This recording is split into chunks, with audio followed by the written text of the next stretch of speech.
right. How's everyone feeling this morning? Happy to be here together in Dakar? Yeah.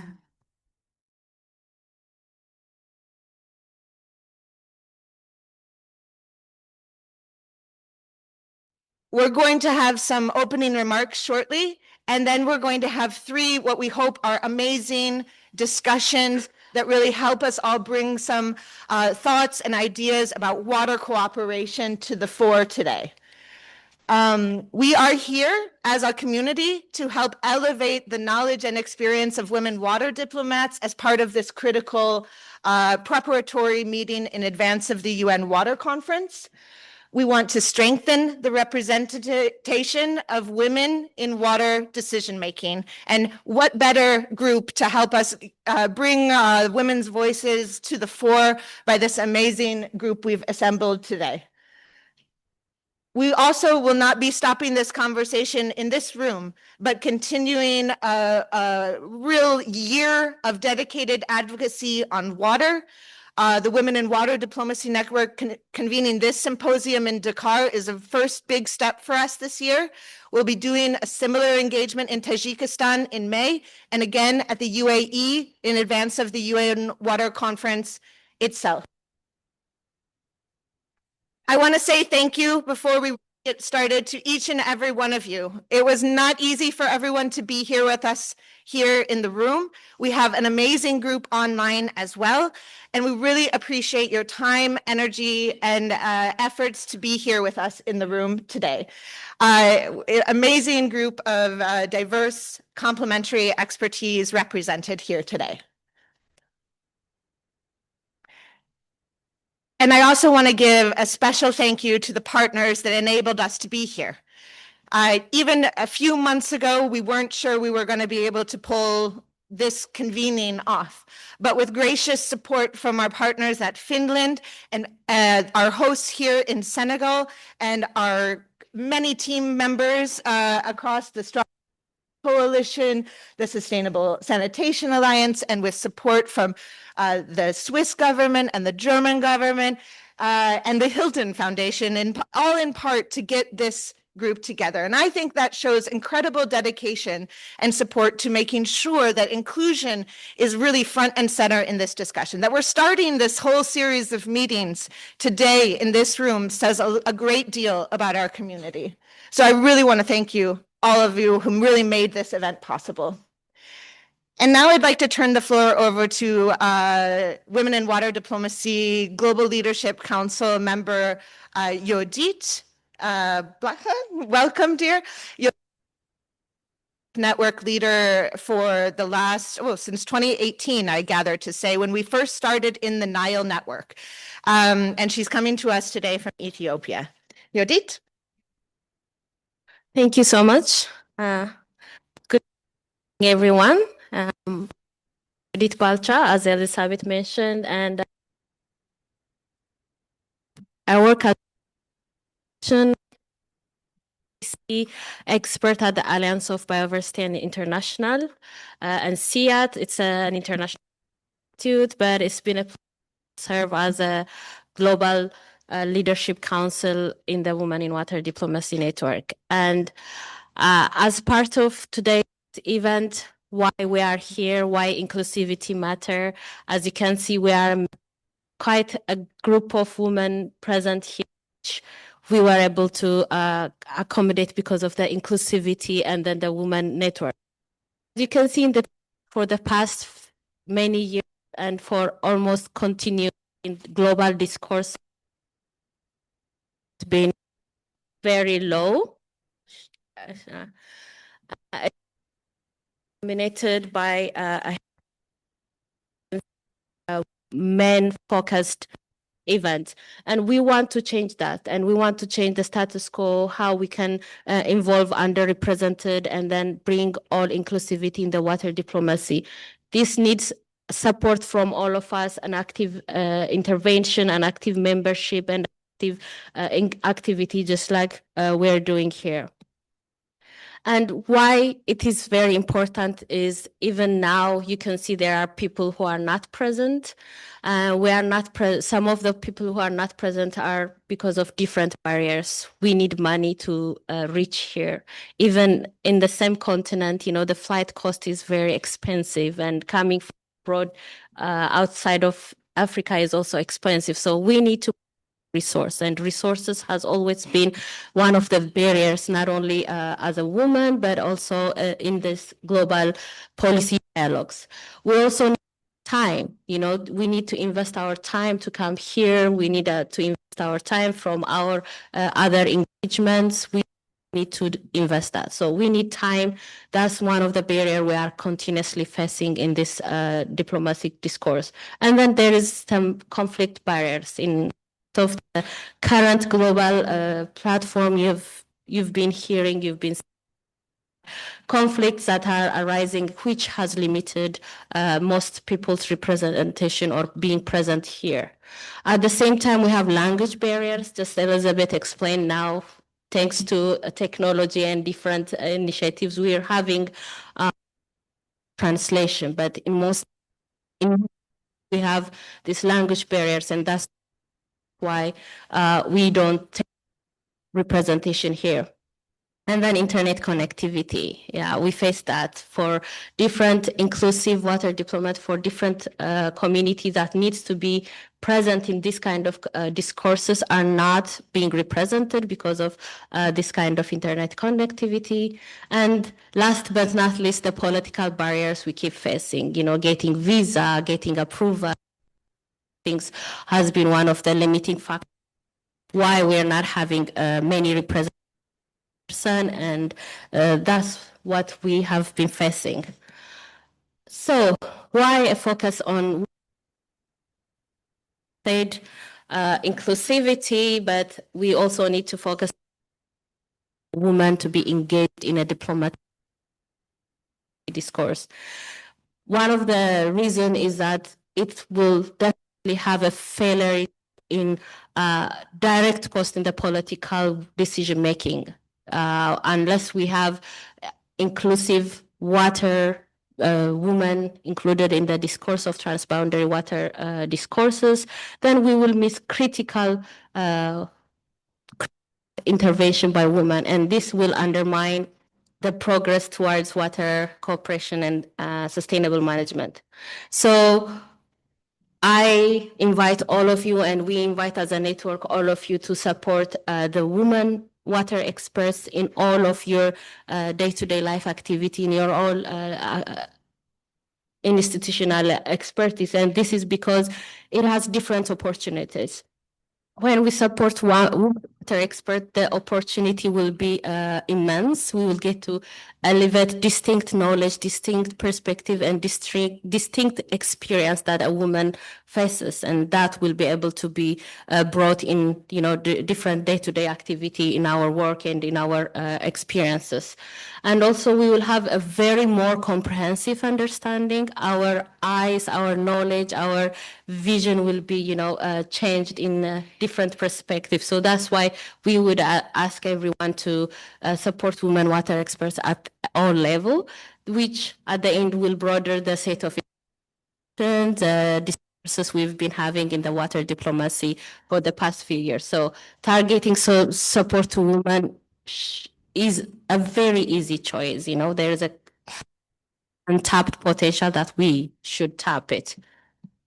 So just to give you a snapshot, Women in Water Diplomacy Network has, since its inception, that we've been growing, although it started as a small, not say it's a small, but it's initiated at the Nile Basin 2017, but now it has become a very global one.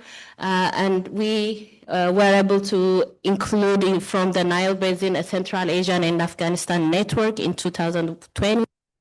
And then since then, we also launched a global strategy, which is a path forward for women, water, and peace and security in 2022 in Stockholm Water Week, which you see the picture. That was the first Women in Water Diplomacy Symposium that we hosted, and this is our second. We are very lucky and fortunate enough to have it, in partner with different international events like this.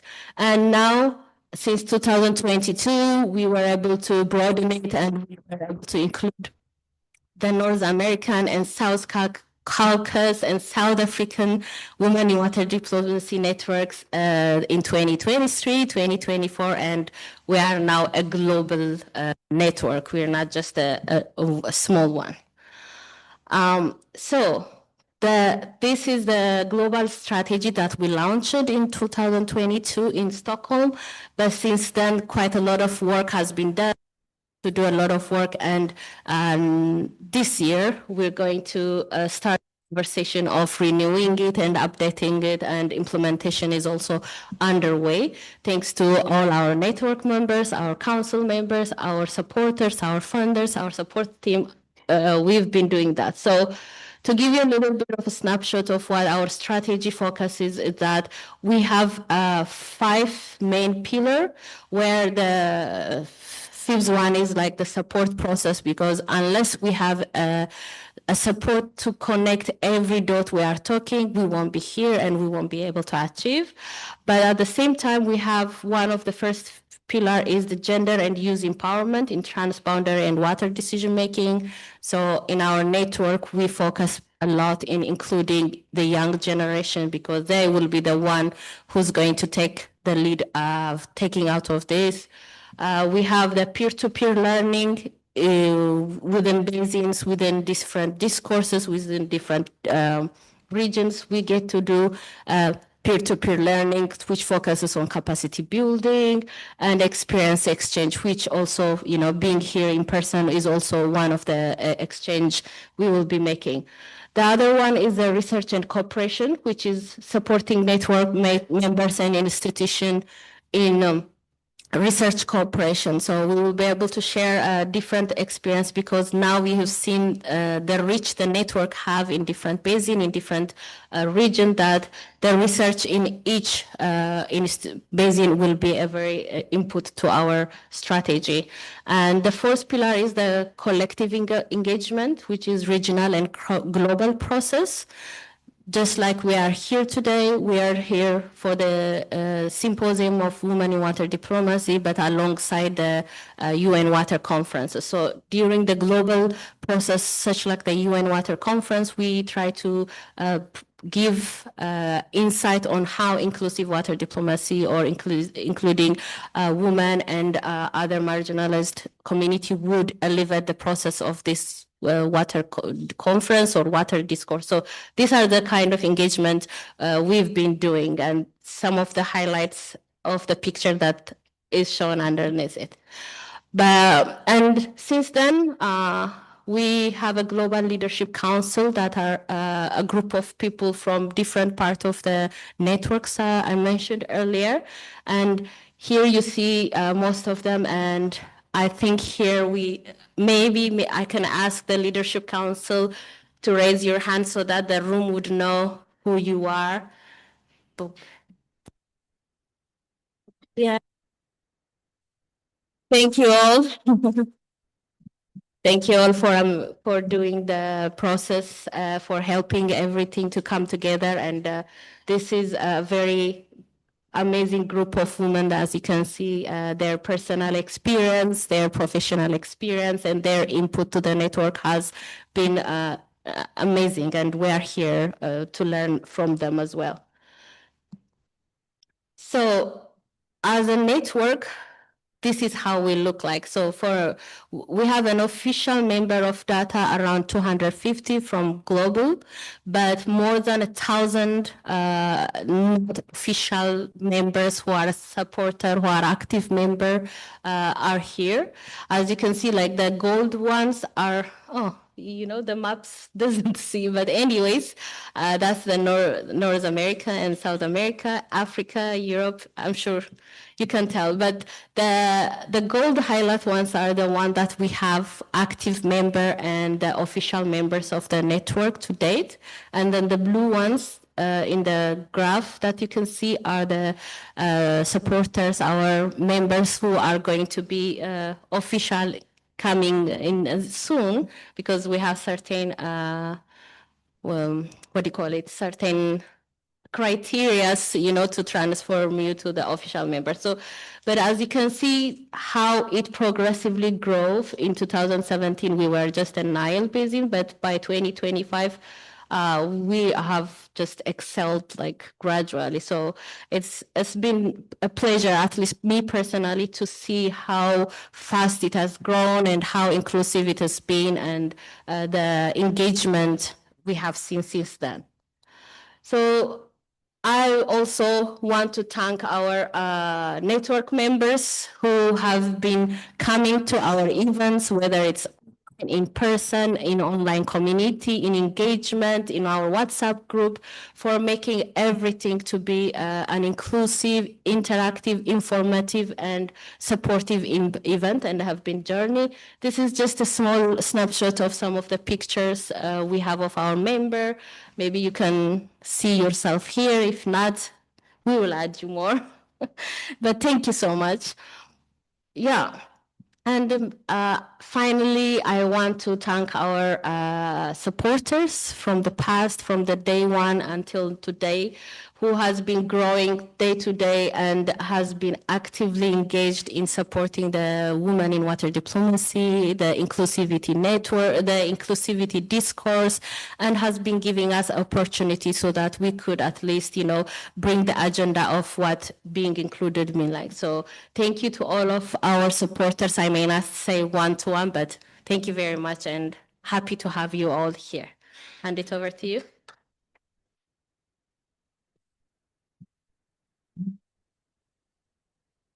Now it's my pleasure to give the floor to Councilman Gadi, who will share just a brief message with you all this morning. Thank you, Bogadi. Bogadi has been a leader of our networks really since 22. So I feel like this microphone's not the best. And leading the charge for us across the continent. Thank you so much, Elizabeth. Let me stand on protocol and recognize specifically our Honorable Minister from Senegal, Dr. Sheikh Dieng, Minister of Hydraulics and Sanitation, and recognize our partners from Finland who made it possible for this event to be done today. And most importantly, thank all the partners, cooperating partners who are with us here, the River Basin organizations, leaders, and the communities of water and sanitation globally. I stand here on behalf of the Council and the Global Network of Women in Water Diplomacy as the co-chair. I am Bogadi Matangwani from the Republic of Botswana. I have the honor as the co-chair to welcome you all to this 2026 Women in Water Diplomacy Symposium. I must on the forefront say that we are gathered here at a critical moment as water is increasingly sitting at the intersection of peace, security, climate resilience, and cooperation across all borders. This symposium, therefore, provides that vital platform for knowledge exchange, honest dialogue, and the identification of shared priorities as we prepare to engage in the upcoming UN 2026 Water Conference, which is to be done in United Arab Emirates in December 2026. And central to our purpose is the strengthening of participation and influence of indigenous leaders and water experts. We want to part knowledge gap that exists between the young and the masters. if you know the masters. African water diplomacy offers deep experience, practical insight that for fully informed global decision-making, particularly within the thematic dialogue of water cooperation. As we move towards the high-level preparatory meeting for the 2026 UN Water Conference, I will expect crystal clear that the conversations held here translate into concrete messages, practical, doable actions, coordinated positions, and recommendations that can deeply go to the ground root level. We expect Dakar to contribute voices that are grounded in practice, shaped by inclusion, and focused on cooperation as a pathway to peace and security. Finally, this symposium is not an endpoint. Through our networks, as elaborated by Judith, we will carry these outcomes forward, ensuring continued engagement, shared accountability, and sustained momentum beyond this room. I encourage all of us to engage openly, listen deeply, and collaborate boldly. Together, let us ensure water diplomacy delivers impact matters most. But not least, I must again thank our partners, specifically Finland, Senegal for hosting us, and all those who supported us to make sure that this event is done. And I thank you all and wish us an inspiring and productive symposium. Welcome.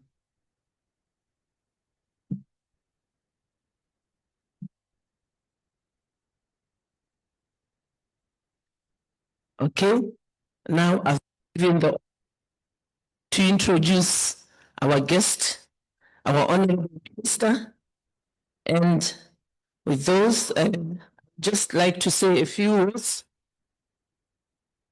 about our honorable minister. Doctor, I hope I'm saying it right. I'm reading French today. I think if you rate me from 1 to 10, okay? Dr. Sheikh Chijan Jai. This is the Minister of Hydraulics and Sanitation of the Republic of Senegal, and also the President of African Ministers Council on Water, AMCAN. And in addition to that, he's also the President of the Confederation of the African Cup of Nations.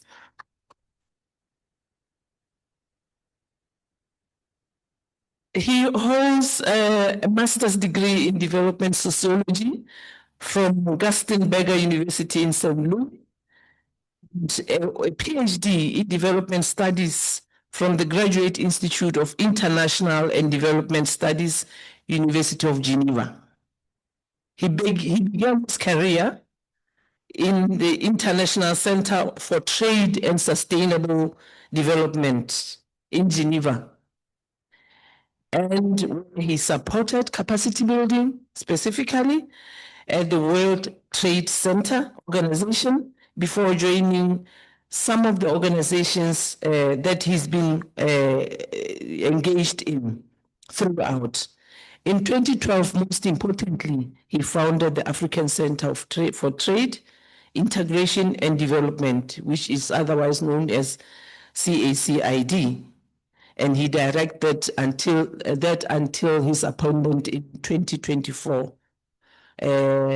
He worked in several international organizations, including ECOWAS, the African Union, the National Development Banks, and the United Nations, in the World Bank. So with all those accreditations, I do welcome the Honorable Minister to address us at this point. Thank you, Honorable Minister.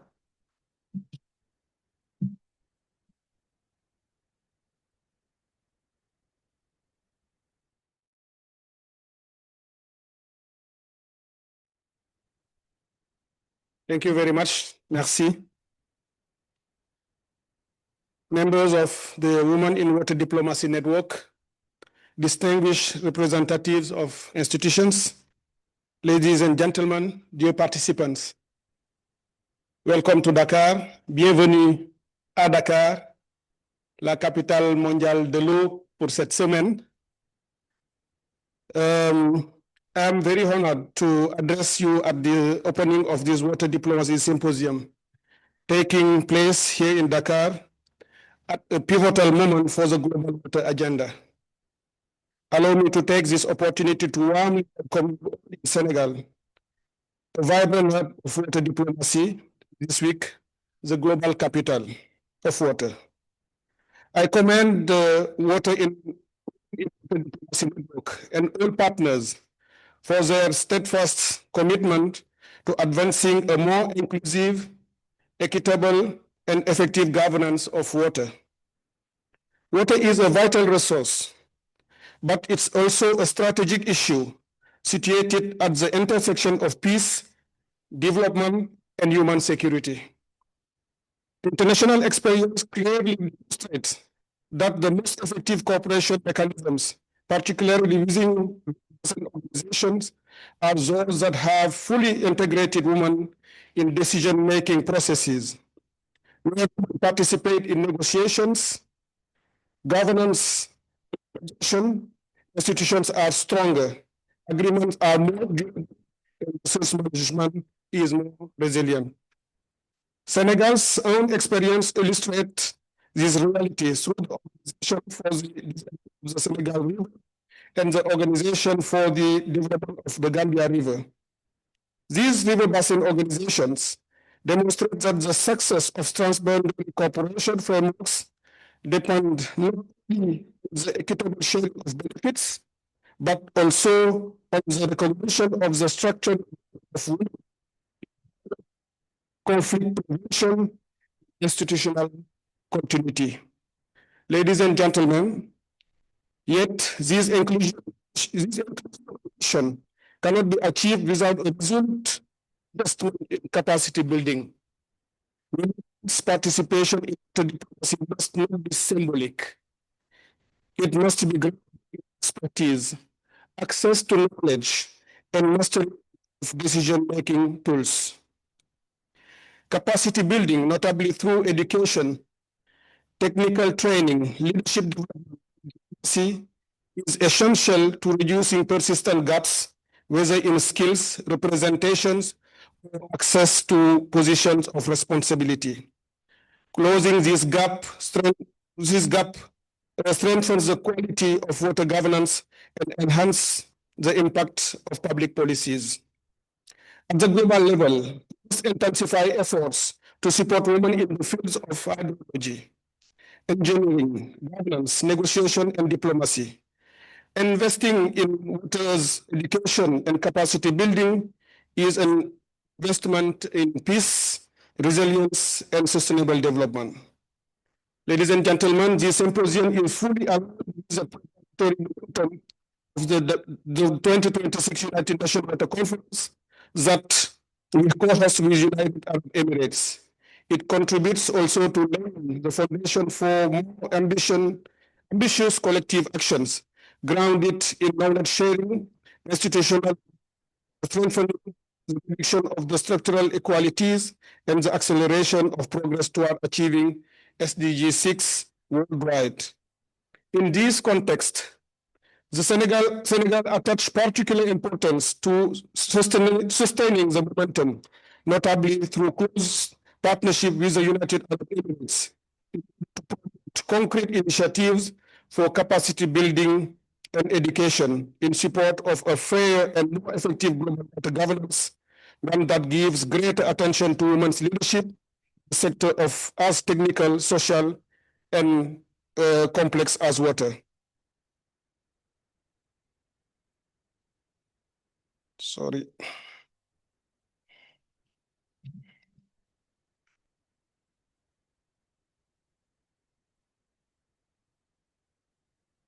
Ladies and gentlemen, at a time when the political landscape is marked by a crisis of mutual trust, water continues to offer us an opportunity to unite and to reconnect.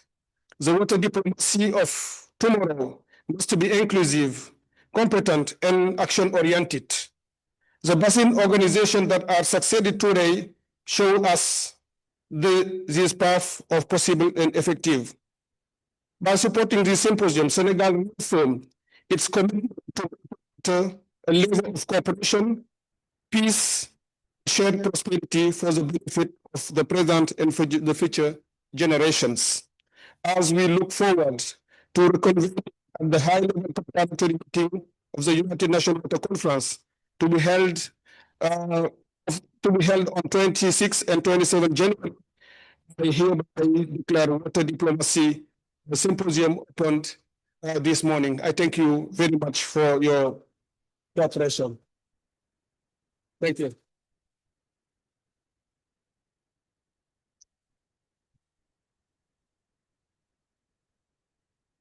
Very much so. That was really inspiring and enlightening, and what a way for us to start our days together. With that, I'd like to welcome Ambassador Katia Alfoz, who will also be, just allow the minister to leave. You can imagine it's a pretty busy day. Thank you, sir.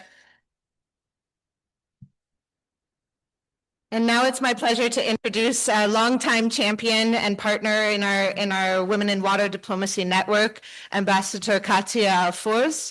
Now, she and I were joking. We didn't have any influence in her reposting to Senegal recently. Just a few months ago, she was reposted here as ambassador to Senegal and ambassador designate for for Gambia and Cote d'Ivoire. And we said, okay, party's coming to Dakar now. So really, Katia, from the bottom of my heart, thank you for your championship and advocacy. You know, everyone in the Women in Water Diplomacy Network is really living our 4 pillars of supporting women, water, peace, and security. And I think Katia really embodies that as well. So please, Ambassador Alfoz, please join us. Welcome.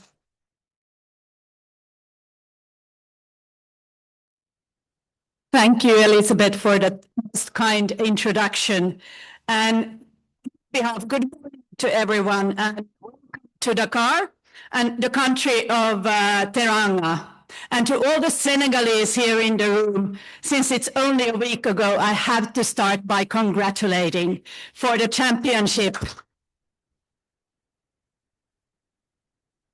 And I actually think it has a strong linkage with today's discussion, because it was a masterpiece of what cooperation at its best can achieve.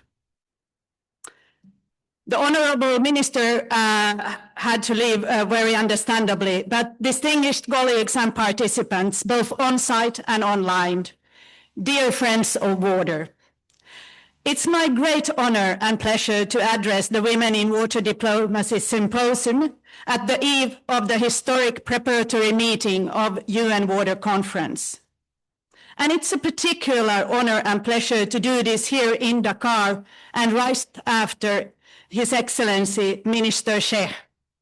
Senegal and Finland have for a number of years joined forces in advancing water diplomacy. And since last September, it's my great privilege to enhance this cooperation as the ambassador of Finland to Senegal. But let me start by thanking our partners, without whom we would not be here today.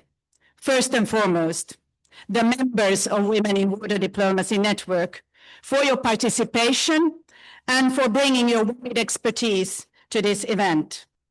Scott Foundation, who together with the network have done the arrangements and created this space for our exchanges. Senegal, and the United Arab Emirates for your leadership in this year's UN Water Conference. Zambia for our co-chairmanship in the thematic dialogue on water for cooperation theme. We have an exciting year ahead of us. Elevating critical voices in water diplomacy. That's the headline for today's symposium. Water and gender is also the theme of today, 2026. It's about centering women and girls in water solutions, calling for a transformative, rights-based approach to solving the water crisis. These aims should be self-evident. However, reality shows us this is not the case. Therefore, I'm very grateful we have all your expertise gathered in this room, and I hope that today's discussion will provide useful lessons learned and new ideas on how to achieve this. I think we all know why it's important, and I encourage you to be as frank and bold as possible in today's discussions. Today, we will have a specific focus on elevating African water diplomacy practice and expertise. And here I would like to note that the African Union designated 2026 as the AU Year of Water and Sanitation. Also, in this regard, Senegal plays a key continental role, which we already was mentioned, that the Minister Sheikh is currently chairing African Ministers' Council on Water, or AMCOW, as it is called. Finland is a proud partner with Women in Water Diplomacy Network, and I think officially our partnership is entering its 4th year. For me personally, being a member of this network and also of another network, the Nordic Women Mediators, has meant a lot. If I try to briefly describe it, I would highlight firstly the professional meaning of it. It brings together such a wide expertise and experience, and with a lot of different perspectives, thanks to the fact that we have representatives not only on a global level, but also working professionally on very different tasks. Secondly, I would like to highlight the empowerment that it gives. Unfortunately, during the years that I have been a member of these networks, if I'm very brutally honest to myself, the direction of developments is not positive, on the contrary. But these gatherings always give me some strength, which is needed. And last but not least, friendships. Friendships that beautifully combine both professional and private life. Dear friends, today is only the 24th of January. On the international arena, so much has happened in these past weeks that it feels sometimes like we've been in year 2026 much longer. More boring times would be good news. Finland's white paper on foreign and security policy is based upon value-based realism, introduced by our President Alexander Stubb. Earlier this week, the concept got a fair share of attention at the World Economic Forum in Davos. What might not have been evident is the fact that the strategy was presented in 2024. What does this approach mean? Finland continues to be a strong defender of multilateralism, rule of law, human rights, and international law. We also believe that the global majority supports multilateralism, but we do see that they do not have a fair share of influencing in the multilateral structures. Reforms are necessary. Finland's candidacy for the UN Security Council is a high priority for us. If elected in June 2028, our membership would take place in 2029-2030. It is important to push for the reform of the Council. Africa's underrepresentation must be corrected. Finland supports dedicating 2 permanent seats to members from Africa. Defending multilateralism is one part of value-based realism. Another part I would describe as proactively looking for common denominators with an open mind. If elected, Finland would do exactly this. We would work collaboratively with other members to hammer out consensus on issues that divide the Council. Finland would be a principled and pragmatic partner for peace.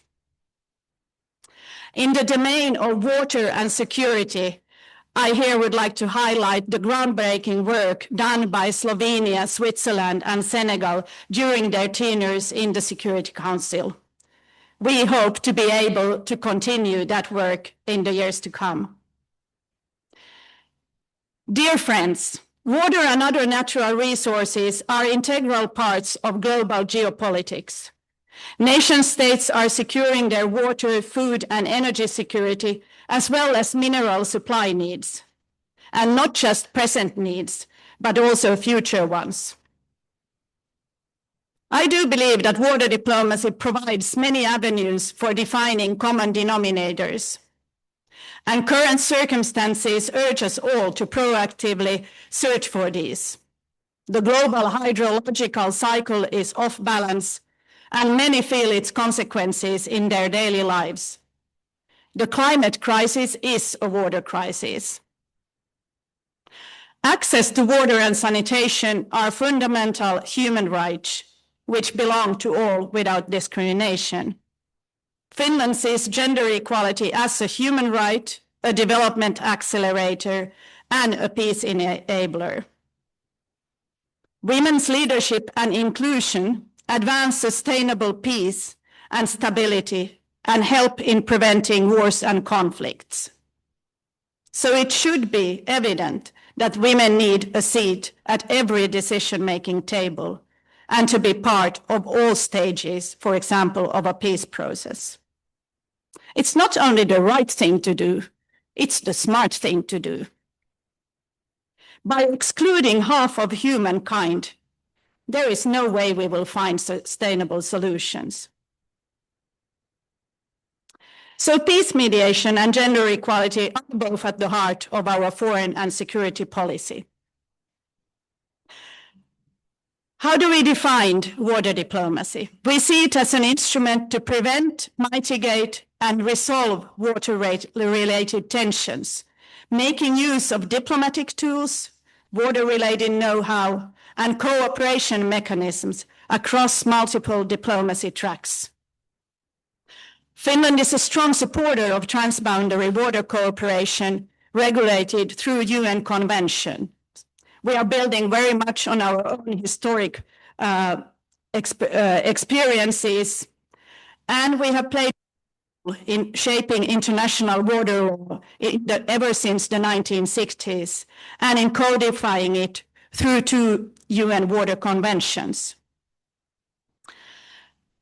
It might already be clear that we are strong believers in network, so you will not be surprised to learn that in water diplomacy, we build on the support and expertise of Finland's water diplomacy network. It has around 120 members from government entities, academia, civil society, and private sector. On women, peace and security, we are currently implementing our 4th national action plan. It recognizes the link between climate and environmental matters, and it's one of the cross-cutting themes in this plan. Globally, climate change and biodiversity loss, as well as environmental degradation, hit the hardest those who are less able to adapt to the changes and instability to begin with. Impacts are frequently gendered. However, we should never consider women simply as victims. So I once again stress the importance of and the critical task ahead of us in ensuring the meaningful participation of women at all the decision-making tables. Distinguished participants, dear friends, The UN 2026 Water Conference is a decisive moment in responding to the water-related challenges we as humanity are facing. We are happy that through our support, we can enable the participation of the Women in Water Diplomacy Network in the preparatory discussions, as well as the way leading into the conference and at the conference itself. We are also really happy and honored that we, together with Zambia, have been elected to lead on the theme, Water for Cooperation. The theme reflects well the Finnish approach, where we see cooperation around water as an opportunity, with potential also for conflict resolution. Ensuring inclusion of women as water experts in this conference will ensure a more inclusive understanding of water-related challenges and solutions. Finland is convinced this is critical for defining sustainable solutions. And I was also very happy to hear Minister Shei's strong words in this regard and the recognition of the importance of the agenda. And this is why we do need the support of your wisdom and expertise. Thank you. Merci.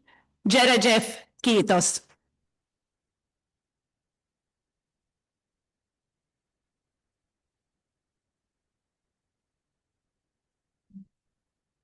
What an exciting welcome. Thank you very much, Ambassador. Well, we are indeed here to learn from our sisters and brothers here in West Africa, to recognize their deep experience and expertise across the continent. And we're going to start today's discussions off with a focused session on West African water diplomacy practice and experience. I'd like to invite our facilitator, network member and champion, Verdi from Rwanda. Where? I'm not seeing Verdi.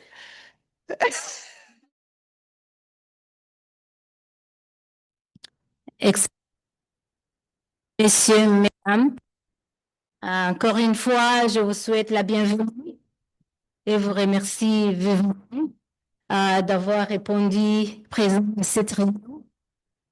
Je suis extrêmement honorée d'en assurer la modération. Je me présente. Je m'appelle Verdi. Je viens du Rwanda. Je suis membre de cette réseau, Women in Water Diplomacy. Également, j'assure la présidente de Nile Basin Discourse. J'ai vu les membres de cette réseau là-bas. Cette rencontre a pour objectif principal d'échanger, de valider, coordonner, décider, informer autour de l'eau et la coopération. Elle constitue aussi une étape importante pour gérer le résultat à manière women, eau, paix et la sécurité. Mon rôle sera de veiller le respect du temps, de faciliter les échanges et de m'assurer que chacun puisse s'exprimer dans un esprit constructif et respectueux. Alors, je vous invite, le cas échéant, à recentrer les interventions en fait de garantir l'efficacité de nos travaux. Je vous remercie d'avance pour votre participation active et la qualité de vos contributions. Pour commencer, je veux d'abord présenter les panélistes. Nous sommes aussi avec Dr. Penda Diouf, elle vient du Sénégal. Vous pouvez peut-être saluer l'audience. Dr. Penda, elle est géographe spécialisée dans la gestion et la gouvernance de l'eau, ainsi que dans l'écosystème environnemental. Elle possède aussi une solide expérience en gestion intégrée des ressources en eau et a contribué de nombreux programmes stratégiques dans son domaine. Juste pour vous dire un peu. Je vais aussi présenter Aïchou. Vous pouvez aussi saluer l'audience.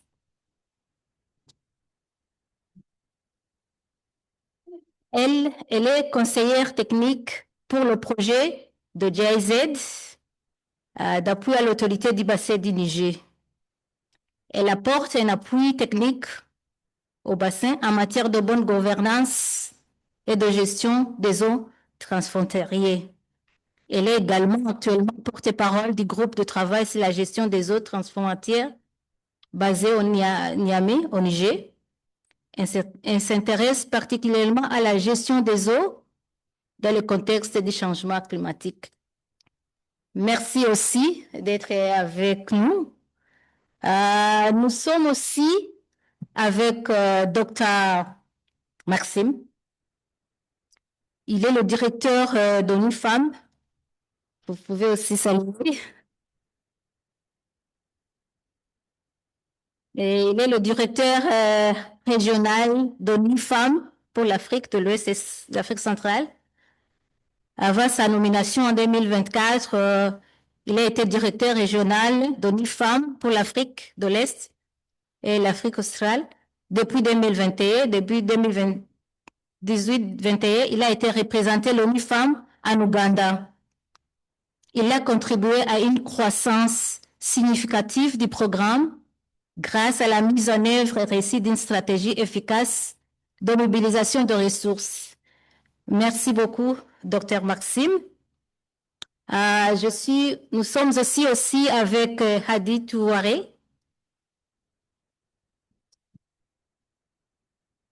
Elle est ingénieure fondatrice de l'AFRO, une organisation basée au Mali. Ses travaux portent sur la recherche participative en qualité de l'eau et l'intégration de savoirs communautaires scientifiques, notamment à travers l'initiative qu'elle a co-fond de Front de Niger. Elle a contribué à des dialogues internationaux dans la conférence des Nations Unies sur l'eau en 2023 et aussi le dialogue jeunesse de l'UNESCO en 2025. Merci beaucoup, Madame, pour votre participation aujourd'hui. Donc, pour ne pas prendre beaucoup de temps, je vais aller directement aux questions. Je vais commencer avec vous, Madame Dr. Penda, comme vous êtes du Sénégal. Si vous pouvez nous décrire, nous présenter le bassin du Sénégal. Merci. Merci, Verdi, pour l'introduction. Madame l'ambassadeur, Mesdames et Messieurs les panélistes, distingués participants, au nom de l'Organisation pour la mise en valeur du fleuve Sénégal, je souhaite d'abord féliciter chaleureusement le Women in Water Diplomacy Network et l'ensemble de ses partenaires pour l'organisation de ce symposium de haut niveau, une initiative qui arrive particulièrement à un moment particulièrement stratégique et offre un moment stratégique parce qu'en amont des organisations de la Conférence des Nations Unies sur l'eau, et cette initiative offre un espace d'échange pertinent pour mettre en lumière le rôle de la femme dans la diplomatie de l'eau. Donc, pour répondre à la question, celles et ceux qui ne connaissent pas bien l'OMVS, le fleuve Sénégal est un des plus grands fleuves transfrontaliers de l'Afrique de l'Ouest. Il prend sa source dans le massif du Fouta Djallon, en Guinée, traverse le Mali, partage sa frontière entre la Mauritanie et le Sénégal, avant de se jeter dans l'océan Atlantique. Et le bassin du fleuve Sénégal est partagé entre 4 États, Mali, Mauritanie, Sénégal et la Guinée. Et c'est ces 4 pays qui l'ont créé en 1972. Et je ne sais pas si vous avez affiché la carte. Oui, c'est déjà. D'accord. Ouais. La carte que vous voyez ici met en évidence les principaux affluents du fleuve Sénégal et les grandes infrastructures régionales, notamment le barrage de Diamant, le barrage de Manantali, Guina, Ifedou. Et ces barrages jouent un rôle important dans la gestion des crues, la production hydroélectrique, l'irrigation et l'approvisionnement en eau potable. Et au-delà même de l'aspect géographique, l'espace du bassin du fleuve Sénégal est un espace de vie où des milliers de femmes ou d'hommes dépendent de la ressource en eau pour subvenir à leurs besoins. Et c'est dans ce contexte qu'intervient qu'intervient l'Organisation pour la mise en valeur du fleuve Sénégal, qui est un exemple emblématique de coopération transfrontalière en Afrique de l'Ouest. Et son cadre institutionnel repose principalement sur la concertation, sur la prise de décision consensuelle, sur la solidarité entre ces 4 États et surtout sur l'implication des plus hautes autorités étatiques. Merci, Verdi. Merci beaucoup infiniment à Dr. Penda pour cette présentation du fleuve Sénégal. Je vais exactement aller au but à vous, Madame Adi. En tant que vice-présidente du Forum des jeunes œuvrant dans le domaine de l'eau, comment voyez-vous la jeunesse d'aujourd'hui façonnant la gestion de l'eau, spécialement dans ces contextes fragiles et transfrontaliers? Merci beaucoup, Verdi, pour la parole qui m'est accordée. J'ai toujours cette hantise, vous m'entendez bien? Oui, très bien.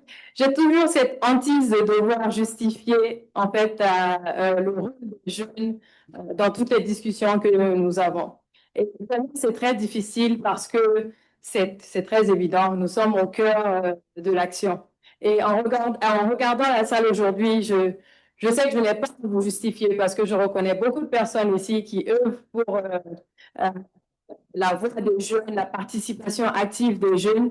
Et j'ai eu particulièrement une conversation ce matin, juste dehors, avec M. Mohamed Diatta, notre hôte au Sénégal ici, qui me dit qu'il a fait partie des créateurs du réseau des jeunes professionnels de l'eau et de l'assainissement du Sénégal, du Mali et du Burkina. Moi, c'est une évidence et ça a répondu à cette première question parce que il a également dit que aujourd'hui, ce réseau au Sénégal fait partie, est considéré comme un des bras techniques du ministère de l'eau et de l'hydraulique. Ça, c'est une victoire à célébrer pour les jeunes. Et si vous êtes jeune, dans la tête ou dans le cœur, on peut se célébrer pour cette victoire que nous avons. Cela dit, c'est vrai qu'en pratique, nous sommes dans la salle, nous participons activement. Par contre, il y a quand même des failles. Et je tiens à souligner certaines failles qui sont notamment la mobilisation assez tardive des jeunes. On le voit souvent, malheureusement, c'est à la dernière minute que certains jeunes sont approchés, qui participent aux événements. C'est tout le temps à la dernière minute. J'invite les institutions d'être assez proactives et d'avoir cette intention depuis le départ de vraiment intégrer les jeunes dans le processus du début jusqu'à la fin, c'est-à-dire de la note conceptuelle qu'ils participent. Et malheureusement, à la dernière minute où tout est fait, on se rend compte que les jeunes et donc ça, c'est un aspect surtout à améliorer. Et voilà, je pense qu'en tout, j'ai vraiment fait le tour de la question. Merci. Merci beaucoup pour cette réflexion. En tout cas, dans notre raison, Women in Water Diplomacy, nous invitons aux jeunes aussi de nous joindre. Madame Aïdjou, comment les programmes et les stratégies de l'autorité du bassin Niger contribuent-ils à la promotion de l'égalité de genre à l'échelle du bassin? Et comment la dimension genre influence-t-elle la conception et la mise en œuvre de ces programmes? Merci. Merci à toutes et à tous. Merci de cette opportunité que vous me donnez aujourd'hui de partager l'expérience de l'autorité du bassin du Niger en tant que partenaire qui accompagne cette structure. Donc, je commencerai par dire d'abord que l'autorité du bassin du Niger est une institution régionale qui regroupe 9 pays autour d'un seul bassin. Donc, elle œuvre à travers la mise en œuvre des projets et programmes dans l'ensemble du bassin. Et c'est dans ce sens que l'aspect genre est ici un levier de performance et de durabilité de mise en œuvre des projets et programmes et non une action à part entière. Donc, je dirais ici que dans la mise en œuvre de ces projets et programmes, le genre est impliqué depuis l'identification des projets et programmes, en passant par la mise en œuvre, le suivi, évaluation et le reporting.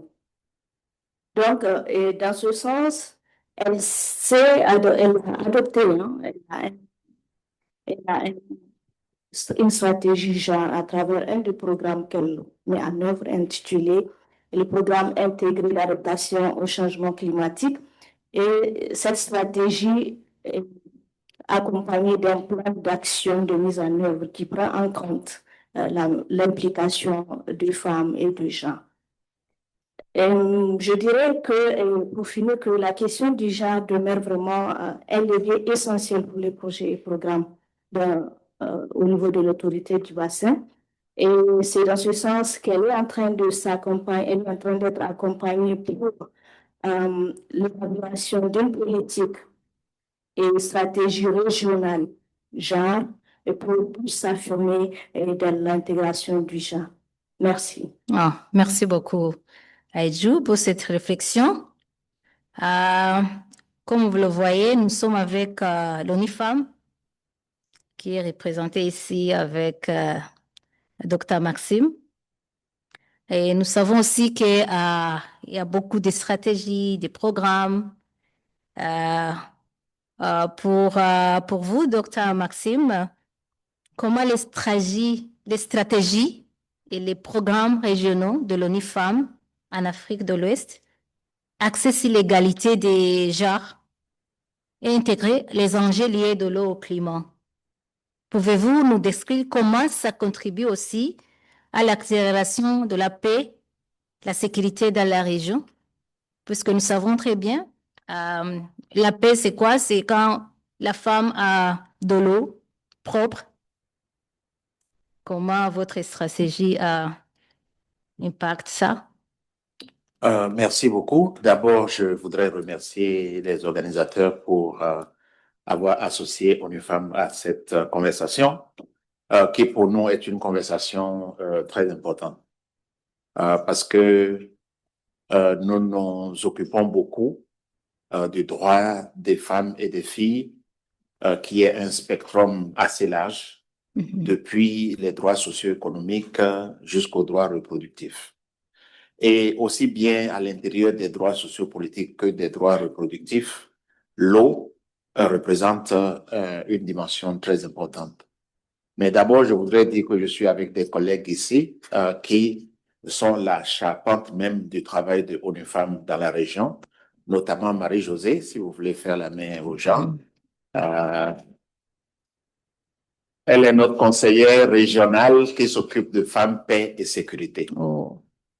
J'ai une deuxième collègue qui est un peu dans les embouteillages. Je ne sais pas si elle est déjà là. Elle s'appelle Elena. Elena n'est pas encore dans la salle. Elle s'occupe de Women Economic Empowerment. Donc, notre question de l'eau s'inscrit au cœur de ces deux problématiques.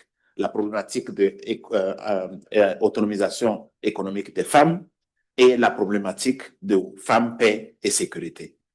Bon, donc, votre question revient à une compréhension au niveau régional, je vais dire d'abord africain, de comment est-ce que l'eau joue un rôle dans la survenue d'abord des conflits. Lorsque vous voyez au niveau régional, vous avez des conflits liés aux différents bassins d'eau dans la région. Vous avez aussi des conflits, par exemple, au niveau de l'Afrique de l'Ouest, une pression du Sahel vers les côtes. On va croire que c'est une pression économique, on va croire que c'est une question politique, mais en fait, c'est une pression liée à l'eau. De gens qui sont dans des zones, qui sont à des zones asséchées et qui cherchent à bouger vers des zones non asséchées. Et cette pression-là, ça a des interprétations qu'on dit que c'est de la politique, mais en réalité, ce n'est pas de la politique, c'est de l'eau. Et comme nous n'avons pas l'eau dans notre manuel, on appelle ça politique. Mais en réalité, tous ces combats-là sont liés à l'eau. Maintenant, au niveau d'un pays particulier, la même chose. On dit qu'il y a conflit entre les éleveurs et les agriculteurs, comme si les éleveurs n'aimaient pas les agriculteurs. Non, c'est des conflits d'eau. Ce n'est pas des conflits ethniques, ce n'est pas des conflits, c'est des conflits qui sont liés à l'eau. Bon, et maintenant, lorsque vous venez du pays, maintenant vous venez au niveau des ménages, vous voyez aussi qu'il y a des conflits au sein de certains ménages. Des fois, on appelle ça gender-based violence, on appelle ça, mais quand vous prenez votre microscope et que vous regardez, vous allez voir un monsieur qui n'est pas content que sa femme n'ait pas donné de l'eau à son cheval. Et que le cheval, il y a des gens dans des communautés qui aiment leurs chevaux plus que même les enfants dans leur ménage. Et ça fait que la question de l'eau, dont la femme est responsable, crée des questions de conflit au sein du ménage. Donc, vous voyez, au niveau africain, au niveau des pays, jusqu'au niveau du ménage, l'eau crée de sérieuses difficultés. Et dans toutes ces difficultés, vous voyez la femme au milieu qui, entre les enfants et les parents, les maris et la communauté, essaye de tirer son épingle du jeu pour satisfaire aux attentes qui sont ces attentes au sein de la famille, qui sont les attentes de la femme. Et lorsque vous voyez dans les pays, le temps que la femme prend, je sais qu'il n'y a que des experts dans cette salle et que je ne vous apprends rien, le temps que la femme utilise dans la région pour collecter de l'eau, c'est un temps faramineux. Et donc, il y a des solutions que ONU Femmes, ensemble avec les autres organisations, apportent. Et lorsque la conversation va évoluer, je vais pouvoir peut-être apporter plus d'informations. Merci. Merci beaucoup, Dr Maxime. Vous voyez, je crois que l'eau, des fois on appelle que c'est la politique, alors que c'est le manque de l'eau. Je crois que nous avons beaucoup de choses à faire à propos de ça. Je crois que c'est pourquoi le forum Women in Water Diplomacy, c'est de créer cet environnement d'échange, au fait. Merci beaucoup. Dr Panda, directement, vous nous avez présenté le fleuve, comment c'est créé, mais comment est-ce que les enjeux et l'approche genre et égalité des sexes fonctionnent au sein de votre fleuve? Oui, merci Verdi. S'agissant des enjeux du genre et de l'égalité des sexes, l'expérience de l'OMVS montre clairement qu'il ne s'agit pas seulement d'un principe abstrait ou théorique, mais bien d'un levier concret et opérationnel de la gestion intégrée des ressources en eau. Et on peut mettre en avant 3 dimensions principales pour ces enjeux. D'abord, il y a un enjeu de gouvernance et d'efficacité.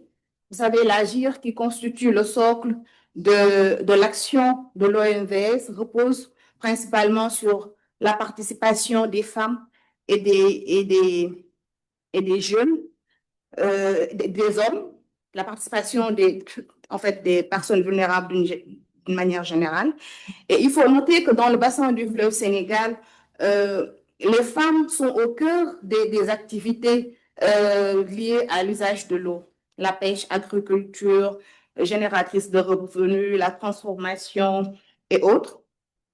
Et l'expérience montre que dans cette zone, lorsque les besoins des femmes, les savoirs des femmes, lorsque les priorités des femmes sont prises en compte, les projets sont mieux acceptés par les communautés au niveau local et les décisions qui sont prises aussi sont plus pertinentes et les conflits d'usage sont mieux anticipés. Et ensuite, il y a un enjeu d'inclusion sociale et de résilience des communautés, parce que les décisions qui sont prises à l'échelle du bassin ont un impact direct sur la vie des populations riveraines.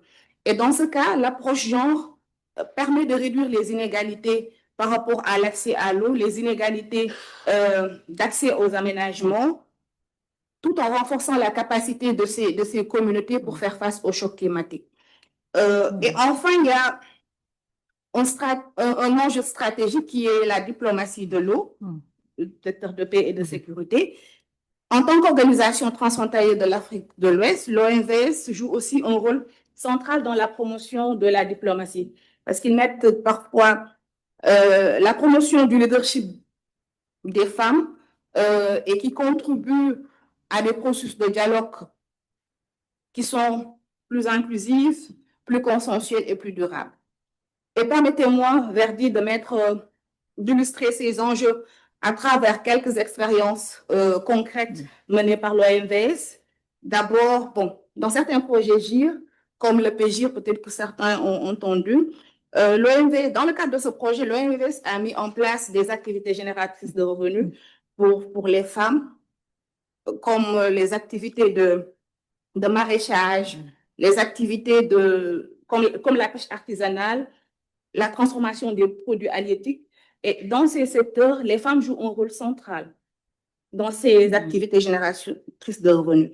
Et dans le cadre de ces projets aussi, des dispositifs, des infrastructures et des dispositifs ont été mis en place et c'est des dispositifs adaptés aux femmes. On peut citer des marchés qui ont été installés, des quais de pêche, des périmètres irrigués, des unités de transformation, et aussi des groupements de femmes pour valoriser leur production et renforcer leurs capacités. Et toujours dans ce volet, il s'ajoute le volet santé, avec la distribution des moustiquaires et des programmes de sensibilisation, de communication pour les femmes et les jeunes. Dans le cadre aussi d'un nouveau projet qui vient de naître, le peer-to-peer, porté par le réseau africain des organismes de bassin, la dimension genre est intégrée explicitement à travers l'implication des jeunes, des femmes, dans les échanges d'expériences, dans les sessions de renforcement de capacité, aussi la coopération régionale entre ces bassins. Et nous pouvons citer aussi la création d'une association des femmes depuis 2018, l'association des femmes, nommée l'association des femmes du système de l'OMVS, créée depuis 2018. Et cette association compte aujourd'hui 60 femmes adhérentes et ils sont issus de l'ensemble des structures de l'OMVS, dont le haut-commissaire, les secrétaires, les sociétés, des sociétés de barrage, les sociétés qui gèrent l'énergie, je veux dire, et de la navigation. Et la dimension genre est au cœur de la démarche et de l'action de cette association parce qu'il valorise le capital humain féminin dans cette association.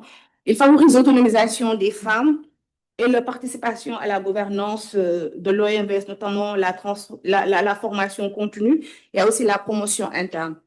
Toutefois, comment dire, ces exemples montrent concrètement que l'intégration du genre à l'OMVS est un outil de gouvernance et d'une cohésion sociale renforcée. Mais toutefois, on peut cibler des faiblesses parce qu'on peut dire que sur le plan de responsabilité institutionnelle, depuis la création de l'OMVS, on n'a jamais vu de haut-commissaire femme de l'OMVS. On n'a pas encore de secrétaire général femme. ni de directrice générale pour les sociétés qui gèrent des sociétés de patrimoine. On n'a pas de directeur, ni de chef des services depuis sa création. Donc, le défi aujourd'hui est aujourd'hui de passer à l'intégration progressive du genre à l'intégration systématique, aussi bien dans les instances de décision que dans les projets structurants et dans les cadres de coopération régionale. Et je pense que c'est à cette condition que la diplomatie de l'eau pourra pleinement contribuer à la paix et la sécurité au développement durable dans le bassin du fleuve Sénégal et plus largement dans le continent africain. Merci, Verdi. Merci infiniment à Dr. Penda pour cette expérience et aussi des exemples concrets. Ça nous aide beaucoup. Je crois qu'on pourra toujours avoir beaucoup de questions à vous poser. Peut-être aussi l'audience, je ne sais pas si auront aussi le temps. Je vais vraiment gagner du temps pour te demander la deuxième question à Adi. Votre expérience montre que vous avez travaillé avec les communautés locales à ce qui concerne la collecte des données, le partage d'expériences et que vous avez mis en œuvre un système adéquat de gestion des données. Comment combiner ces deux systèmes, à la fois scientifiques et traditionnels? Dans l'autre langue, on l'appelle Citizen Data Involvement. Peut-il renforcer la gestion ainsi que la protection de l'eau en général? Pouvez-vous nous partager un exemple concret? Merci beaucoup, Verdi, pour cette question. Je pense que c'est le nerf de la guerre et notre objectif en tant qu'association. Donc, juste pour revenir et mettre le public dans le contexte, je suis cofondatrice de AFRO, qui est une organisation qui se spécialise dans la science citoyenne, qui est l'implication des communautés dans la recherche scientifique. Et un moyen pour nous de faire une combinaison des deux, d'avoir c'est d'impliquer les citoyens dans la collecte de données de qualité de l'eau. Donc, ils font partie intégrante de la collecte de données de qualité de l'eau, la turbidité, l'oxygène dissous, les paramètres qui sont mesurables in situ, c'est-à-dire sur site, sur le fleuve Niger. Et en contrepartie, nous nous intéressons également lors de ces collectes de données aux savoirs ancestraux, simplement au savoir traditionnel. Comment est-ce que ces communautés font pour purifier l'eau? Quelles sont les pratiques qu'elles adoptent pour utiliser l'eau du fleuve Niger? Et ces recherches-là, nous nous sommes rendus compte qu'il y a vraiment des pratiques qui existent et qui souvent ne sont pas considérées lors de recherches scientifiques traditionnelles.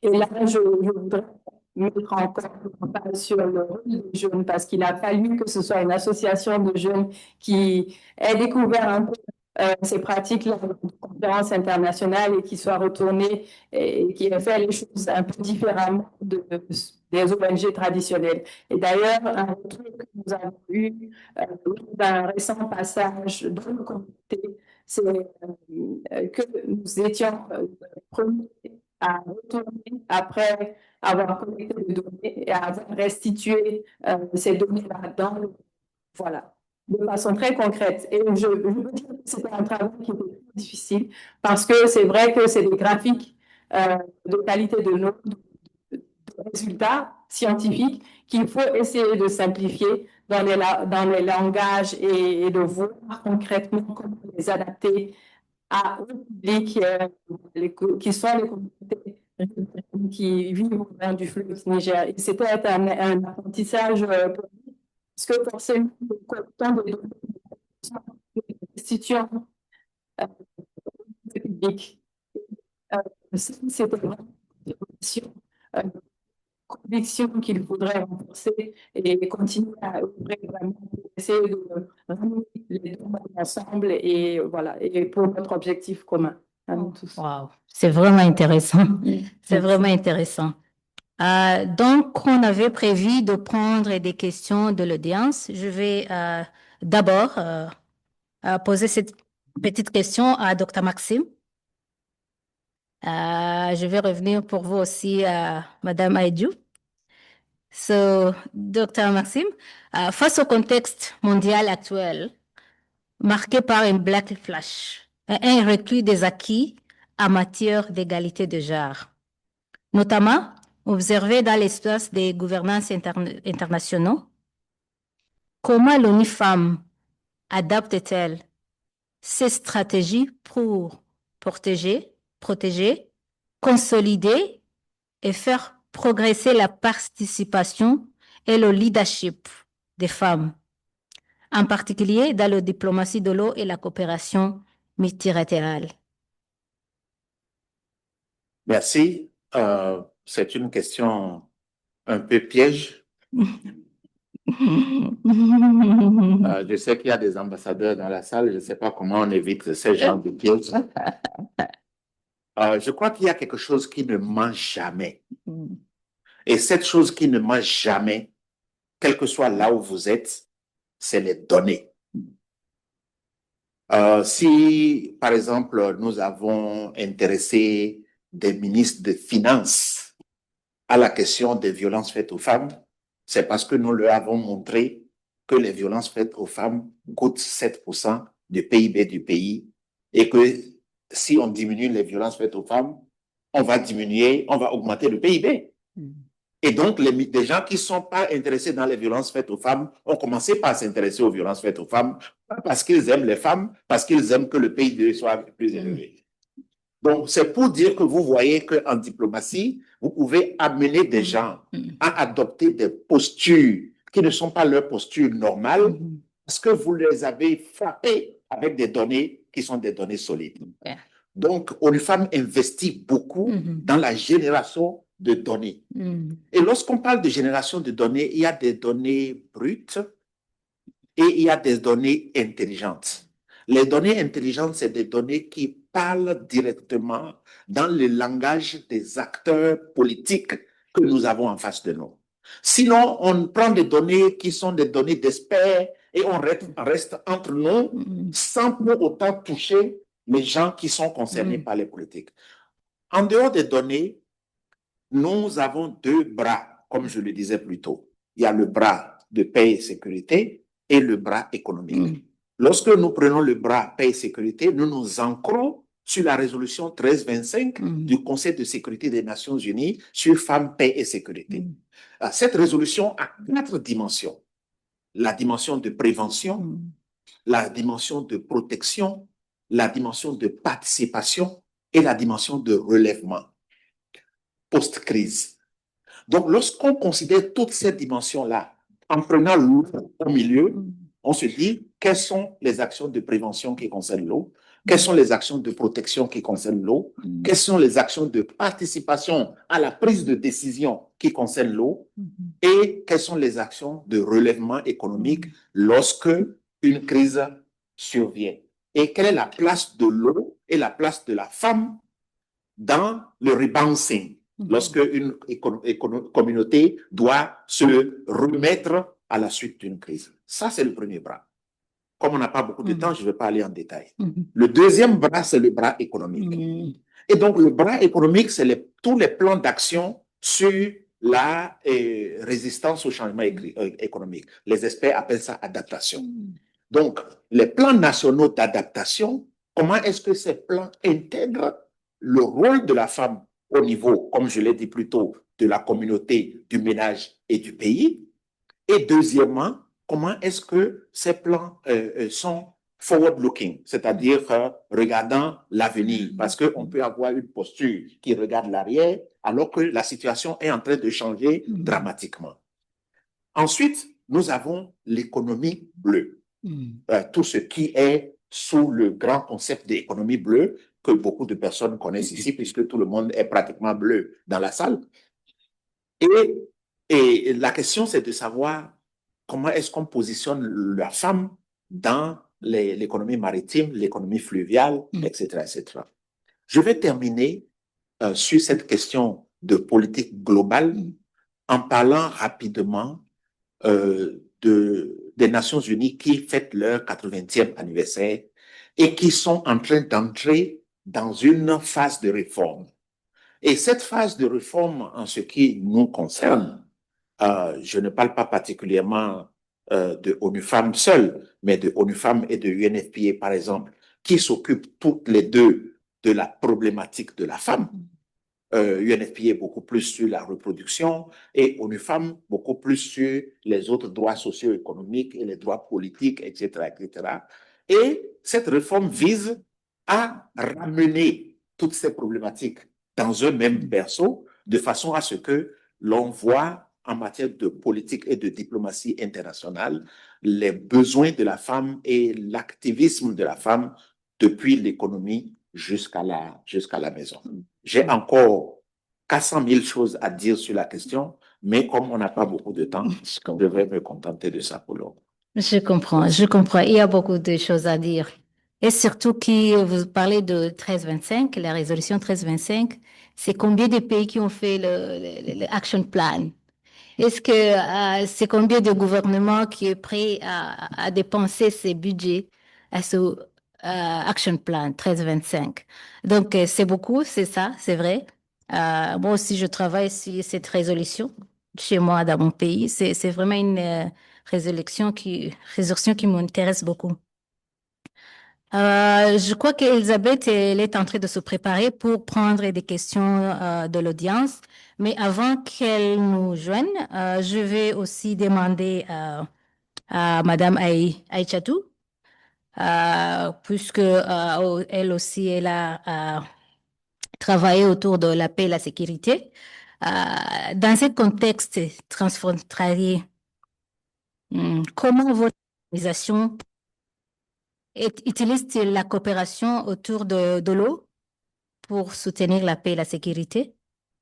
D'après votre expérience, quelle approche a donné de bons résultats? Et où subsistent encore des défis ou de l'inquiétude? Quelles leçons tirées de cette expérience pourraient être utiles à d'autres bassins confrontés à des pressions similaires? C'est un peu beaucoup, mais je crois que vous pouvez... Je vais résumer. Oui. Je vais essayer de donner l'essentiel de la réponse à toutes ces questions que vous venez de poser. Vous convenez avec moi que dans un bassin partagé par 9 pays, il faut une organisation, en tout cas solide, pour pouvoir vraiment prévenir les conflits liés à l'usage de cette eau. Et l'eau, cette ressource vitale peut être à la fois un vecteur de risque des conflits liés à l'usage multiple de l'eau, et également elle peut être un puissant vecteur de coopération. En ce sens que je vais rebondir un peu sur ce que Maxime a dit, mais je vais aller au-delà du conflit d'usage dans les ménages, c'est-à-dire la rareté de cette ressource ou voire la disparition peut provoquer des conflits entre des communautés, au sein des communautés et aussi entre les États. Donc, pour prévenir tout ça, l'ABN, cette institution régionale, avait réfléchi et elle a mis en place en 2008 une charte de l'eau qui était entrée en vigueur en 2011. Et cette charte permet vraiment un usage intégré pour la prévention des tensions et des crises liées à l'usage multiple de l'eau. Elle a également, comment on appelle ça, elle a également adopté cette vision de l'eau qui a été signée par les neuf États, les 9 chefs d'État des pays membres. Et elle sert en même temps de plateforme d'échange et de dialogue entre les 9 pays membres. Donc, elle permet la concertation entre les pays membres et également, elle assure la concertation dans la mise en œuvre des infrastructures communes et d'intérêt commun. Donc, voilà ce que je peux dire sur ces quelques points. Et maintenant, pour ce qui a marché, on peut noter que il y a la gestion intégrée des ressources en eau qui a bien marché. Et il y a également le dialogue multi-acteurs qu'elle soutient pour une évidence comme point d'entrée pour la confiance politique entre les différents pays. Et il y a également l'ancrage local et communautaire des initiatives régionales à travers des projets qu'elle met en œuvre. Et comme défi persistant, vous convenez avec moi qu'il y a toujours cette situation sécuritaire dans certains pays membres de la zone du bassin. On note également la pression croissante du changement climatique et démographique également qui insiste. Il y a l'insuffisance du financement continu et qui est vraiment un travail qu'il faut faire pour le mécanisme de financement durable dans le bassin du Niger. Donc, comme leçon clé pour le bassin, je peux dire que la mise en place de la vision partagée de développement est un bon exemple pour les autres bassins. Et il y a aussi l'adaptation de cette charte de l'eau du bassin, qui est également une bonne leçon à retenir. Et il y a le développement de la capacité des institutions de planification et de mise en œuvre des investissements structurants intersectoriels liés à l'eau. Donc, voilà un peu ce que je peux dire sur ce point. Merci beaucoup pour cette question que j'ai posée. Je commençais à hésiter, mais vous avez bien répondu. Je pourrais demander, mais comme nous sommes avec l'audience, je vais inviter Elisabeth, de venir m'aider à ce... Mhm. Mhm.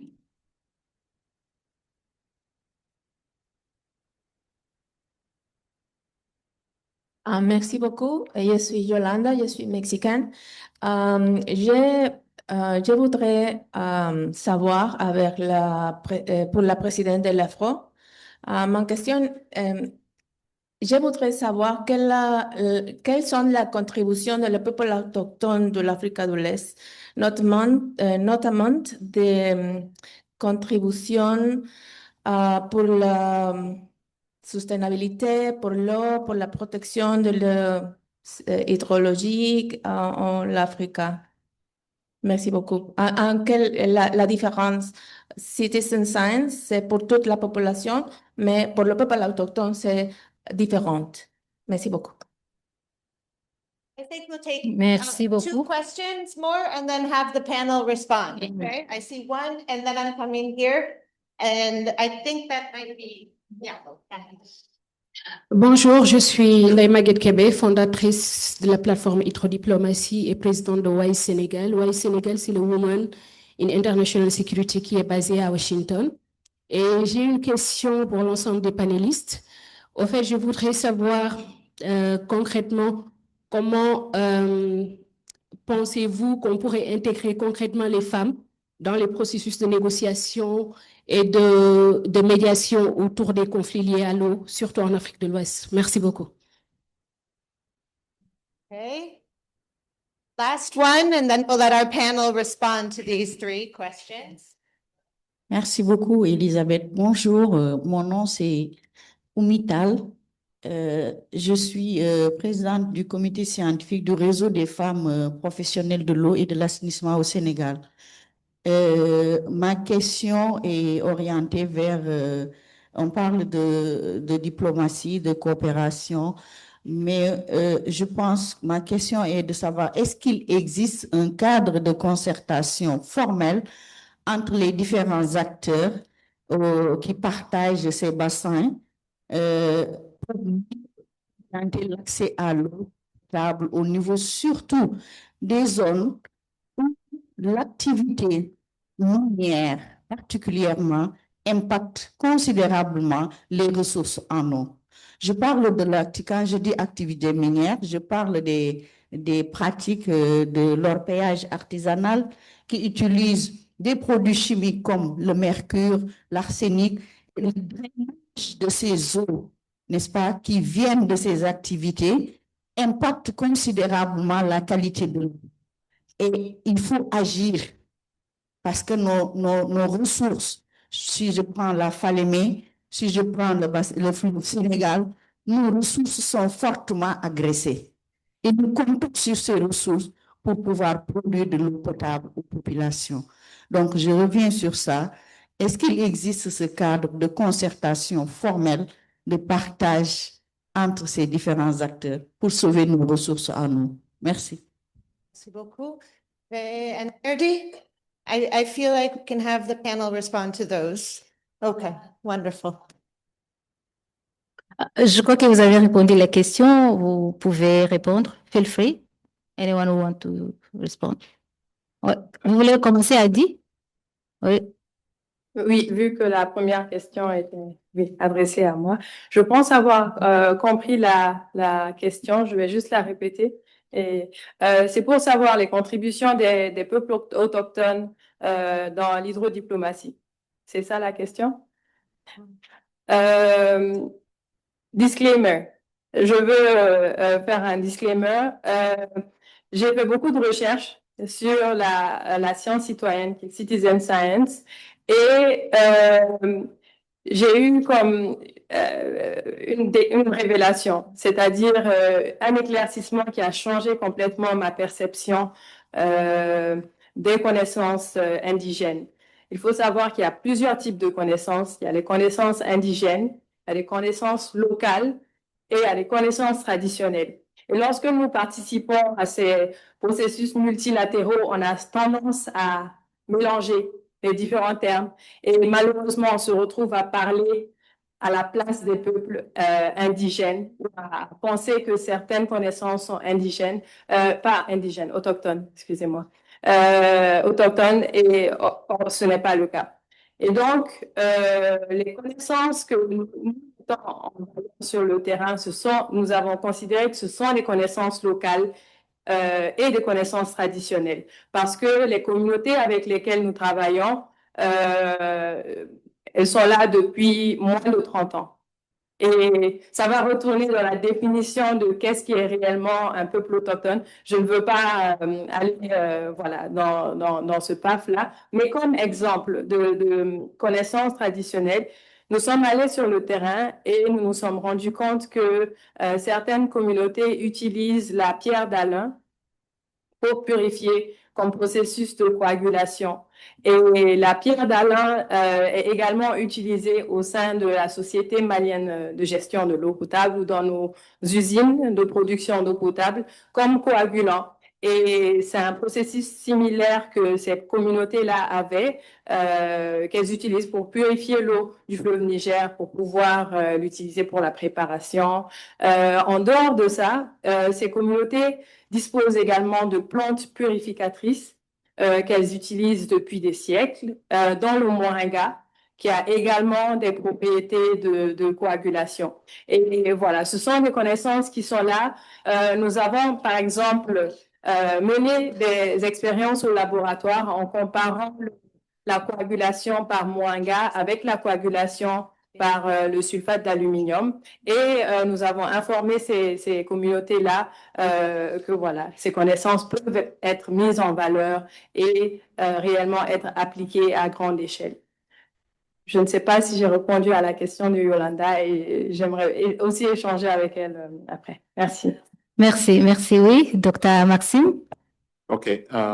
Peut-être une chose sur la question sur la médiation. D'abord, il faudrait reconnaître des niveaux de médiation différents et on se focalise le plus souvent sur la médiation au niveau national ou bien régional en regardant les grands conflits. Bon, mais pour les questions de l'eau, c'est très important aussi de souligner le rôle de la femme dans la médiation communautaire. Et c'est ça qui est important. Il y a beaucoup de communautés dans lesquelles les femmes jouent un rôle important, même si ce rôle-là n'est pas prominent ou bien public.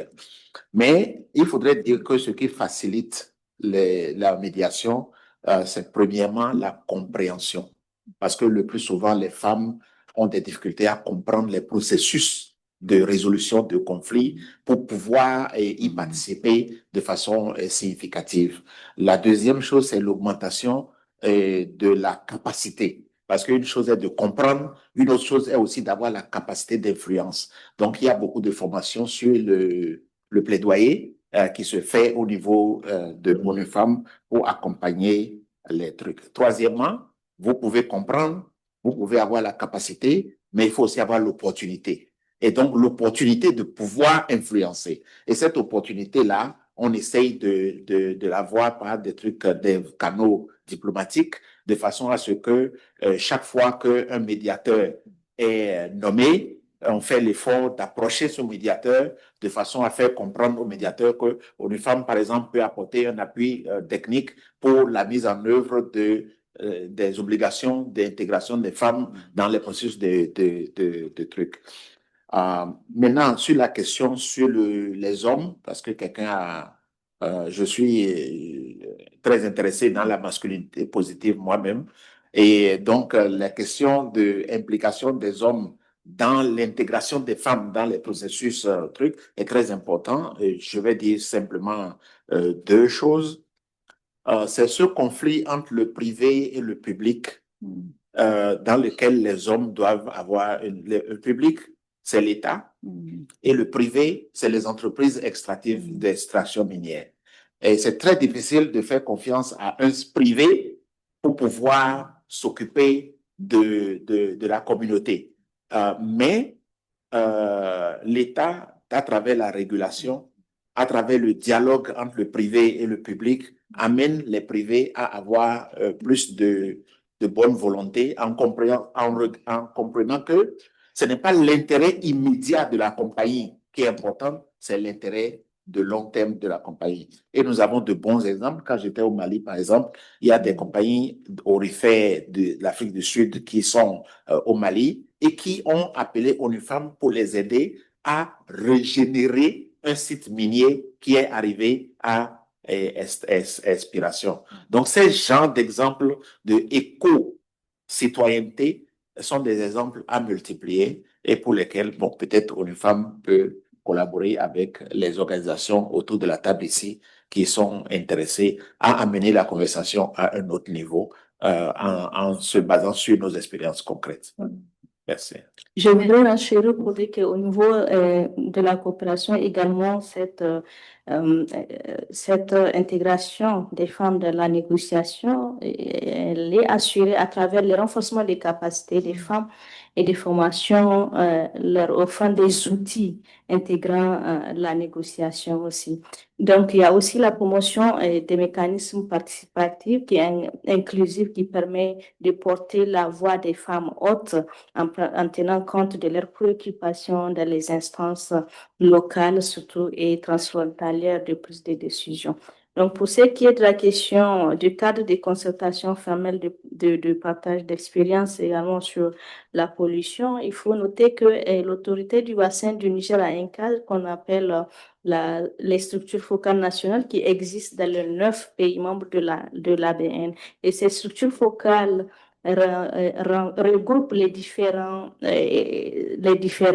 structures, ministères techniques, tout ce qui est agriculture, élevage, environnement, énergie. Donc, tous les acteurs sont dedans et elle est actuellement en train d'élaborer une stratégie qui doit tenir compte de tout ce qui est aspect pollution, surtout lié à l'orpaillage. Donc, l'étude n'est pas finie, le document n'est pas fini, mais c'est en cours. C'est pour démontrer comment inscrire au niveau de la coopération aussi, elle s'intéresse à ces problèmes de pollution liés à l'orpaillage. Merci.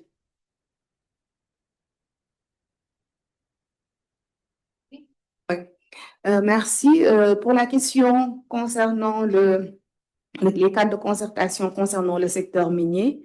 Bon, je sais que les États de l'OMV sont très engagés dans ce secteur, mais à ma connaissance, il n'existe pas officiellement de cadre de concertation du secteur minier dédié et permanent au sein de l'OMV, comme c'est le cas par exemple, pour l'eau, il y a des cadres de concertation au niveau local, surtout sur la gestion intégrée qui existe, l'énergie aussi et l'environnement. Mais je pense que c'est en vue parce que les États sont en train de travailler sur ça et je pense que la communauté aussi va s'engager pour la mise en place de ces cadres de concertation.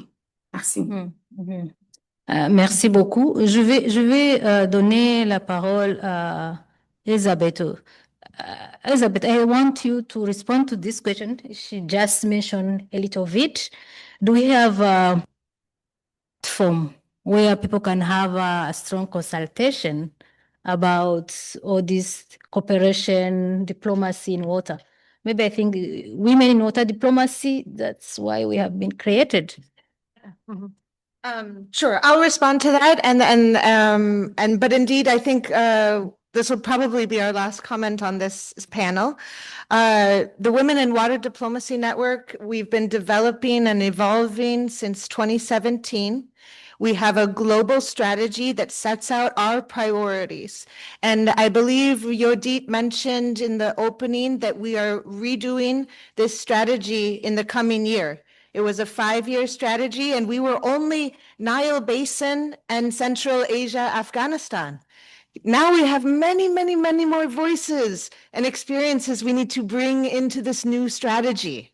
So we're excited because now all of you will be part of that process and help us better make a stronger strategy that reflects the very changing political climate for multilateral cooperation. That's at the heart of water diplomacy. So we hope you all will be our partners in making a new strategy that reflects our now global community. And I want to thank you all for your contributions today at this panel, and dear Verdi as well. Thank you, dear sisters. So welcome back from lunch, everyone. I graciously ask for your attention to the front.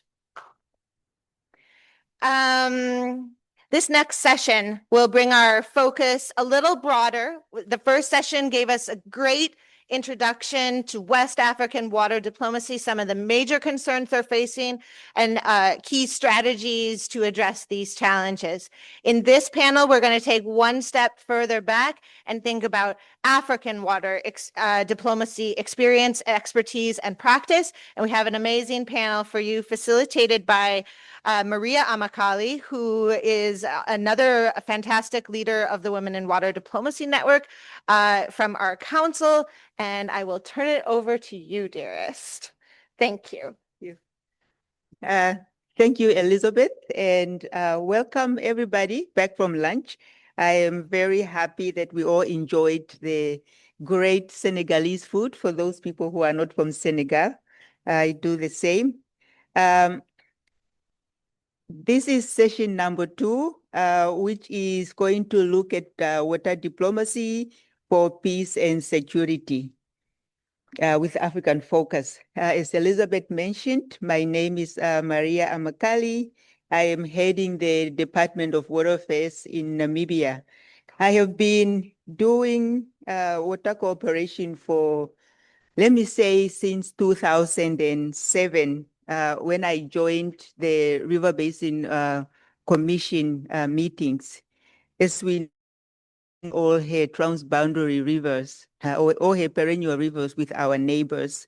As such, we have to make sure that water cooperation is key to our everyday activities. And as we realize, water diplomacy in Africa is not just a technical or sector-specific discussion. It has become a central to peace and security issue. And across the continent, climate change, rapid population growth, and uneven development are intensifying the pressure on shared water resources. At the same time, Africa offers some of the world's most instructive example of how water can function as a source of conflict, but not only as a source of conflict, but as a powerful platform for dialogue. I think we have the most river basin or shared rivers in the world, if I'm not wrong. As such, Today's session, as has been alluded to, is to examine water diplomacy as a tool for peace and security. And we are going to draw from African experience, from transboundary basin, regional institution, and global cooperation, as we will see in the representation of our panel. We will explore what is working, where the gaps remain, and how Africa's lesson can meaningfully inform the global and international processes, particularly as we prepare for the UN Water Conference 2026 and under the broader dialogue of water for cooperation. We would also like to see how inclusive, gender responsive, and institutionally robust approaches to water diplomacy can help prevent conflict, manage climate risk, and strengthen regional stability. The panelists will be invited to reflect not only on the policy and frameworks, but also on practice. What has actually made the difference in ground, the challenges, etc. And we are privileged today to have a panel that will be bringing perspective from the basin, from the continent, and the global level. And I would like to hear also how they see these challenges. I think the ambassador from Finland was talking about declining multilateralism. How is this going to be addressed? And what does it mean to the future cooperation over the shared waters? Allow me at this chance to introduce you to the panel. Let me start from my left. And it's Mr. Pera Ramwedi. I've known him also for the longest time. He's a executive secretary of OCACOM, or Okavango River Basin Commission, what we call as OCACOM. And he has been there since October 2018, but he has been serving as a program officer in the Directorate of Infrastructure and Services Water Division of the SADC Secretariat. So he has a good overview of the SADC River Basin Organization, but also being part of the AMBO. And he has been responsible for coordinating and facilitating implementation of the SADC program action in water. So with his 20 years of experience, we expect that he will give us some insights. Let me also then introduce Dr. Hiren Kim from World Meteorological Organization. She's currently, thank you, she's a head of the Hydrological and Water Resources Division since 2019. This division supports the enhancement of members' hydrological and water resources services by coordinating diverse projects and programs such as the Associated Program on Floods Management, the Flash Floods Guidance System with a global coverage, the WMO Community of Practice on Flood Forecasting and Early Warning, and other activities related to the hydrologic forecasting and water resources assessment and management. In view of climate change, we are hoping that you'll be giving us way insights. Let me invite, I'm sure you don't see in one of our panel members is Dr. Florence Grace Adogo from Uganda. Until yesterday, she was the president of AMBO, or Africa Network of Basin. And now she's advisor to the Nile Basin Initiative Executive Director, having served as the Executive Director of the MBI through 2025. She's an accomplished water and environment resources management professional with experience of over 37 years in the sector. Welcome, Doctor. And then let me turn back to another of our panel members. I hope you are able to identify who's who as I read them out. The next panel member I have is Mr. Nelson Gomonda. from Malawi. He is, or Nigeria. He's a director of program at the AMCA, or Africa Ministers Council on Water Secretariat. The president was just here this morning. We appreciate where he provides strategic leadership to the program directorate and support the executive secretary in delivering the AMCA's overall mandate. He also brings with him experience in the development, including 15 years focus on water and sanitation at national, regional, and continental level.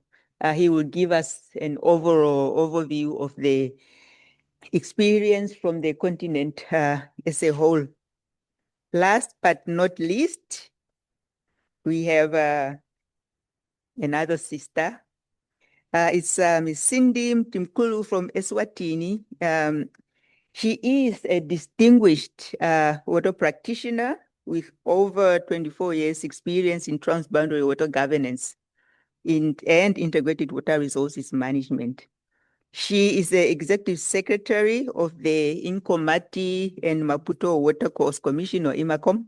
And she, we are very proud from the Southern Africa, is the first female to occupy the position of the executive secretary. So you can give her a hand.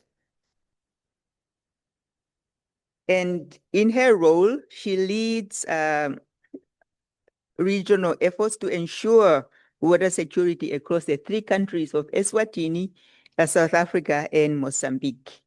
So let's give a hand of all the panel members.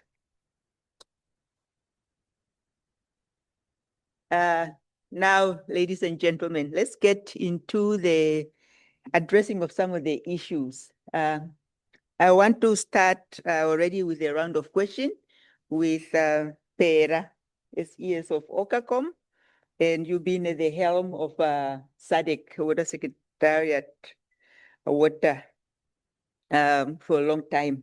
My question for you is, where do you see water insecurity posing the greatest peace and security risk in Africa basins today? Be free to specify Southern Africa basin if you must. And how can diplomacy mitigate these risks?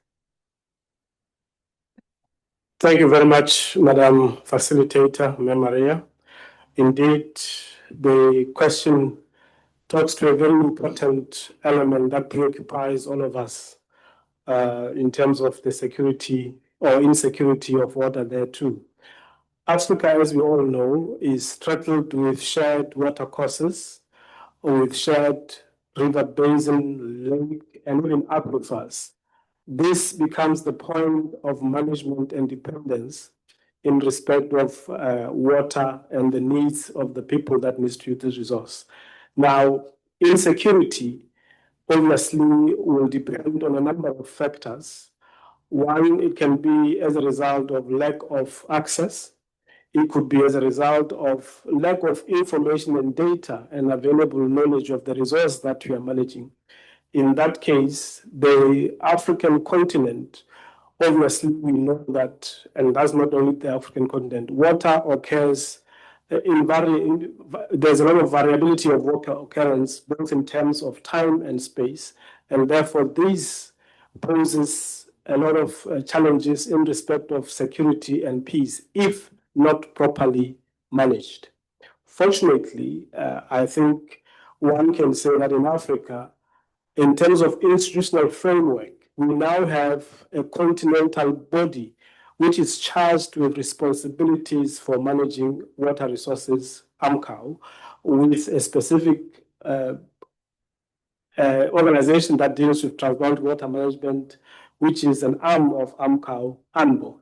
Now, all these institutional frameworks, including the requisite legal instruments that have been enacted by the various regions of Africa, makes it possible to be preemptive, and not wait for when the trouble comes in terms of water insecurity that will then bring conflict because of the need for countries to now get what they need to get for their own needs.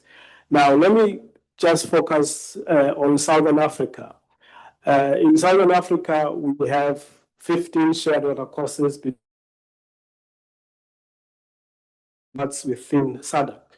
And these river basins, fortunately, there was an effort within the Southern African sub-region where cooperation was already engendered within the Economic Commission or Economic Community, SADC, where a treaty that was signed by the then 12 countries was also providing for a process where a protocol that governs management of water resources in terms of the protocol on shared water courses was also enacted by the states.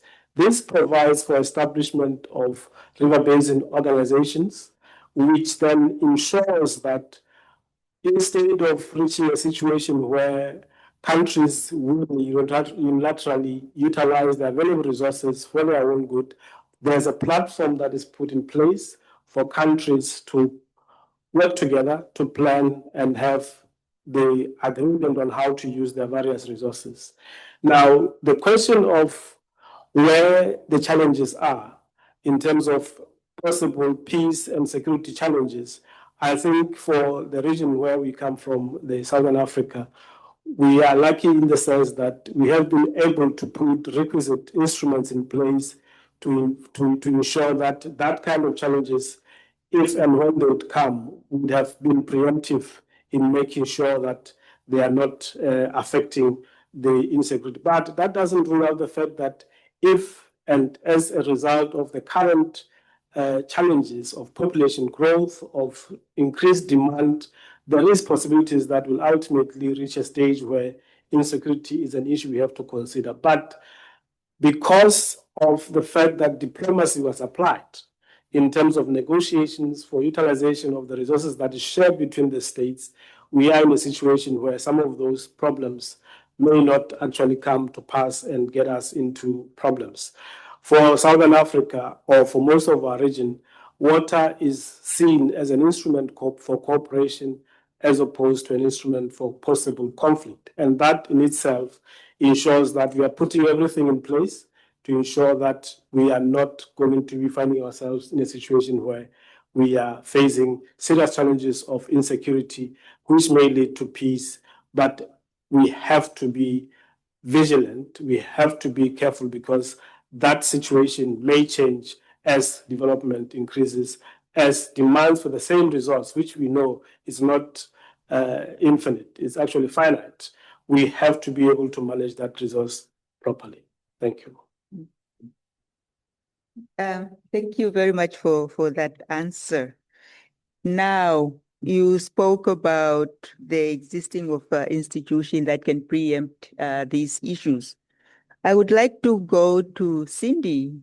As a executive secretary for one of the key commission, what tangible difference does the meaningful participation of women and diverse actors make in water diplomacy outcomes related to peace and security? Thank you very much for the question, Madam Facilitator. I will start by trying to explain meaningful participation as well as diversity. We are talking of participation that is real and effective, not just tokenism. And also we are fundamentally looking at diverse actors being civil society, indigenous groups, and local communities. In the context of transboundary water management, that is more than fairness. It has to be effected to change the durability and the quality of the discussions as well as the trust levels. So in transboundary context, we are emphasizing inclusivity to shift the focus so that we do not just share the pie, like how much is there and you get an equal part, but we want to go to the extent of sharing the benefits from the little available water resources there. So the benefits of having an inclusive approach include more successful and more holistic provisions, especially when you include women in these discussions. Women have a tendency of prioritizing the social needs and the community level issues. And those ones ensure that you can reach an agreement that address the root cause of the issues as opposed to the high level issues of national governments who are more like looking for a stake. When you are looking at addressing needs, then you are able to ensure that you are assisting people based on what really affects them as opposed to political positions. And those political positions are usually rigid. But if you are basing your agreements on the needs, you stand a better chance. When you bring diverse groups, then you bring more knowledge to the table, and that improves the on the ground effectiveness of the decisions that you take. We always say women are the managers of water, from community level to agriculture and small scale use. We are involved, but in a transboundary context, we find that we are not really there. So it is important to be inclusive and include those people so that we are able to bring more of the knowledge that the engineering may lack sometimes. The other point is that diverse actors provide alternative channels of communication when the diplomatic channels may fail. For example, when you are bringing people who know each other at a community level, they forge relationships that are stronger than the political elements of territorial issues. So they talk more from a premise of understanding each other than being too rigid. And then in conflict resolution, that is a very good element when you ensure that people are able to work together to reduce conflict and promote the diplomacy and benefit sharing from available water resources. Thank you. Thank you very much for that. I think throughout the discussion, I'm hearing that there's, with the issue of climate change, sometimes we have the information, sometimes we have the resources. And that's the resources we are all fighting for or wanting to use. Everybody looking for their own. And I want to ask Dr. Kim, as the head of the Hydrological and Water Resource Division at WMO, how does the WMO's mandate translate into tangible outcome for African country, particularly in strengthening climate services, early warning systems, and water-related resilience? Thank you for the question, Maria. First of all, I changed it. I have two hats. One is Chief of Hydrological Modeling and Forecasting. Another one is the Head of Associate Program of Product Management in WMO. As you mentioned, the first female executive we have here as Cindy. I'm the first female chief for hydrology in WMO history. Thank you. With the name of the WMO 30 years. And also including previous WMO, which called IMO, it's more than 153. We didn't have a chief, female chief in hydrology. So I would be proud of how it has been changed, the female empowerment, gender empowerment, that I'm happy to show as one of the evidence that things have been changing. So it doesn't mean that we don't like male experts, but should have equal balance. As a specialized UN agency for climate, weather, and water, WMO has been working a lot, supporting activity global, regional, national, basin, transboundary basin, continental scale. And we served 193 member states. I believe all of you are part of our WMO communities. In our mandate, strengthening hydrological and meteorological services as Maria mentioned, improving early warning system, enhancing water-related resilience. Here today, as requested, I will only focus on Africa regions, not Asia, not Caribbean, not South America. So first of all, we're strengthening our regional and sub-regional climate centers. Why are we doing this? We want to make members support members, not always a member waiting for the external partners, external donors, or external experts, but they should strengthen their capacity within Africa, then they can support other members as well. That's what we're trying to do. So we do have regional climate centers.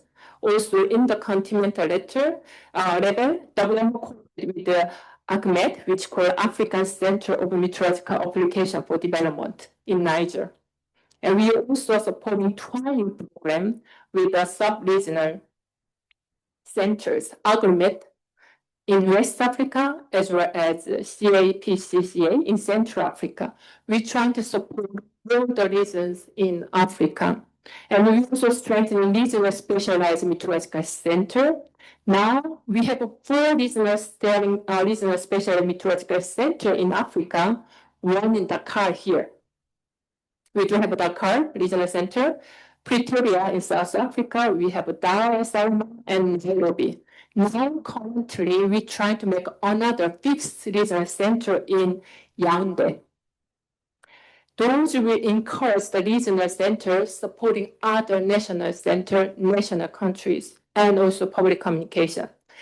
Today, I need to mention about cruise initiative, which is climate risk and early warning system. And this is a very flagship example of multilateral cooperation. This morning, we heard a lot from the Excellency that she mentioned about how it's important to have a multilateral cooperation.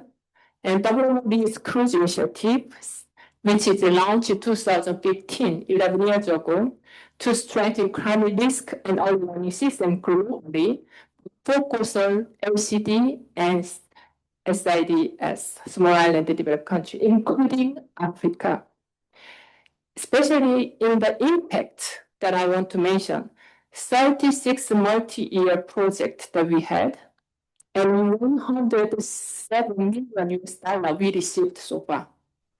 And we supported 75 ADC and Cs, including Africa countries. Because I'm hydrologist, I like to put in numbers to show people how it is big number. Approximately 396 million people in 45 countries, Africa including 39 countries. So you can imagine majority support that we did in Africa, gain access to improve forecast and early warning services since 2017. And I have to say special thanks to our tribal members who contribute, providing significant fund that cruise initiative is possibly happen. Australia, Canada, especially Finland, who is also supporting today's symposium. I have to mention it. And France, Germany. I met one of the German colleagues at the plane when we came here. So I have to say thanks to Germany as well as GIZ, I believe supported today's symposium. I want to mention the special thanks to them.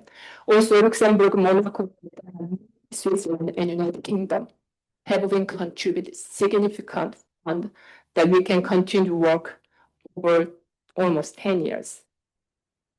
And I want to mention some of other good examples like Volta Basin project that we got funding from Adaptation Fund. Focus on the Volta Basin with 6 countries. We supported flood and drought, forecasting and management. Now with that project, the 6 countries are delivering real-time and also forecasting result to support in their countries together with the region. And we made a strong collaboration among the country for the transboundary river basin. That became one of very successful projects recognized by Adaptation Fund. They even put in the media. What a great successful story that we made together. So now Volta Basin Phase 2 project is under development, and I'm pretty much 99% that we will get another Phase 2 project funding from Adaptation Fund. And also, as Maria mentioned earlier, when she explained my story, and then there was first blood guidance system, which WMO has been implemented in 72 countries, including South Africa region and also West Africa region. Now we have Nigeria, Burkina Faso, and Mali in cooperation with our business center, which I mentioned, Dakar, and agreement in Niger, that we closely working together to support those countries. Not only existing or past project, we also developing new projects, especially for the Lake Chad Basin, which is funded by Adaptation Fund again. And now the project group, we hiring project manager recruitment to support this project, and we already got agreement with Adaptation Fund. So WMO has been continued to work and supporting our members with our technical support, but also multiple projects together. But I need to mention about challenging and bottleneck. This is my last, sorry, Maria. Even though we have very good partners, donors, supporters, but still many challenges remain that I want to highlight today. One is very limited access to observed data, even though we do have many great global scale data products supported by multiple great partners. Still, local data is very critical. The accuracy is very critical for making reliable forecasting result and running. So we really need to see how we can overcome the challenge. The second one, even though project installed so many stations, so many observations in the local, but still there's an issue with the vandalism of the infrastructure. It has been broken. No more maintenance, no more support. So we cannot get the data, we cannot get the information. And human resources constraints. Many projects, we cannot hire government staff directly or institutional colleagues directly.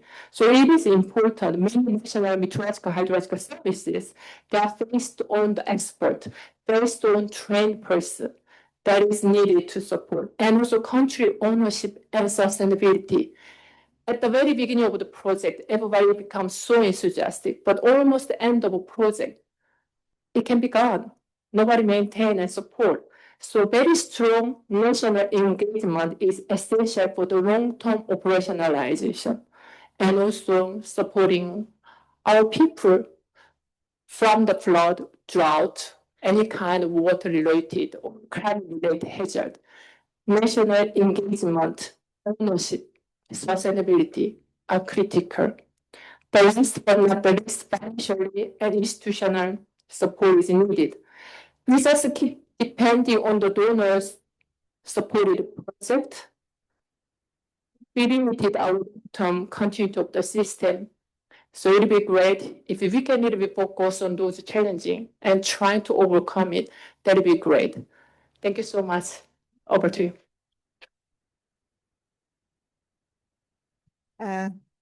Yes, thank you, Dr. Kim, from that WMO perspective. And I see a lot of projects that is happening. I hope we are all aware as our countries are being mentioned also. And then you mentioned about the challenges, data capacity. And we are talking about peace, security, data sharing. I would like to ask Dr. Adongo. In many transboundary basins, where we also understand what is happening at other contexts, data does exist, but it's not shared. So from your experience, what is the key practical or institutional barrier that prevent data from becoming a shared public good? And how does this undermine trust and cooperation? Thank you very much for that question. From my experience, the core barrier is the politicization of data, where information is treated as a strategic asset which is linked to sovereignty, power, and negotiation leverage, rather than a shared public good. This is further reinforced by the fact that there is weak or non-binding data sharing mandates, but also there are irregularities and asymmetric kind of capacities. Some countries within the basin are better in terms of capacity than the other.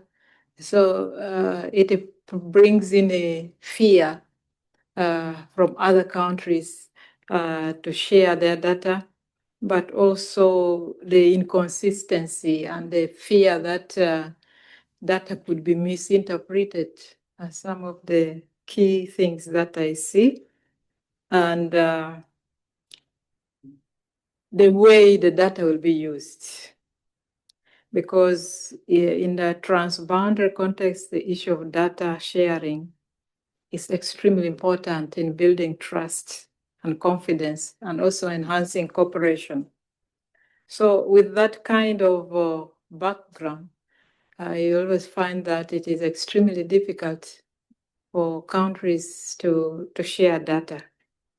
However, as you are aware, there's a very clear provision, Article 9 of the UN Water Convention on Non-Navigable Uses,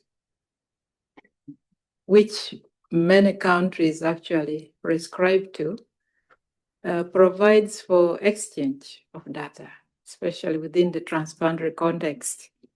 But because of these barriers, it's not being followed.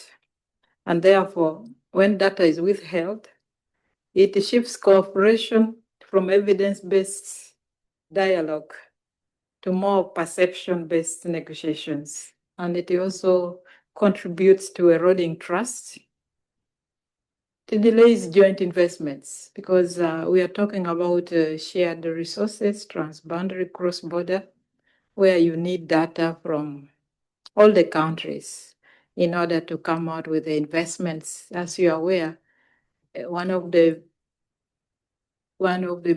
good ways of enhancing trust, confidence, and cooperation is through joint investments, and where benefit from the joint investment is shared. It brings the countries together. It also weakens our systems, which my sisters just talked about.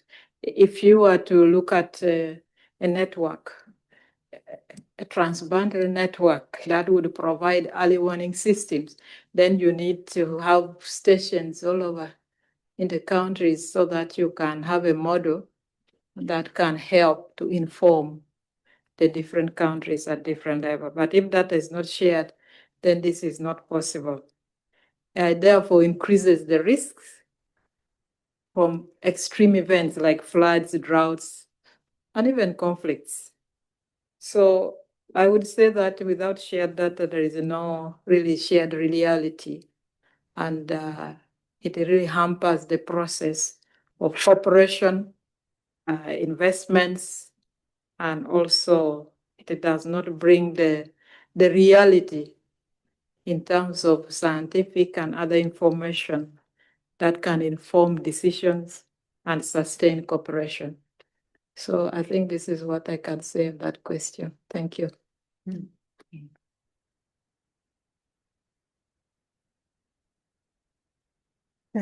Thank you very much for that. I'm hearing some challenges. We are talking about water diplomacy for peace and security. Yet, as country, we are still sometimes reluctant to share the information with each other, although we know that we need this information for us to cooperate better. And I want now to look at it from the African continent point of view. And I'm now looking at Nelson, who is sitting in AMCAO Secretariat. The Africa Water Vision and Policy will be launched next month. Now, just also listening from what has been said, looking at the water diplomacy, looking at the also just gender inclusivity. What do we need to do to ensure gender equity, social inclusion, and grassroots agency in the water governance and diplomacy? Thank you, moderator, for that question. And indeed, you're right that Africa has just adopted an Africa Water Vision 2063 and policy. And in this vision, we are looking at really water secure Africa with the self-sanitation for all as the vision statement. I should say the development of this vision document was really a work of different stakeholders and partners, but more importantly, we benefited quite a lot from the leadership of Senegal, our host, which is also the current president of AMCO. And I know that even as we sit here, we have our Technical Advisory Committee Chair, Dr. Bakari Fati, who convened, I don't know how many meetings, maybe 3 or so meetings. Dr. Bakari Fati is at the back there, so it deserves all our appreciation for really making sure that the member states are able to provide their input, which is more important. Just quickly to say that this vision and policy has about 8 statements. I know most of us haven't seen it. But very shortly we'll be, I think, sharing it as we launch at the African Union Commission. But the vision statements are looking at the first one, issues of wash, the second one, issues of water for prosperity, here looking at issues for sustainable water for economies, of course. The third looks at issues of blue economy, looking at from the source to the sea aspects of water. The fourth one looks at issues of basin as instruments of unity. And then we are looking at also aspects of governance in vision statement number 5, and then resilience, dealing with issues of climate change. And of course, there is innovation and skills as vision statement number 7, and number 8, of course, looking at issues of water intelligence. So basically, that's what summarizes maybe the vision I can say. And we are even grateful to the basin organizations and most of them on the table here, and also our partners, including the EU, BMZ, through GIZ. We appreciate the support. Now, when you come to look at the aspects you've mentioned in the context of the new vision, what we need to do to ensure gender equity. Basically, in this particular vision, we are maybe identifying about 4 specific areas that we need to do. Number 1, we need to push for inclusive engagement. And I think on this one, I don't need to unpack because my sister Cindy unpacked that already. And it's quite important to ensure that major water decisions are really undertaken in a manner that involves and includes all the key stakeholders, and also making sure that we have gender balanced stakeholder engagement. So that's quite key. Number 2 is making sure that we work together to remove entrenched barriers. And I think we have quite a lot of barriers that sometimes deny some sections of our society from participating and contributing to decisions sometimes. So that's something that we have to deal with. But as we also remove these barriers, we have to work towards the reveraging we can say the demographic divides. We know that Africa, of course, has the biggest population of youth, about 60 to 70% in some countries as well. So we may have to work towards how do we leverage on that opportunity. Number 3 is basically looking at leveraging cultural diversity, and Cindy again unpacked this point very well. She highlighted the importance of having different groups, including the indigenous, because yes, there are research institutions, they are all experts, but sometimes we lack even knowledge from other groups, be it community or even indigenous groups as well. And as you mentioned, if we bring everybody on the table, we definitely would have the solutions that we need.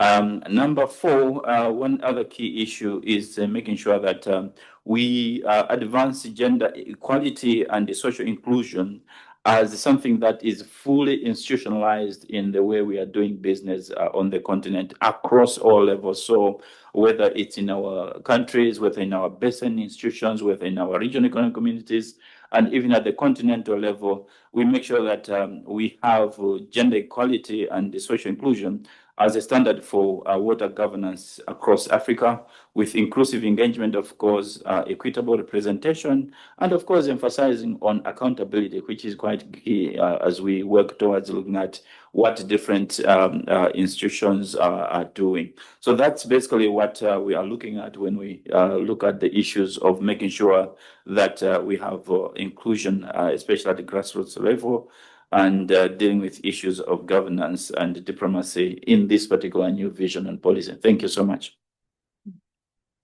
Thank you very much, panel members.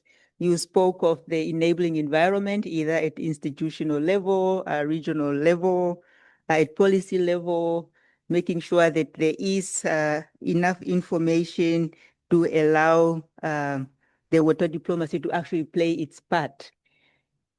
Now, I'm thinking maybe somebody in the audience says something that they felt has not been said. I'm only giving an opportunity to one person. Who would want? I see a hand there.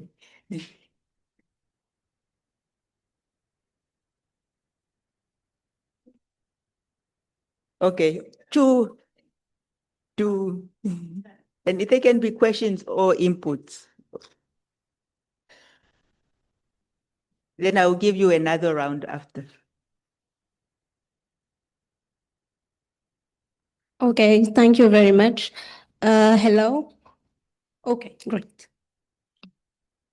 Hello, my name is Aogay. I'm from the Young Water and Sanitation Professionals in Senegal. My question is for Doctor, I forgot the name, but the one who was talking about lack of data sharing. So as a PhD student in climate change issues in the Senegal River Basin, I'm facing this problem. So I'm asking at your level, what are the strategies developed to facilitate this data sharing between all countries without feeling threatened or insecure? Thank you.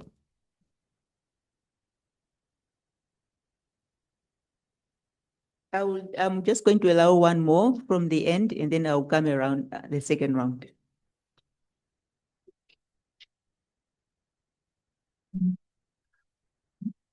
À tous, merci beaucoup de m'avoir donné cette opportunité de remercier d'abord Elisabeth pour l'invitation. Et donc, je devais être là avec vous depuis ce matin, mais on a eu un conflit d'agenda qui ne m'a pas permis d'être là. À ces remerciements associés ici, tous les membres présents dans cette salle, mais permettez-moi tout particulièrement de remercier aussi mes proches collaborateurs, tels que Sonia, elle est là, donc secrétariat à la Convention. Il y a Maria également qui est facilitatrice de ce panel, qui est voilà, donc, une collègue à moi dans le bureau, et aussi TAC. Et à ces remerciements associés également Amkao, représenté ici par son autorité qui est Nelson, qui dirige actuellement le secrétariat de l'AMCO. Et je l'encourage et je le félicite pour ce qu'il est en train d'abattre comme travail. Donc, autour de cette table-là, j'ai que des amis, et donc permettez-moi de ne pas tous citer, mais je m'adresserai à la représentante de l'OMM, Dr King, pour sa présentation. On sait que moi, je suis hydrologue de formation. Je suis aussi le conseil en hydrologie d'IPER du Sénégal aux côtés de l'OMM. Donc, pour votre exposé, donc, je voudrais juste faire un petit commentaire sur la prise en charge des préoccupations des services hydrologie en Afrique de l'Ouest particulièrement, mais aussi je pourrais l'étendre à toute l'Afrique, d'autant plus que je suis aussi le président du comité consultatif technique de l'AMCAO. Donc, je pourrais valablement parler au nom de tous les services hydrologiques de l'Afrique. En fait, on a constaté, et donc, j'avais, avant d'être directeur aujourd'hui de la gestion, de la planification des ressources en eau du Sénégal, j'étais d'abord le chef de division hydrologie. Et j'ai fait une thèse de doctorat aussi en modélisation hydrologique. Donc, je suis mieux placé pour parler de ce sujet. Donc, au mot constat, pour moi-même, on le dit à des occasions de réunion, que les services hydrologiques sont les parents pauvres de la politique de l'OMM. Heureusement pour nous maintenant, l'OMM a pris conscience de ça et est en train de rectifier le tir. Parce que par le passé, nous devons aussi bénéficier des bourses de formation, de renforcement de capacités périodiques, au même titre que les météorologues. Mais depuis un certain temps, on a abandonné les services hydro, si bien que les services météo sont devenus beaucoup plus puissants, beaucoup plus performants que les services hydrologiques. Et quand on parle de système d'alerte précoce, je crois que les phénomènes d'inondation et de débordement des cours d'eau ne doivent pas être sous-estimés. Je le dis parce que le Sénégal a vécu deux situations successives, l'année 2024, hivernage 2024 et hivernage 2025, un débordement du fleuve Sénégal qui n'a jamais été observé depuis la création du barrage en 1986. La crue de 2024, octobre 2024, avait dépassé la cote d'alerte de 1,66 m. La cote d'alerte est de 10 mètres. Le niveau atteint était de 11,66 m. Donc, ce qui a fait qu'on n'avait pas pu mesurer cet impact-là à temps. Maintenant, si on avait vraiment un bon système d'alerte précoce, peut-être que l'événement n'allait pas nous surprendre comme c'était le cas. On n'a pas été surpris parce qu'on a un dispositif de suivi sur l'ensemble du cours d'eau. Donc, pour ne pas être très long, voilà donc ma préoccupation. Merci. I am keeping to my promise. I will come back to the round two with the questions. Thank you very much, Dr. Fati. I'm thinking that Dr. Kim understood exactly what you are saying. I also saw a lot of numbers from hydrologist to another hydrologist. And of course, you are in a good relation as we move to the co-chairing of the themes, especially the one on under climate. And I also am happy to see the youth who are also in the room. I think that the whole issue about water diplomacy and women is also to include the youth. Now, Dr. Andongo, you can shortly give the answer to the young lady, and then Dr. Kim can just give some short intervention to what Dr. Fadi said. Okay, thank you very much, and thank you so much for that question. Indeed, data sharing is a big challenge. Strategies that have been done. I wouldn't want to say strategies, I want to say the practice, because our biggest challenge has been in translating policies, principles into practice. At the Nile Basin Initiative, with the support from EU and BMZ, we have rehabilitated our regional hydrological stations and improved on the technology that uses real-time data capture and relays it to the countries as well as the secretariat, which is the regional office. Now, most of the time, I think we demand data from countries. In other words, you want the countries to pool their data and give it to you. This one doesn't work.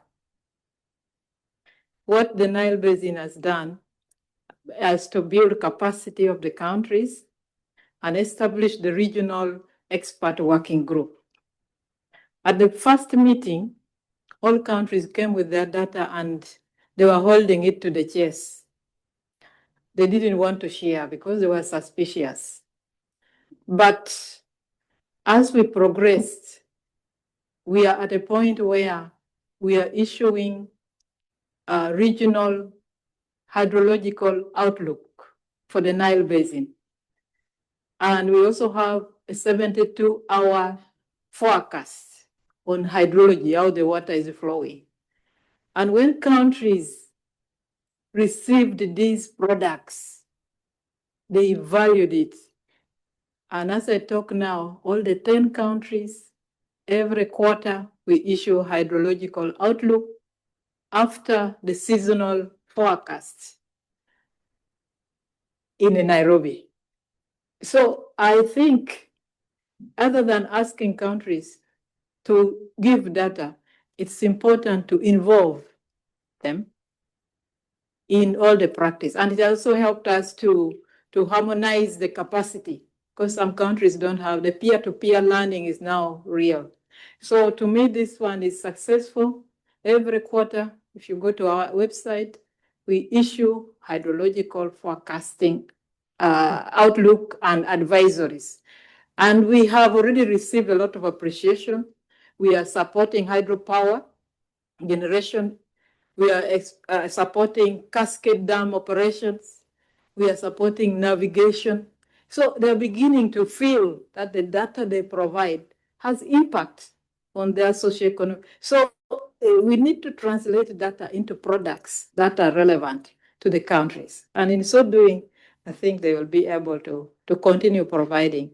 But as long as we collect data and put in the database, which is scientific and nobody understands, I think it is extremely difficult for us to get that. So yes, I think this is the experience I can have now. Thank you. Yes, thank you very much, Doctor. Yes, Dr. Kim, shortly, some intervention from. Yeah, I can do very short, briefly. It's very pity to hear that you felt hydrological service has been weakening while meteorological services is stronger. That's really pity part, and I'm very sad to hear that because I thought we have been working a lot to enhance, empower hydrological services in the country. That was my belief, but it's obvious that you don't feel it, that we should work more. As you may know, WMO, people sometimes do not recognize WMO as a hydrological specialized UN agency because of World Meteorological Organization.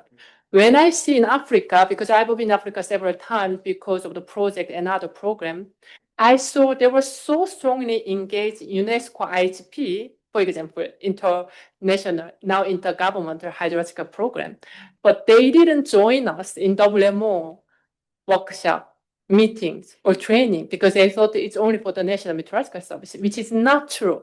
I'm the chief of hydrology, as I mentioned. So WMO with 193 members, we do have a permanent representative, PI, usually from Met Services, Director General. But we do have a National Hydrological Advisor, who is the director or director general of National Hydrological Services.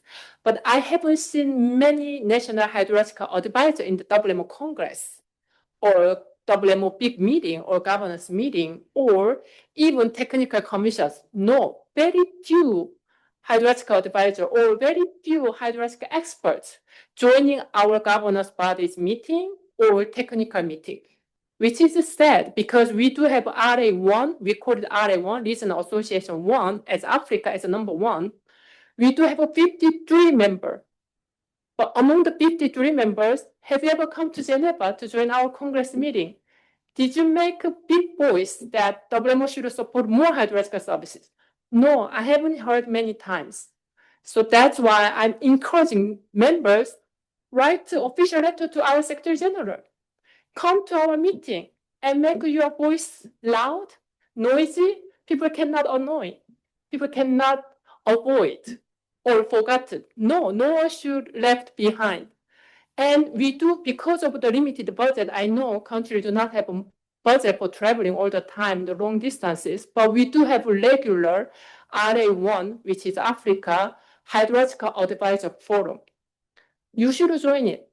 That's a regular virtual forum where we hear from members, where we're trying to collect. Training is ongoing. We still have many training, regular activity, also extra budgetary project. Training, we now develop hybrid mode, virtual mode. There are a lot of training, but nobody asked, we cannot continue. Last year, we had a training in Egypt, supporting National Hydrological Services. We continue to support our members, but maybe you didn't hear about it, or maybe you didn't have a chance to join there. We still have a fellowship program together with DEFT, IHE, another institution. We still have it. Please join us. We want to make stronger hydrological service. Thank you.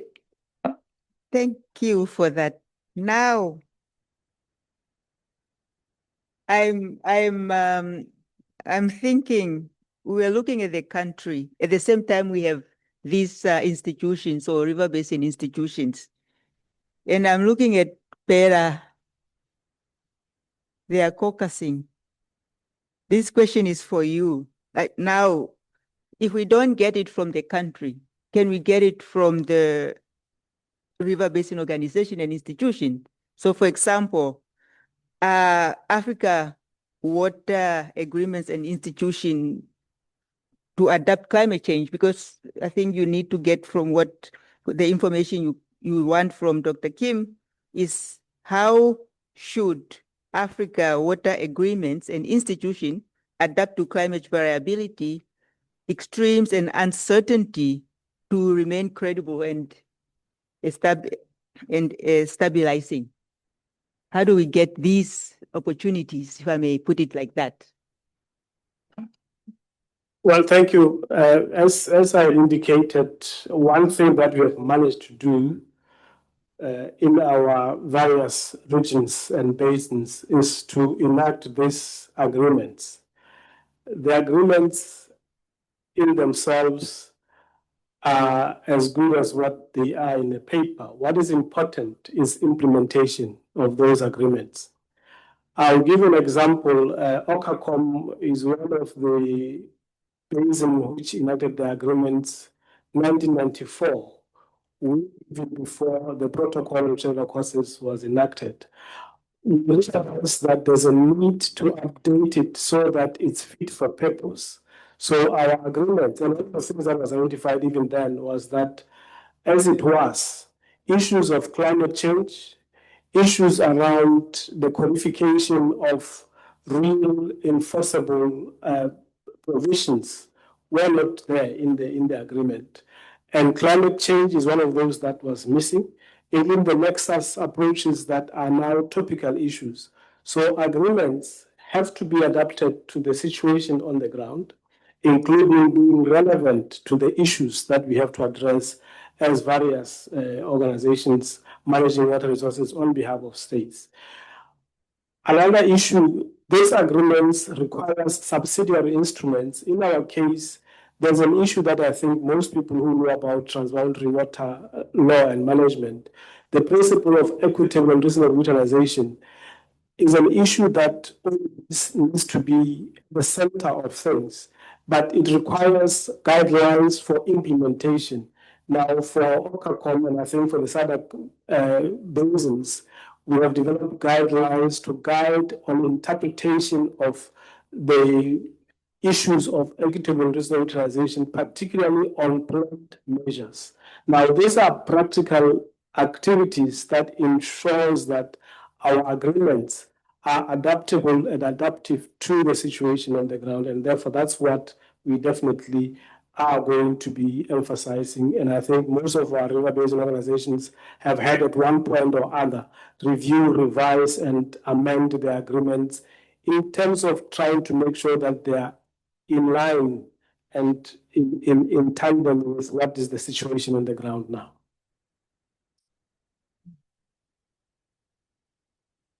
Thank you for that. Now I want to go to Cindy again, listening to what Pera just said. And I think what also leading to the question of the young lady over there, is this issue linked to asymmetries between states? You know, how can, maybe we can link it to diplomacy as well. How can water diplomacy better address power asymmetry between the states while ensuring equitable and mutual benefit outcomes? Are we holding the data for ourselves because I can, or what are your thoughts on that? Thank you very much, Madam Facilitator. I think we all know that whoever has the data, the information, has the power. And to achieve equitable outcomes, we need to shift from the raw power mentality to shared institutional benefits and frameworks. We have to move from the hoarding knowledge and start sharing whatever we have. For example, we have to consider that we're managing water resources not for the sake of just the water resources, but we're managing water resources for the benefit of the people, or the communities, or the industries. Whoever needs the water, that's what we're managing the water for. As a result, we have to look at the trade-offs. We as member states should not stick to my water, my allocation, my quota, at the expense of the overall broad development. We have to look at nexus approaches. We've talked about it already, that we need to have energy security, food security, economic gains, as well as environmental sustainability from the same water resources. And that sometimes requires us to have an overall systems approach where we are not trying to each one have a dam on their own territory because you are counting the number of dams. We have to look for the benefit of the system. Where is it most optimal to have what? So in the case of Southern Africa, in the Nkomati and Maputo Water Course Commission in Macomb, we have a number of instances where you have a shared infrastructure that is not located in one other country. You have Makuka Dam, for example, belonging to both South Africa and Eswatini, located entirely within Eswatini, but benefiting everyone. And you have that same dam meeting the demands for downstream Mozambique. So we need to be able to do that. And I go back to the international frameworks where we have a blanket under which we can all go under. Because the one who has power, the one who has more resources, may try to bully the other one who doesn't have much. But if we have the UN conventions and the SADC protocols and the overall pronouncements that are compelling us to share, to notify, to cause no harm to each other, then everyone can always hide under those pronouncements and bring accountability to the other one. And lastly, I think what we are doing here in this water diplomacy network, it enables technical alliances. Sometimes governments may find challenges due to sovereignty, but technocrats may bridge that gap. And friends and people who know each other from the different places can relate even better. And you find that while it is a challenge to obtain certain information in the official route, we are able to get those and we are able to do. And lastly, I would emphasize multi-stakeholder platforms where you participate and you give diverse opportunities for different groups. In that way, everyone brings what they have. As long as you all have a common goal, then we will all have access to whatever is needed and we'll all achieve what is required. I'll end there, facilitator. Thanks. Thank you. So in other words, water cooperation to lead to peace and security needs to be institutionalized, needs to be funded, needs to be engaged further at the multilateral platforms. I know I promised I have two questions. The lady there and there's one online. Online. Okay. Can we take this question? Let's take that one. I think it's nice for our online guests to feel part of our space. So there's a question from Tamara Ba. She says, how are climate-driven water scarcity, displacement, and governance vacuums intersecting with women's security, particularly where water is weaponized by state or non-state actors? So a very, very powerful question. Indeed, we'd love to hear some thoughts. I'm looking at the panel members. Who wants to?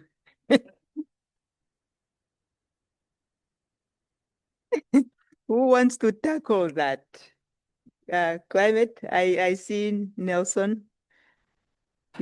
Yeah, so actually it's a difficult question and maybe it's a question for all of us for sure. And I'm not necessarily responding directly, but I wanted to just emphasize, as it has been mentioned, because I think Ntate Pera has mentioned, Florence also, Dr. Florence has mentioned, we know that water is that one resource that has the capacity of dividing us permanently. And also we know from what we are learning now with the transboundary organization that it is also a resource that can bind us eternally together.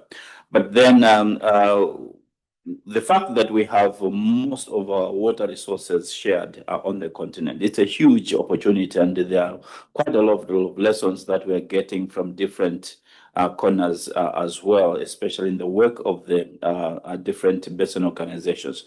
But related to that question, I think for us, we believe it's important that we have to push and make sure that we are respecting all the rights and the rights of others across different countries, but also across communities who are benefiting from this. And because if we don't, that's where now we end up having other people's rights being marginalized and undermined. And I think when we talk of women being in the intersection of those challenges, those are the questions that I think we have to deal with. So we have to really work so hard, remind ourselves to respect the rights of others in different contexts. That's quite key. But also, as Dr. Adongo has mentioned, we also need really to advance a little more into the flow of the information, and of course also transparency in terms of how those decisions are made. And sometimes people are disadvantaged because yes, they were excluded, but even if you did exclude them, what kind of mechanisms did you put in place to ensure that at least they understand and know the decisions that you have taken? And when you took the decisions, what kind of information did you consider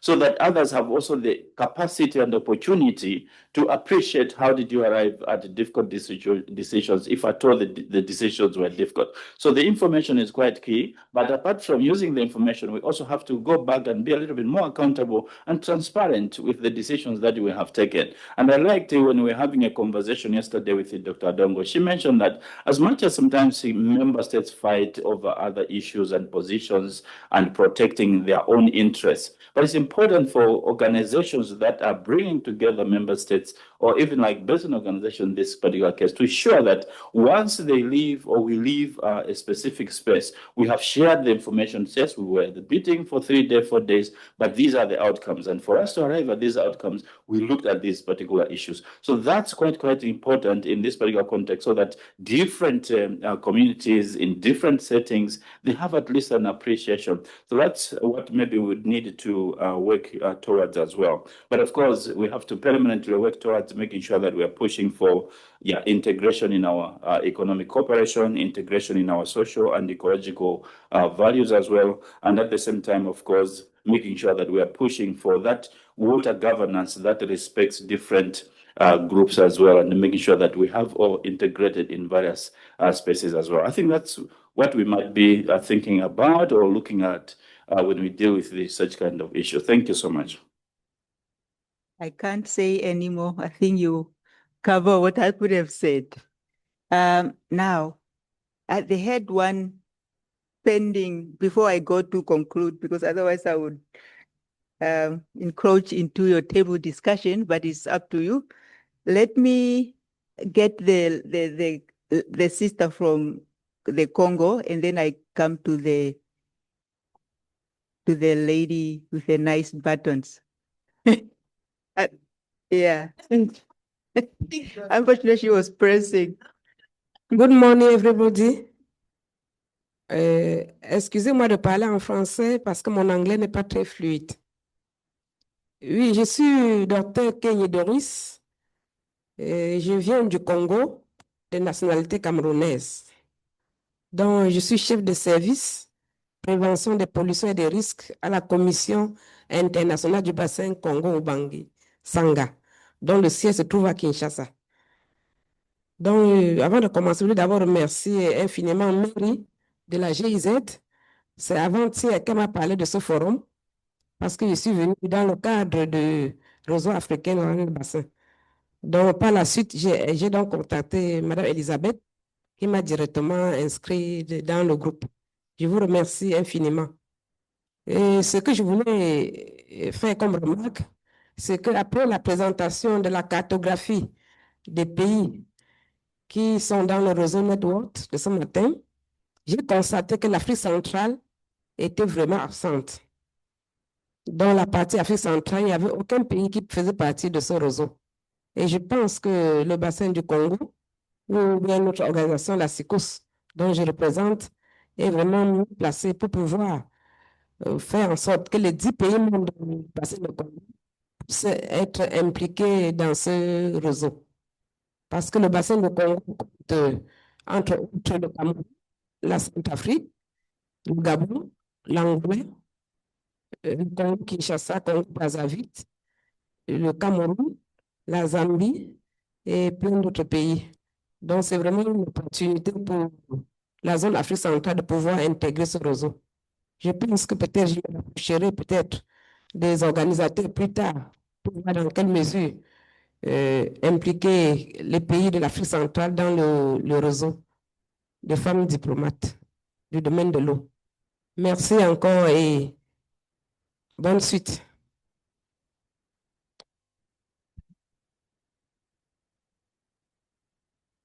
Thank you, the bottom lady, but I call myself the water governance lady, and my name is Leah. I have a question probably for Dr. Florence and Wilson, but I'm not completely sure. I think you both used two terms that always make me nervous, and that's the term evidence-based. Because if you make that a condition for being heard, for participation, for being taken serious, what kind of evidence are we talking about? From whom? Because so far, if you some of my academic colleagues here, they will tell you evidence-based is that academics did research. And there it stops, because then I think about practical experience, because for me that is very strong evidence. What about the knowledge of non-official academics? And you talked about that indigenous and traditional knowledge. So if you talk evidence-based as a condition for participation, meaningful participation, I think we have to, at least with this group, be very clear on what we say that. A second one is about inclusiveness, and it's a message that is to go into a contribution for the conference. If we say inclusive participation, then two of you, three of you, it's present. It's very nice, but it's not. It's very limited. But it's not about accountability, because if you tell stakeholders that they're only to monitor what somebody else is doing, then you limit their contributions very much. And last but not least, if you, in every other document, you approach them as victims and not as actors in their own right, regardless of expertise, then you will diminish their participation because you put them in one row. So what are we going to do about that? Then Dr. Kim, I am going to shout your message from the rooftops. You are so right. If the UN agencies can't even get cooperation right and make sure that it's their mandate that 20 years ago from the General Assembly or from their governing body, but say this is mine and I'm keeping it, and tell countries that they're the expert, then we keep it. And we have an organization, sir, they are trying their best to bring all these different UN agencies and programs together and work together. And in some cases, it does work. I'm more optimistic now than I was a few years ago. But we should, maybe that's another message for the conference. We want UN agencies to work together, and if necessary, have their governments change their mandates to make it possible, and not see each other as competition, because then we're going to kill the world. Thank you. Wow, I'm not sure if we can answer or we can be thankful for the intervention. Maybe if I understand the lady from Congo, she want us to welcome her to the network. Please, you can be our champion from now on. You follow the network, and then you can promote it from your part of the world. So it's not an inclusive, but it's a group of women water diplomats and male champions. So please welcome. Now I need guidance. No. Yes, that's the guidance I was trying to hope, because otherwise I will get into your table discussion. I want to thank the panelists. I want to thank the members. I think you listened well, you intervened very well. And as we go through the UN Water Conference, we cannot not have a big message on water for cooperation at any of our level that we have. I think Finland and Zambia are co-hosting or co-chairing this ID, interactive dialogue. And I think the messages are very clear. We will, I think, at the end of this symposium, have some key messages or priority messages that we want to take further into this interactive dialogue. So, and they are very much linkages with others. We see that it's also linked to the idea. I don't know if it's number 4 on the one that talks to climate change, but you cannot have water without cooperation, if I may put it like that.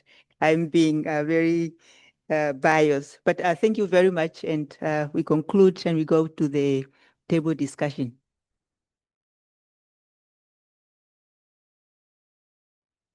Good afternoon, everyone. Thank you for being here with us today. This is our last discussion session and an important one. So these days around the world, water is no longer a sectoral issue.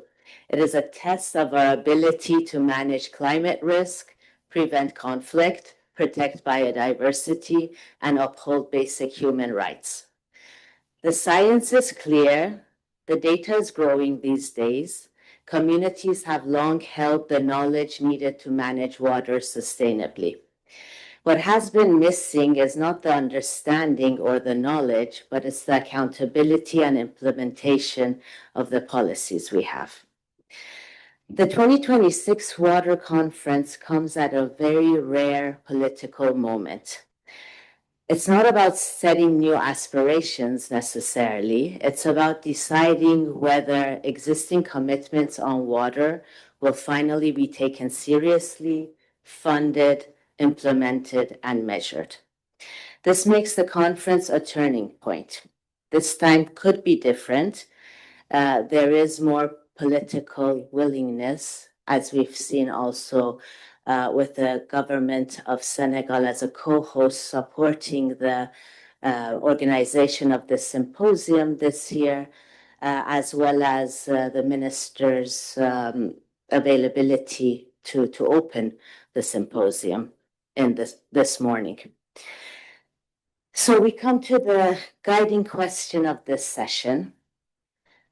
How do we translate scientific, indigenous, and social knowledge into decisions that are implemented, measured, and accountable at the UN Water Conference in 2026?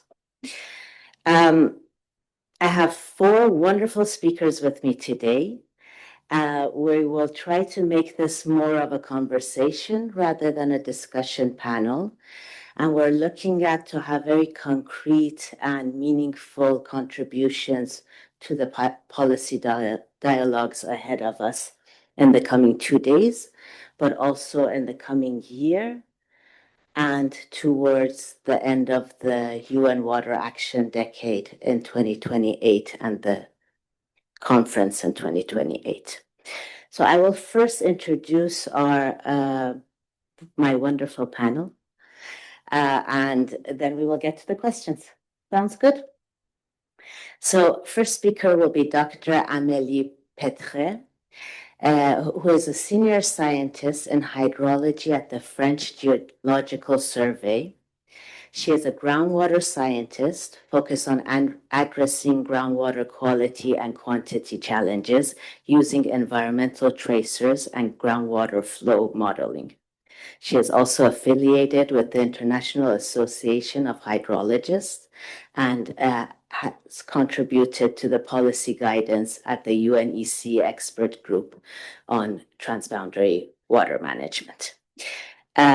Marie-Amélie agreed to join us today because there was a change in the panel, which is a true spirit of our network and showing up and stepping in when needed. Next speaker is Dr. Yolanda Lopez Maldonado, one of our council members of our Global Leadership Council. She's an indigenous Maya woman from Mexico and Earth Systems scientist. She was recently appointed as lead author of the Indigenous Knowledge and Local Knowledge section of the Global Environment Outlook Report 7 compiled by UNEP, and as a review editor of the second Global Assessment of Biodiversity and Ecosystems, UPES. Thanks for being with us, Yolanda. Next speaker, Dr. Isabella Battistello Espindola, is a senior officer at the International Water Association. She leads the engagement of the young water professionals and regulators communities.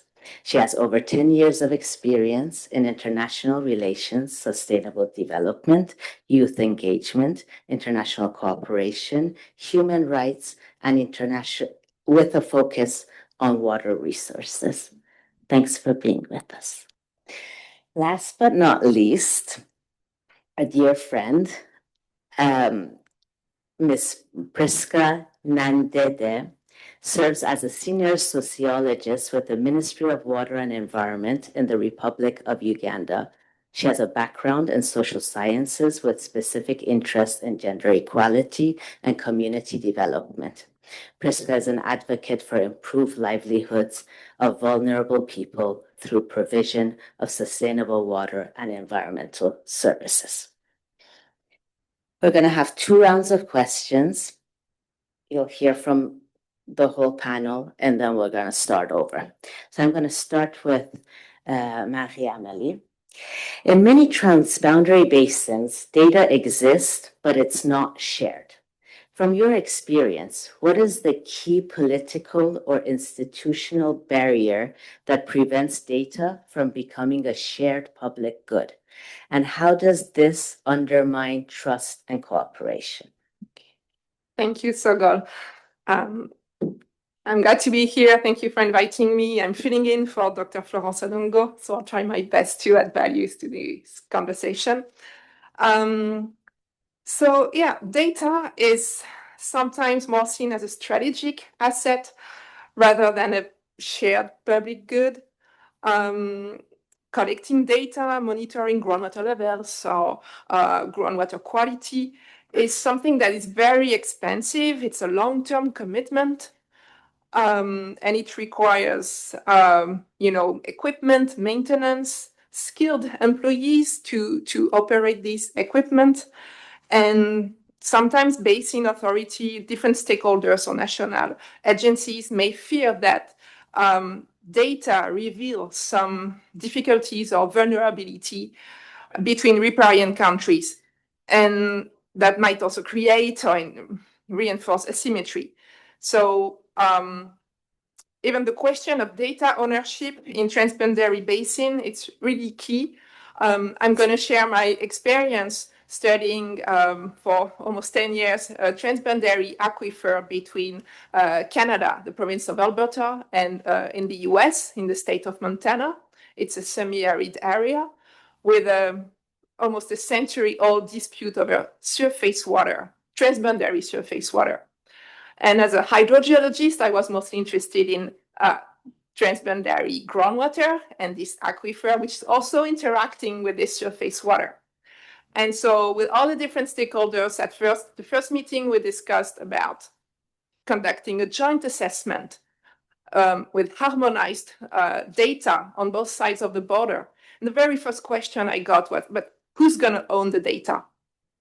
That's really the big point we need to discuss at first.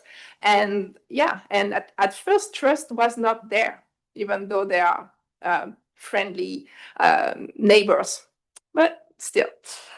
So, and from my experience also, even when a regional agreement exists, a clear protocol on data sharing or standardization may be lacking. So this undermines trust in several ways.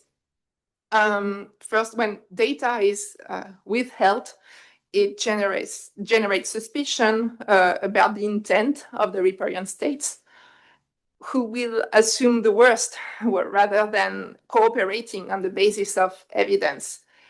And second, without a solid baseline, a common understanding of the resource based on data, on monitoring, well, joint planning and risk management is nearly impossible.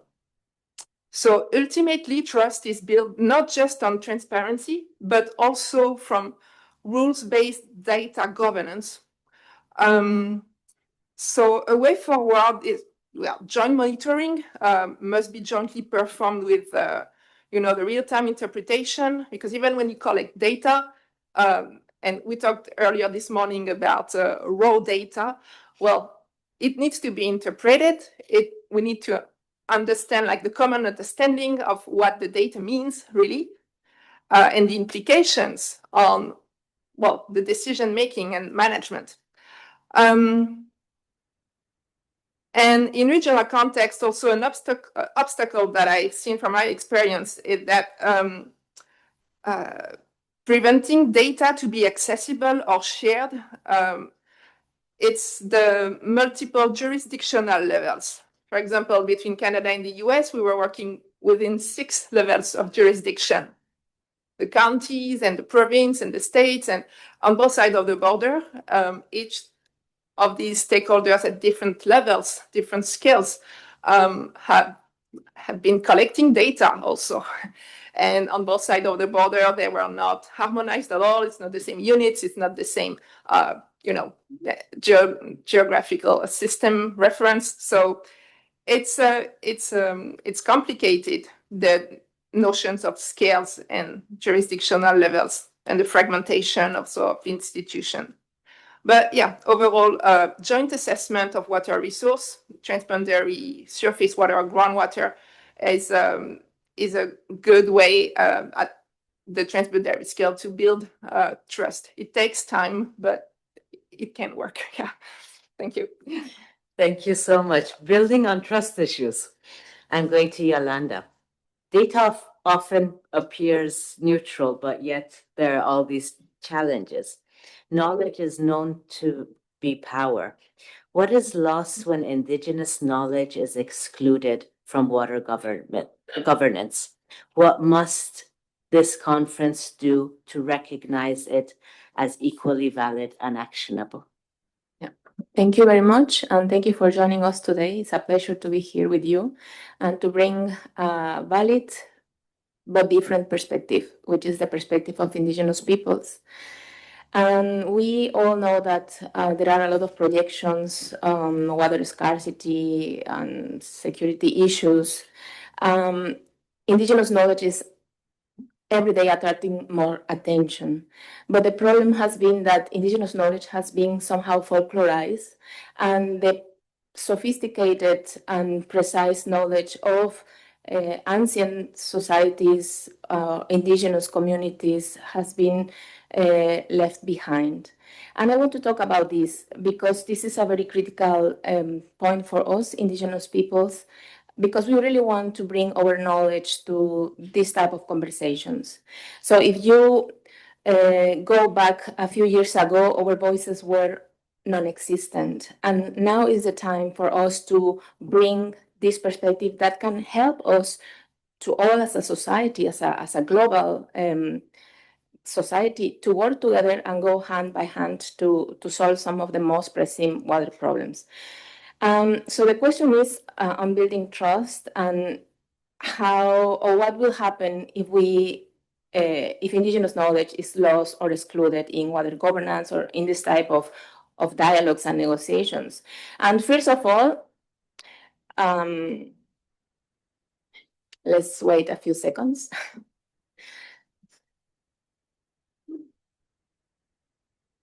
Okay, I will continue. What we can lose first, indigenous peoples will lose the remaining amount of knowledge we have, because as you might know, we lost pretty much everything due to historical processes. But this information, which some define as indigenous knowledge, traditional ecological knowledge, it doesn't matter the definition.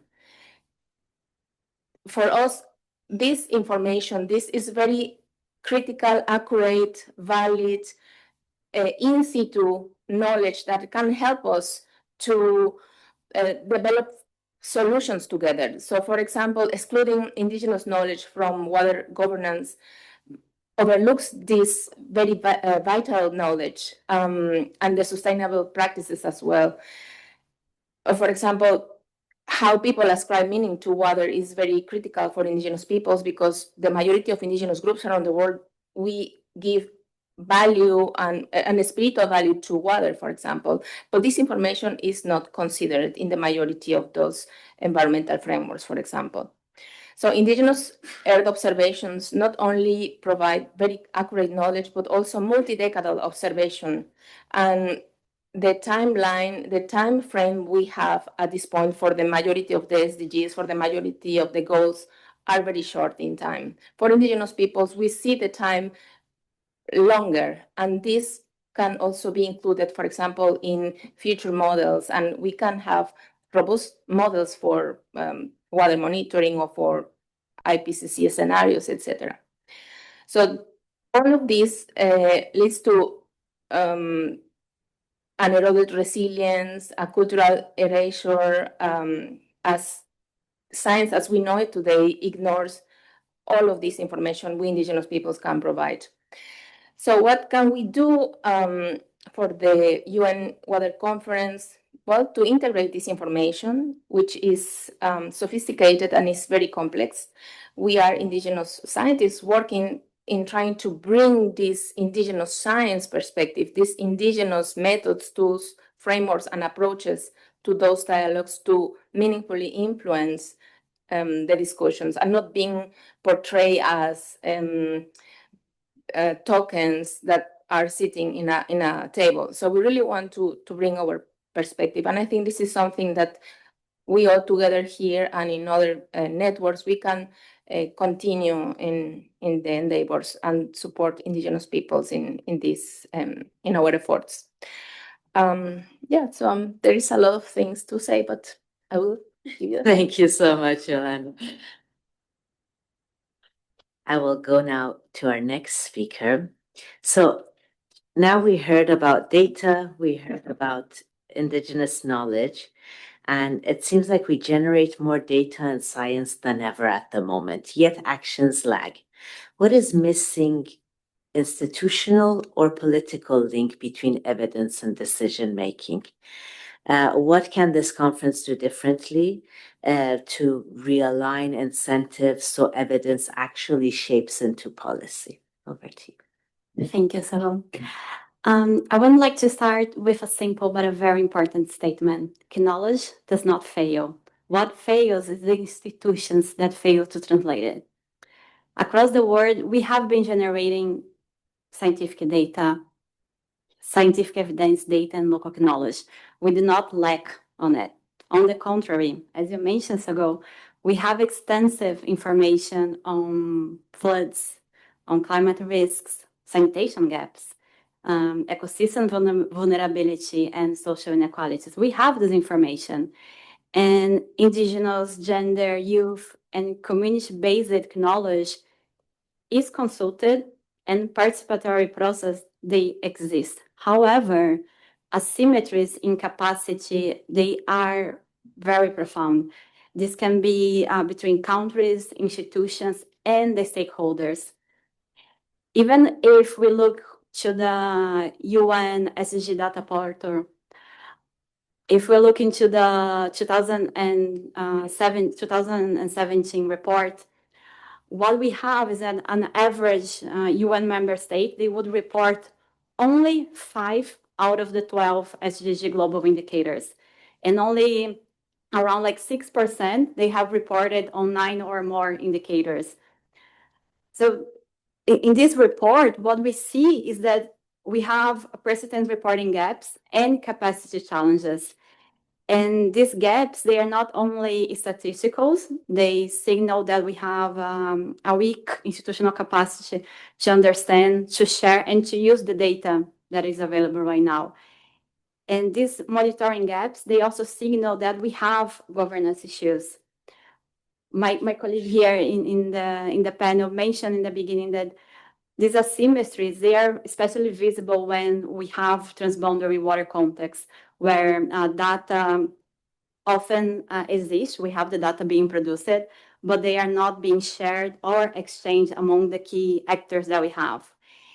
And these limited cooperation arrangements, they can limit how we implement evidence-informed policies, especially about like water flows, lives, and ecosystems across borders. And when data and information, they do not circulate, when this is not being taken into consideration, our decision-making process, our decision-making, it weakens itself. There are 2 critical missing links that I want to highlight to explain this process. First is in terms of capacity, which is supposed by finance, innovation, and also technology. Because many institutions, they like the technical, the financial, and also the digital capacity to generate, to manage, and to distribute the data that they have. Language barriers, they also persist in all of this. And if we aim to enhance this capacity, maybe through like target investments, technology solutions, and institutional learning, it becomes essential to enable meaningful data sharing and also informated decision-making, particularly across borders. But capacity is not alone. The second one, and maybe one of the most important, is this missing link that we have with institutional accountability. We have the evidence, we have the knowledge, but most of the decision-making structures that we have nowadays, they are often not designed to absorb what we have produced. And too often what we see is that science, it remains in reports, in academic papers, in a language that not everyone understands it. And indigenous knowledge, gender perspective, youth data, and social statistics, they can be consulted. Sometimes they are, but they are not systematically embedded in all the final decisions that we have in the process. And all these realities that I mentioned, they are treated more as a background context rather than a driver of policy choices. So the problem is not the lack of knowledge being produced. The problem is the lack of institutional responsibility for acting on knowledge. And this is where the UN Water Conference can intervene and must intervene. The UN Water Conference can act from consultation to decision accountability. We can require that governments, they can not only state that evidence was consulted, but to demonstrate how scientific, indigenous, gender, youth, and social knowledge directly shaped the policies and commitments that they announce in the conference. And these announcements should not be on an access on a report, not just as a narrative justification, not as a tokenism act, just a check in the box, but as part of the decision logic itself. So only when this knowledge begins should be translated is that we're going to be seeing a lot of evolution in the process. Thank you. Thank you so much. I really do think that institutional capacity building is a topic that we should spend much more time looking into, because a lot of areas that we lack are either because of lack of institutional capacity or because we have institutions that are just not fit for purpose anymore. So I would really like to come back to that in the second round. But going now to dear Priska, also a Global Leadership Council member of Women in Water Diplomacy Network, but also as a representative of your government. When policies are designed without social insight, they often fail. From a sociological and government perspective, what social reality do water policies most often overlook? How can this conference do it differently? Thank you, Madam Facilitator. And thank you so much for bringing in the sociological perspective, because if you did a critical analysis of most of the development interventions, you will realize that let it be climate change, integrated water management, or infrastructure, that all of this is designed for socio-economic challenges to address those challenges. So unless you bring in a social perspective, you're doing everyone a disservice. So now to answer your question, from my experience, water policies often fail because they overlook social realities of water as a whole. Yes. Water, in most cases, is regarded as infrastructure and a resource, but it's just not limited to that. It's our life, it's our daily life, it's livelihood, it's survival. So people who manage it and share resources, these are the same people who resolve conflicts through local norms, trust, and governance structures. So based on that, we should stop looking at it from that perspective, that is from a technical perspective, and expand our view of water. Based on that, access to water and even cooperation is shaped by intersectional factors. Those factors, among others, are gender, the youth, livelihoods, and local power relations, among others. As we know, women carry the biggest burden when it comes to water, of walking long distances to fetch it, and in the process, they are exposed to dangerous situations, and then also sometimes fail to go to school because of time spent in water. And then also we have situations where in most of these circles, youth are not given an opportunity to make decisions. Yes, yet they are one of the population that we should rely on for sustainability. So when you're talking about policies, once they ignore all these intersecting realities, we risk living in a world whereby water is not a priority, because most of the people who really, really matter and the beneficiaries and partners don't get the opportunity to participate in the decision making and also in the formulation of these policies. Thank you. Thank you so much, dear Priska. It's true. We need to broaden our horizon and maybe just rethinking the way we see water policy in the new world that now we have to work with. We're halfway through this session. I'm gonna start the next round of questions. I would like you all to think about it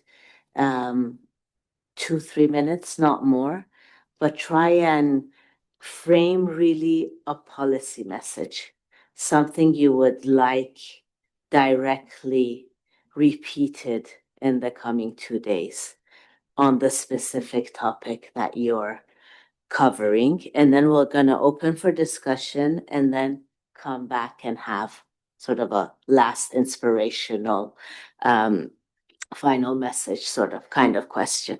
So I'll come back to Marie-Amélie. If the conference were to deliver one non-negotiable commitment on transboundary water data, it could be on transboundary aquifers, one that strengthens accountability and cooperation, what should it be? Thank you. So before moving on to the policy part of the response, I'll give a few facts that are really important and that are not as visible in the discussions so far about groundwater. Groundwater is the invisible part of the water cycle, a resource often overlooked, and despite its crucial role in our world, it provides half of our drinking water and often 100% in rural areas. 40% of irrigation water and a third of industrial water needs, while also supporting ecosystems and sustaining river flows, preventing land subsidence and marine saltwater intrusion. So groundwater is a key part of the water cycle. It's an invisible resource, but it cannot be considered independently from surface water. They are interconnected and must be considered together in all water management and policy frameworks. Also, about transboundary aquifer, despite 426 identified transboundary aquifers across the world. 426, that's a lot, but it doesn't mean that we know what's going on, the functioning, the groundwater dynamics. We, in most cases, just know that they're there, but only a few of them are governed by international agreements or arrangements. So far fewer than the 600 international agreements governing transboundary surface waters. So countries must take ownership of their transboundary aquifers, including the monitoring, assessment, and management of the resources and funding the same in cooperation with neighboring states.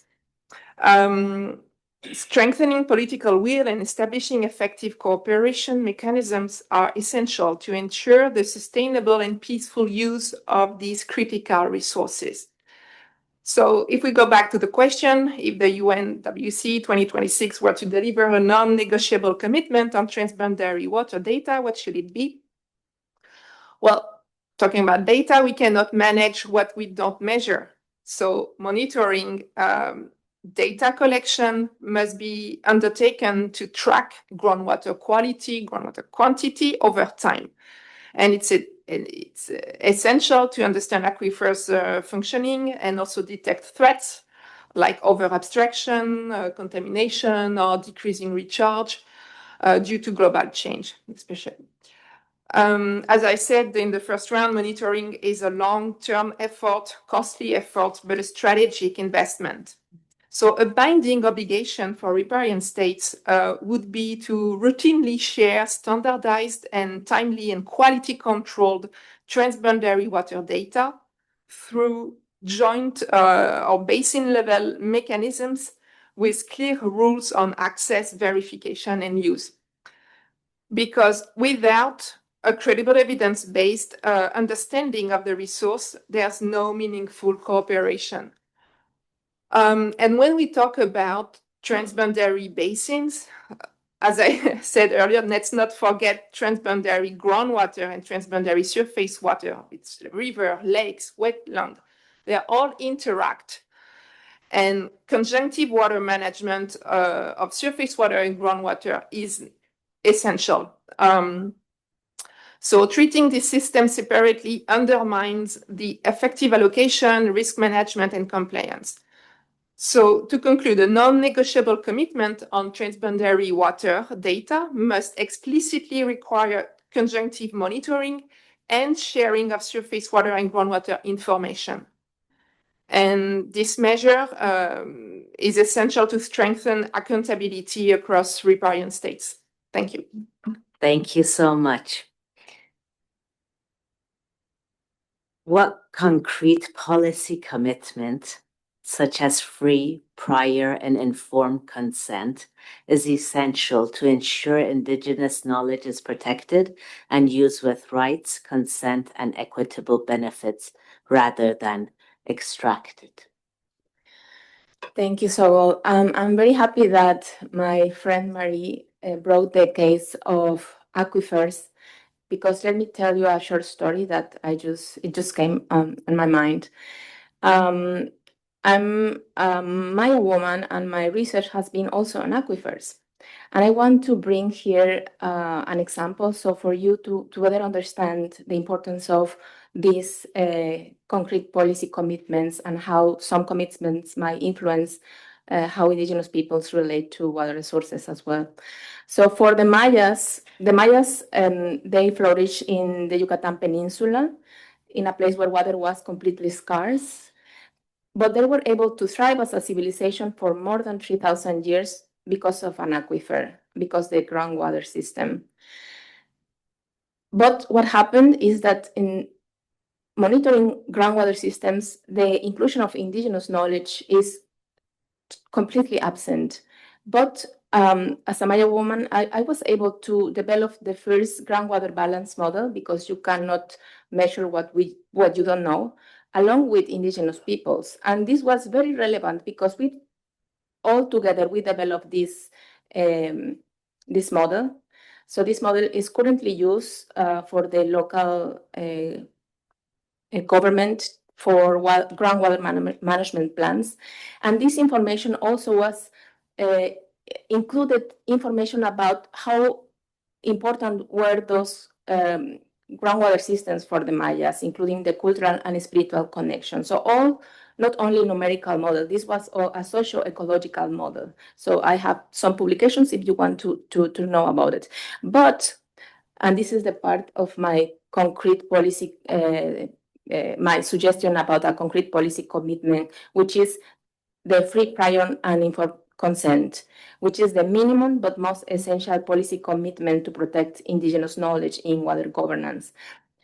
This FPIC is rooted in the United Nations Declaration of the Rights of Indigenous Peoples, and it ensures that our communities, we voluntarily approve any use of our knowledge with full information, no coercion, and shared decision-making power. So essentially, FPIC requires no manipulation, ample time for deliberation, transparent risk benefits, and true consent.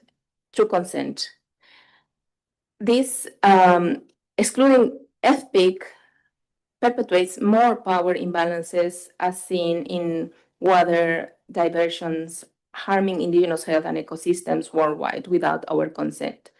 So essentially what I wanted to bring here is that it is possible to work together for water monitoring. It's possible to protect the environment, but to work together with Indigenous peoples and some communities, but always respecting their consent and applying the free, prior, and informed consent form.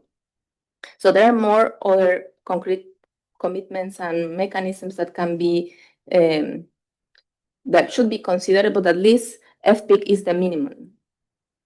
Thank you. Thank you so much for bringing that up. Inclusivity is important, but we also have to do no harm and not go about it the wrong way. Isabella, what is this, not talking about sort of accountability now in this space?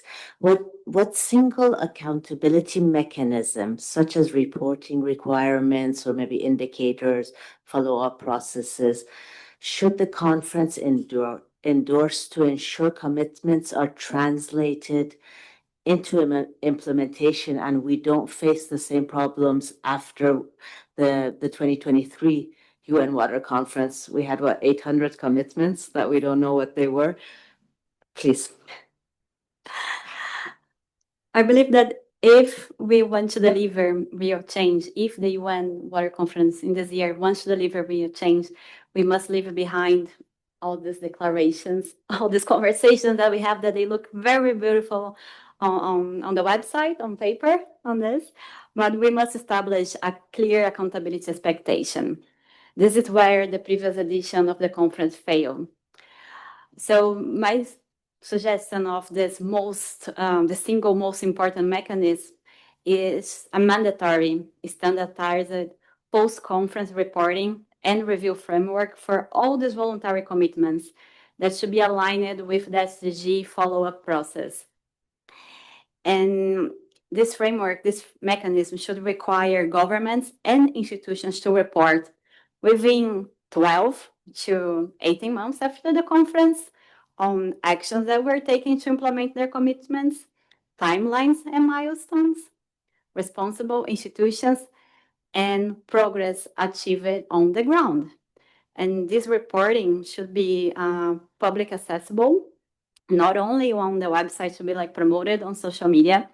It should be able to be compared across countries, regions, and institutions, and also linked to national water strategies and all the SDG 6 indicators that have.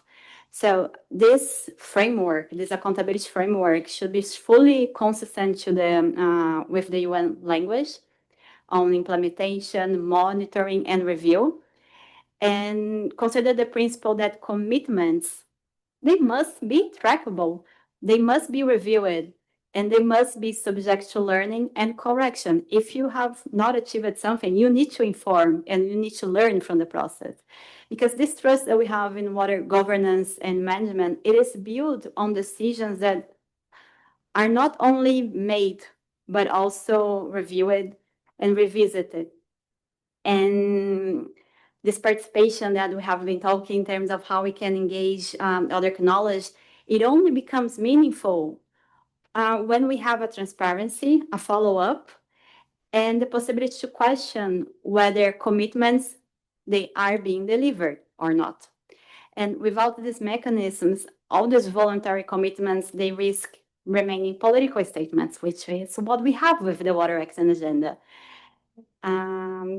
So with this accountability framework, if it became part of a living accountability cycle that is incorporated and linked to the UN system and linked to the SDG 6, it can support the learning, the enhancement of all the institutions that we have related to the water sector, and of course, like the correction of it.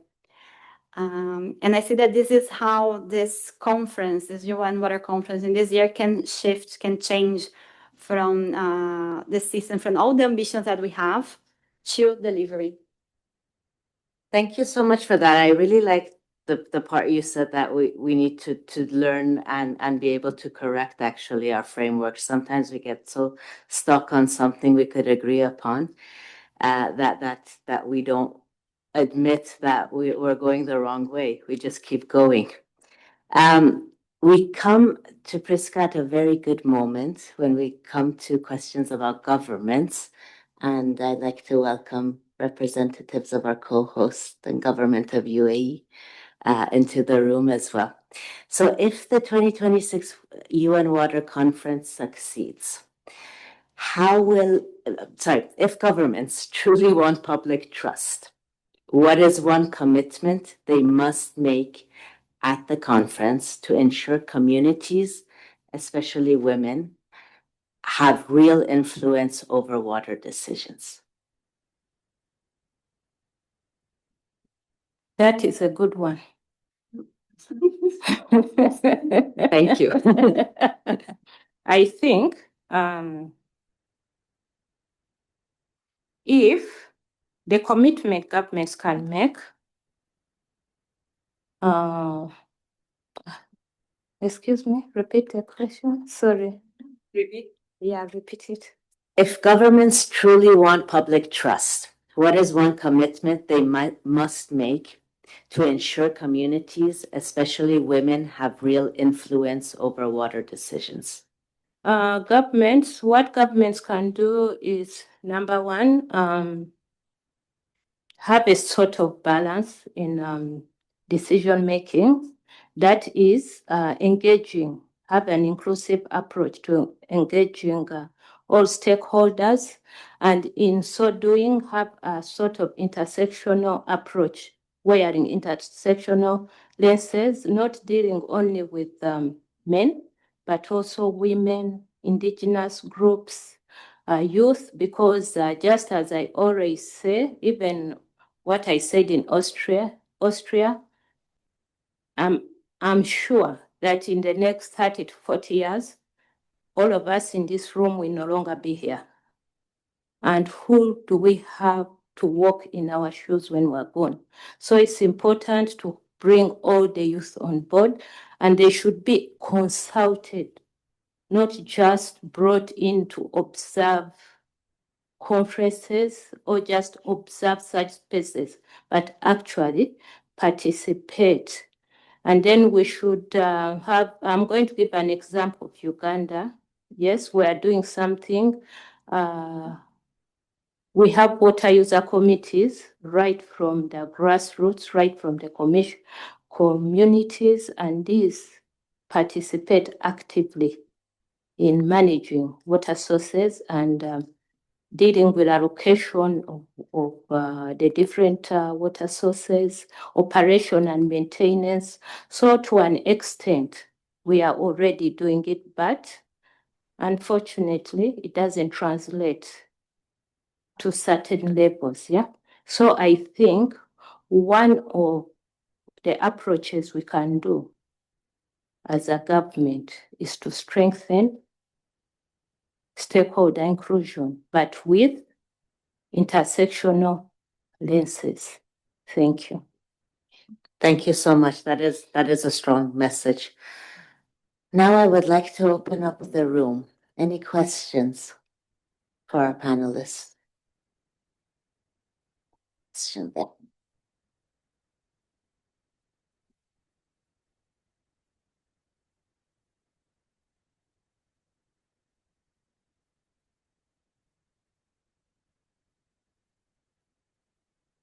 Hi, raise your hand if you'd like to raise a question. There are two.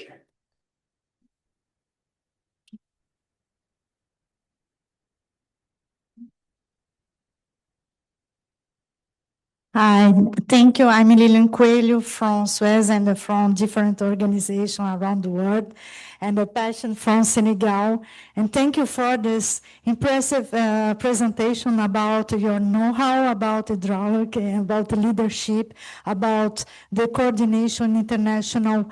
And my question is most precisely with Prisca about the social interpretation by the government. All projects that I did best that in one was to the social, the civil civility integrate in the project. You need to have this feedback. Then how to be sure that the government can integrate this performance about the society in the real projects. Thank you. We take one more and then come back.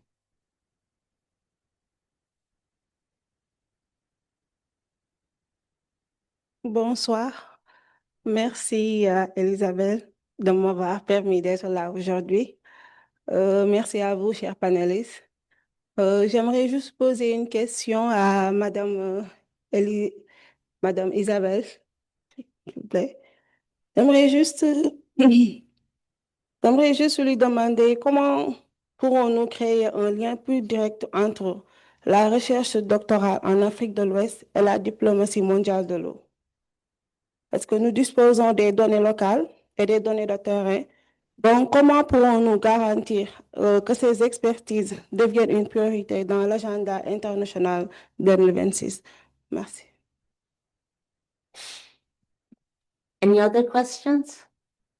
While we give colleagues a moment to reflect. Natasha, please.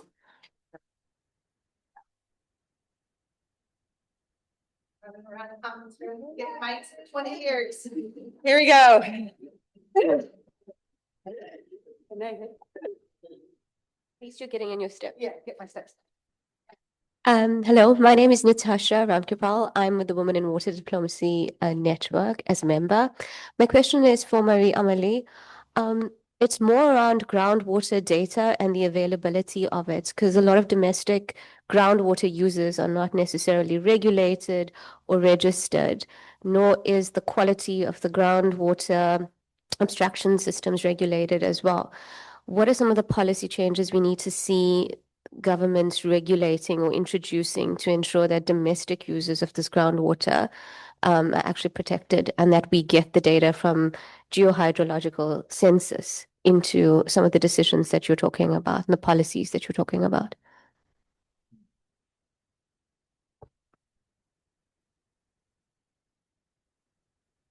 Priska, you want to go first?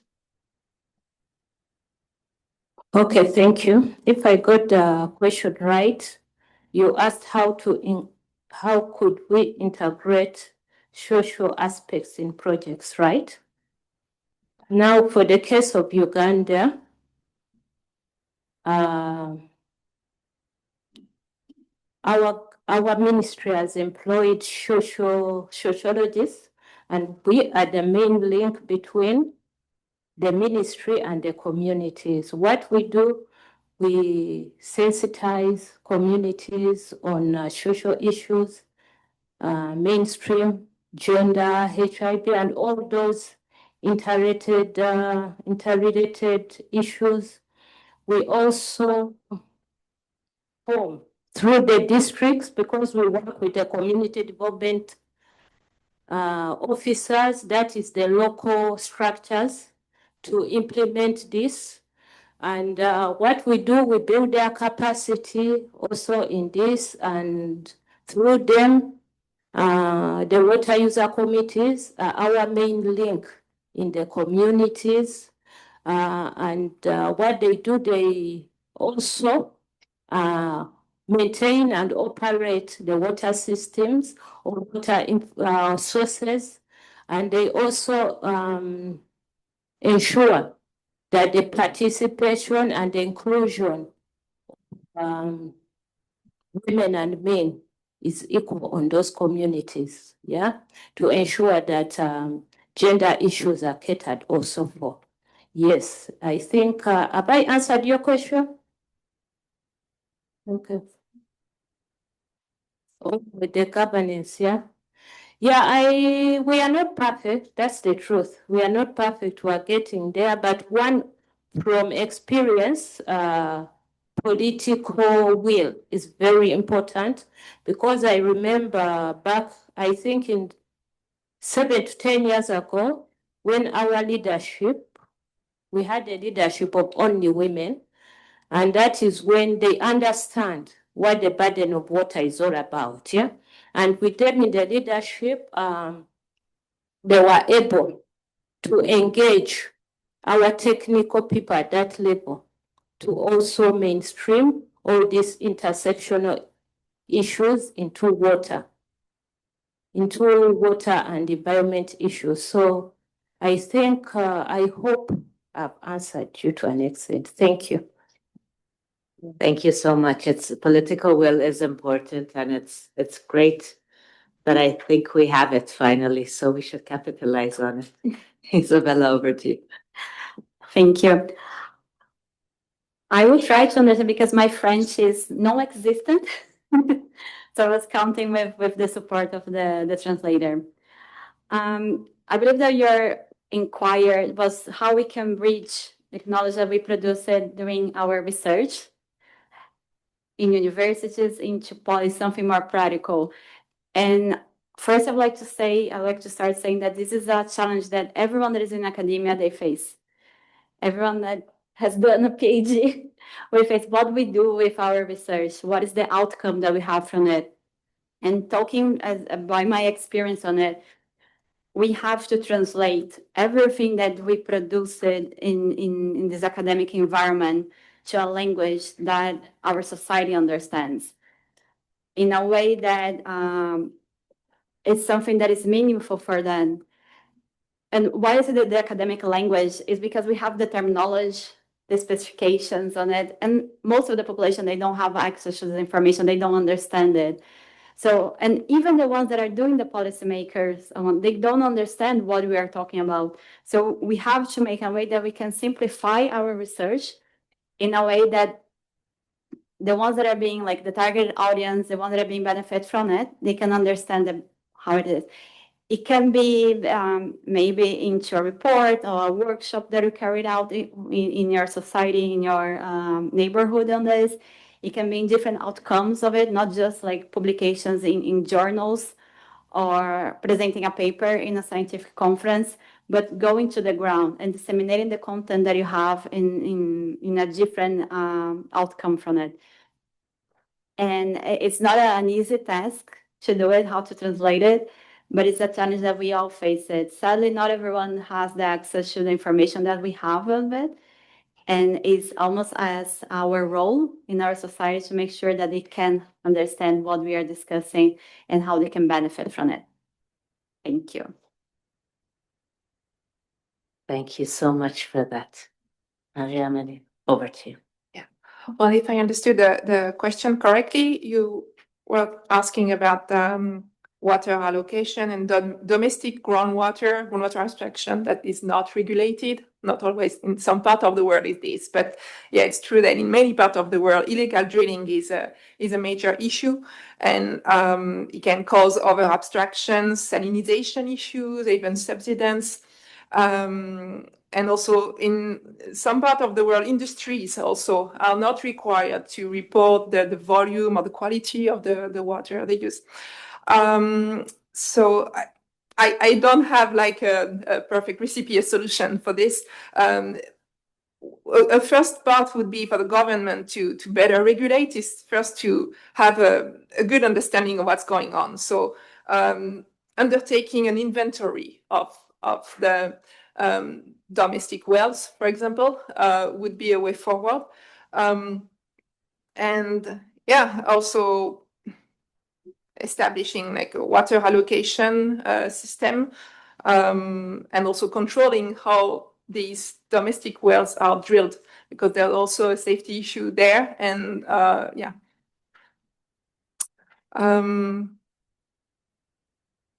So yeah, I guess the inventory of the situation is the prerequisite to then form better policy to regulate this domestic wealth. But yeah, it really depends on the context, I guess, too. Yeah.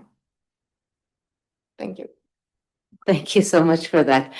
I'm going to go now. We're running out of time. I'm going to go over to Yolanda, and I would like you to answer this question as a member of the Global Leadership Council of Women in Water Diplomacy Network. If the 2026 UN Water Conference succeeds, how will power, knowledge, and trust reshape water governance by after 2030? How would that influence the policy process? But specifically, I want you to tell us, what single message must women water diplomats deliver to global leaders to achieve this?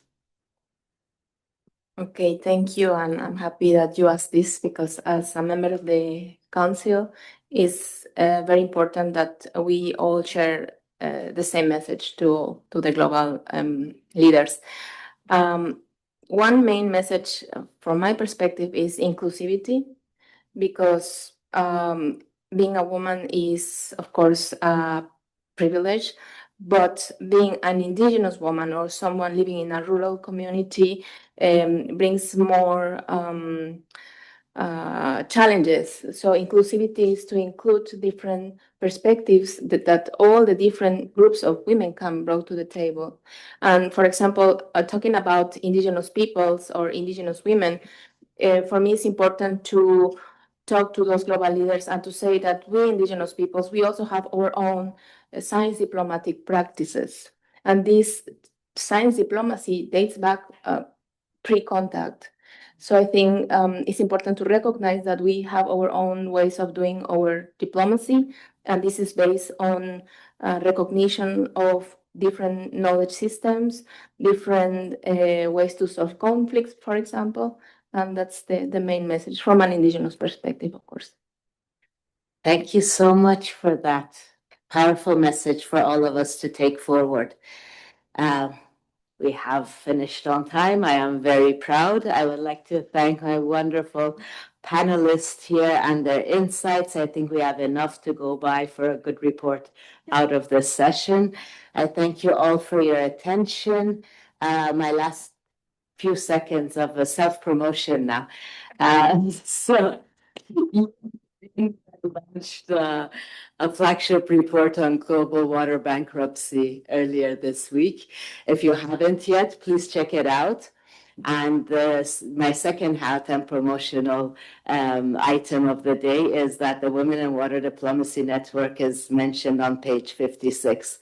So if it's only for that, go check it out. Thank you.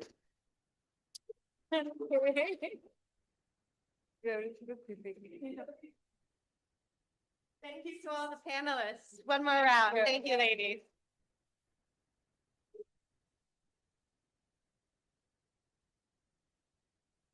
Well, our day is getting, I see the sun is still bright outside, so I know I'm not in New York, because at this hour it would be pitch black. We have heard some amazingly powerful statements from network members and allies today that we are intending to bring to the room tomorrow, Monday, Tuesday, and every day of the year on the road to the UAE this year. We've heard a lot of things from our community, and I want to say how grateful I am to those who, this is a room where I say every single one of you should be the keynote speaker. You're an incredibly rich complementary expertise. We've asked a few people who are going to be taking very strong leadership roles in the UN Water Conference to share with us some closing reflections on how they heard our messages today, what they want to take forward, how they see these major strategic issues we've been discussing today about inclusion, how they see that influencing forward.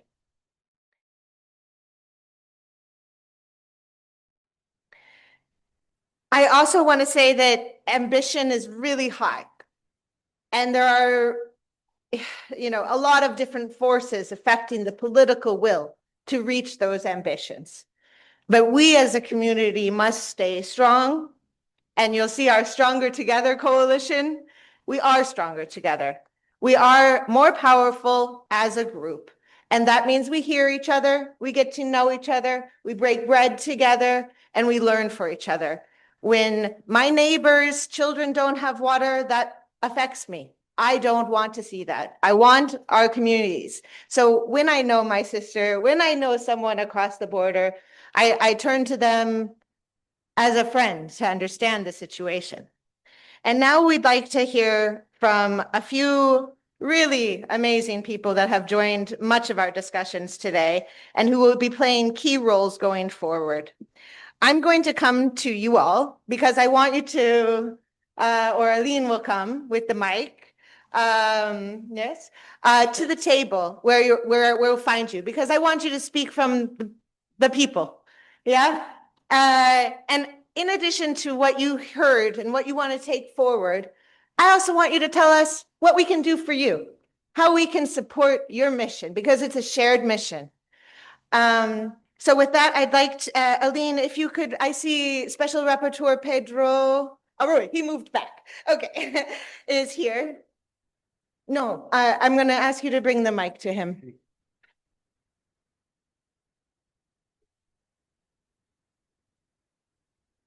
Please, Special Rapporteur, your presence today has meant a world to the people in this room, and we greatly appreciate it. And we know you have a strong social message carrying forward in these days. Please share with us some reflections.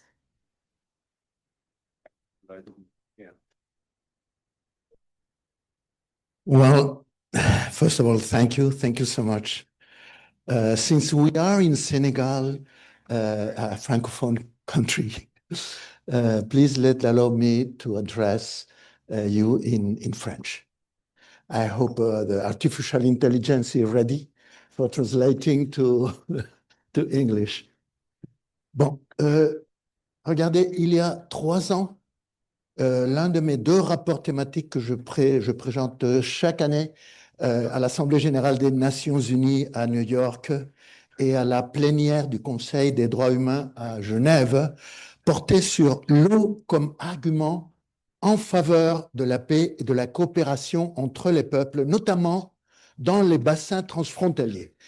Et n'oublions pas que 153 pays partagent des bassins fluviaux et des aquifères. Et n'oublions pas que les aquifères gèrent 30 fois plus d'eau douce que les écosystèmes d'eau de surface que nous voyons. Dans ce rapport, j'insistais sur le fait que les fleuves ont traditionnellement uni les communautés riveraines, transcendant les différences culturelles de langue, religion, ethnique.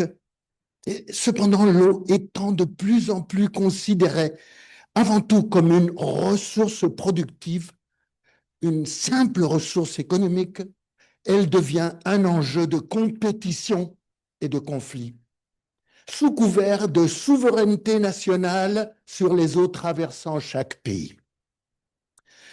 Toutefois, il devient de plus en plus évident que nous devons passer d'une gestion de l'eau comme simple ressource à une approche écosystémique si nous voulons promouvoir une gestion durable des rivières, des fleuves, des aquifères. Et si nous voulons notamment prévenir les risques liés au changement climatique, soit de sécheresse ou d'inondation. Il est important de rappeler que, tout comme les ouragans et les tempêtes ne connaissent pas de souveraineté nationale, les rivières, les fleuves ignorent les frontières lorsqu'il s'agit de risques de sécheresse ou d'inondation. Partager cette responsabilité ne dégrade pas le principe de souveraineté nationale. Au contraire, cela signifie de développer intelligemment et en fonction des défis actuels auxquels nous sommes confrontés au XXIe siècle. Par exemple, l'Espagne et le Portugal ne diminuent pas leur souveraineté nationale en partageant les responsabilités liées à la gestion durable des fleuves ibériques communs. Ou de même, la France, l'Allemagne, les Pays-Bas ne perdent pas de souveraineté en partageant les responsabilités similaires dans la gestion du Rhin, dans le cadre de l'Union européenne.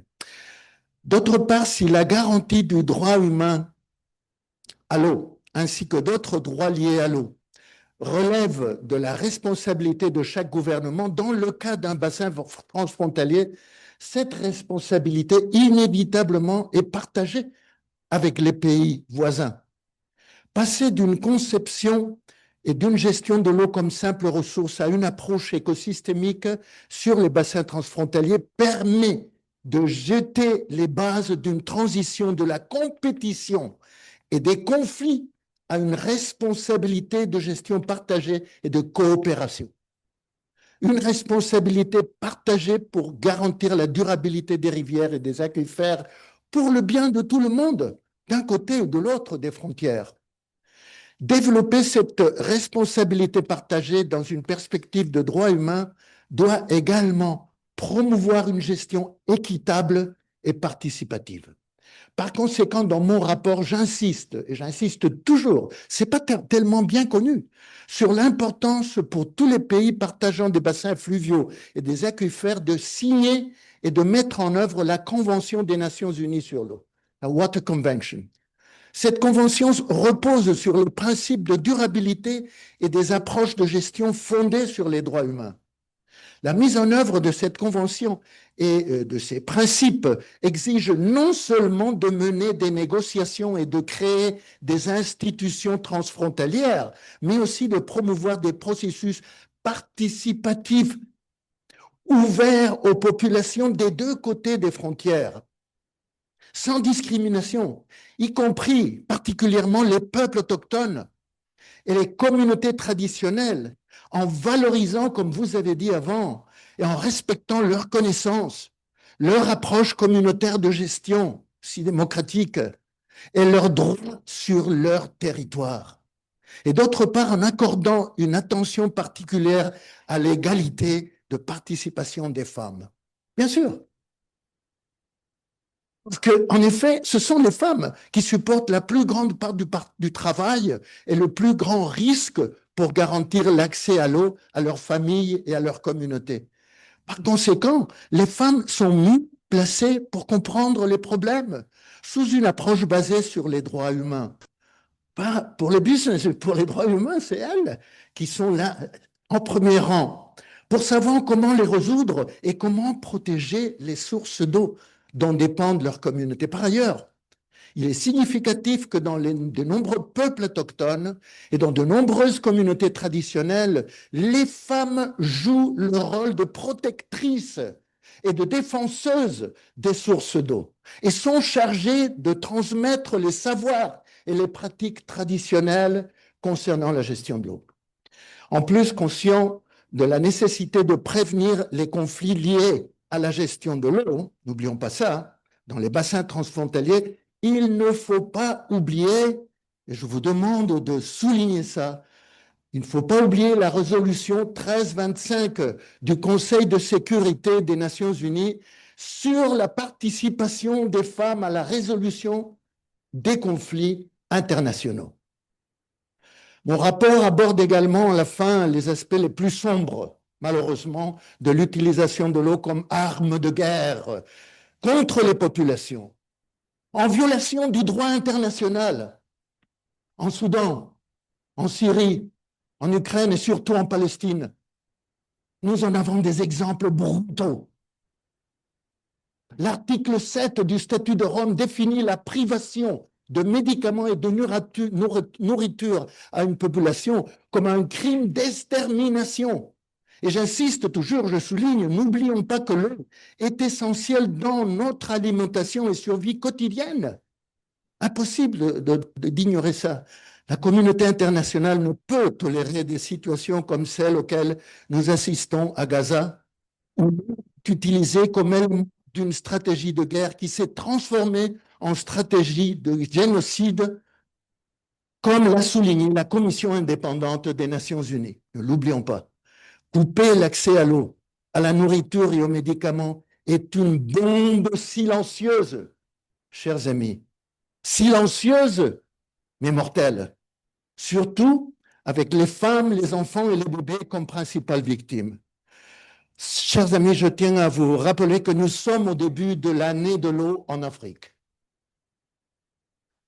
Je dois avouer, non sans une certaine gêne, certaine honte, qu'au moment de rédiger mon rapport, je pensais que les exemples les plus aboutis d'accords transfrontaliers se trouveraient en Europe, et particulièrement au sein de l'Union européenne. Or, force est de constater que l'Europe n'est pas à la pointe. Cet honneur revient à l'Afrique, avec des accords transfrontaliers dans le bassin du Sénégal, du Niger, du lac Tchad, de l'Okavango et bien d'autres, avec des approches qui incluent la participation transfrontalière des communautés et la priorité des droits humains et des besoins fondamentaux des populations d'une partie et de l'autre des frontières, avec des institutions de médiation pour prévenir et gérer les problèmes potentiels. Certes, aussi, il faut le dire, les engagements pris sur le papier ne sont pas, dans beaucoup de cas, sur la réalité devant de nombreux problèmes et défis. Mais je suis convaincu que les femmes doivent jouer et joueront un rôle essentiel pour les relever. Et j'en suis convaincu, non pas parce que je crois que les femmes soient meilleures que les hommes. C'est pas ça. Mais parce que les femmes sont les plus dévouées, les plus engagées aux soins, et en particulier aux soins qui dépendent de l'eau, véritable âme bleue de la vie. Je vais conclure en expliquant ce que je dis au gouvernement à l'Assemblée générale. J'espère qu'il ne se fâche pas trop avec moi, en réponse à l'argument de l'insuffisance de ressources pour garantir les droits humains à l'eau potable et à l'assainissement. Je leur dis, Excellence, je vous exhorte à faire de la garantie du droit humain à l'eau potable une priorité dans les politiques et les budgets publics. Même un manque de ressources ne saurait pas une justification pour négliger cette priorité. Je vous demande, Excellence, de réfléchir à ce que est prioritaire pour les familles et les communautés les plus démunies, les plus appauvries du monde. C'est sans doute l'eau, sans doute. Et ce sont les femmes qui relèvent le défi de satisfaire ce besoin. Et je finis en leur disant, Excellence, je vous exhorte à suivre l'exemple de ces femmes. Merci bien.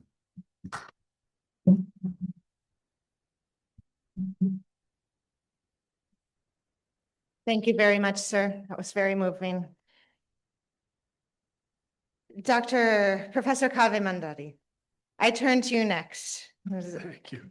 We had a chance to share the room together in the United Nations in New York a few days ago when the UNU report on water bankruptcy was released.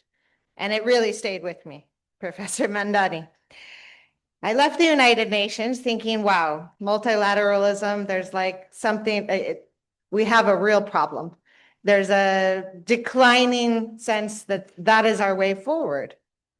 And I wondered if you could share with us a bit about this gap between this huge ambition, so much knowledge on water and gender equality. We discussed it in the launch session as well. And yet the political will, we need it to advance. And I'd love it if you could share with us some reflection on this and how you will take this message from the room today forward and how we as well can support your work. Thank you, and thanks for joining us during the launch and being a voice for not only this valuable network, but the rest of those who are active in this space and know the value of it and the necessity of gender inclusivity. It's two things. It's very hard to answer your question, but also very hard to take the floor after your talk, Pedro.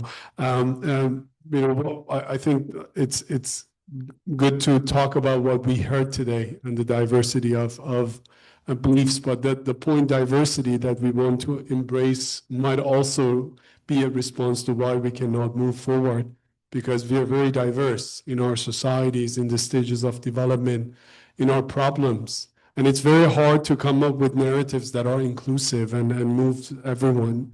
And I think that's something to be mindful of. Yes, there is knowledge, but there is also a big shortage of knowledge. Yes, there is data, but there is no way that what we have is sufficient and inclusive. And I think that's something that's very important. We heard about the importance of working with the indigenous community, working with different groups, capturing their knowledge and bringing things together. We also heard about the value of science, but it doesn't that in those, I would say, engagements we have it all. I think it's one thing that at least we're trying with the academic hub is to ensure that also scientists learn from these processes, because scientists also often come to the table, return disappointed, thinking that we can, the world stops at the UN Water Conference 2026. And that's not the case, or at in different COPs. So I think it's the issue. If we want to create that mission and ensure that there is action, we also have to be mindful of what's happening around the world. Why we have all these changes and shifts in politics? Why we live in a fragmented world? We can't sit there and get disappointed, but we can also have reflections on what is happening and what we need to change if we want to pursue a meaningful path and an impactful path. I think based on what we heard today, to strengthen knowledge and data and institutions. Yes, there are failures of institutions to endorse data and use knowledge, but let's not think or be delusional. I think is very clear that there is a diversity of problems around the world. The problems of water are not the problems of the Global South anymore. They're everywhere, but they're very diverse. And the solution to one location might actually be a cause of problem to another location. And if it's very hard in that environment to come up with something. Although I think the report that is very sobering also concludes that water is one of the at the moment might have the potential to agree on, because it speaks the language of left and right, conservatives and liberals, Republicans and Democrats, and also South and North. To integrate diverse knowledge systems, as we heard today, and we also need action. And in all of these, we have examples, successful examples that you all talked about. And of course, we have challenges at every level, at the local level and indigenous level, but also at transboundary levels. Those are real. Those are, at our session, we had intervention from a country, and 2 days after, we received all these messages from another country that thought the narrative delivered by one country was against the interest of another country, while both are concerned about water. These concerns are real, and the academic scientific language, advocacy language is helpful, but would not address those concerns. And I think we need to change that. But as we heard, we cannot manage what we cannot measure. We cannot manage what we don't quantify. We can transparency to the systems that are not transparent to begin with if the data is not there. And for all of those, we need to bring all these pieces together. And of course, governance requires inclusivity of gender, inclusivity of voices, inclusivity of different power groups and different stakeholders. And I think that's something that you are showing by action. And that's something that makes us proud of being a member and also being a supporter of this network, because it's not theoretical talk. You're there where you need to be, and you're contributing to processes by showing examples, by coming up with solutions, by not being disappointed and just blaming the system, but being part of the process and trying hard. And I think that's something that we need to do together. And this session and all the things we heard today assures me that we are powerful. We just have to also play games differently and be ready for doing things differently in a world that we live in today. Thank you very much, Professor Madani. I'd like to turn now to our partners at the Swiss Development Cooperation, who have been here with us all day. And Janine Kruger is speaking on behalf of the Swiss delegation, who we've been partnering with in many regions and are looking to grow our partnership with. There's the Swiss have been leading the Blue Peace Central Asia program, which we're cooperating with, and Blue Peace Middle East, which I hope will be out in force at the UAE conference, and many others. Please, would you share some of your reflections on the day together? Yes, thank you very much. And it has indeed been a pleasure to participate in today's meeting. Actually, for me, it was the first time I had the opportunity to interact with Women in Water Diplomacy Network, and it has been truly an inspiring experience. As you said, I mean, Switzerland, we have been involved in water cooperation for a long time. First of all, because we are in the middle of Europe, we are a little bit the water tower of Europe, often called, and we have been used to collaborate and cooperate with our neighboring countries on transboundary water issues. We have been engaged for quite some time now also on facilitating exchange and cooperation among countries in other parts of the world. You mentioned the Blue Peace Middle East, where we are active, Central Asia, and also here in Western Africa.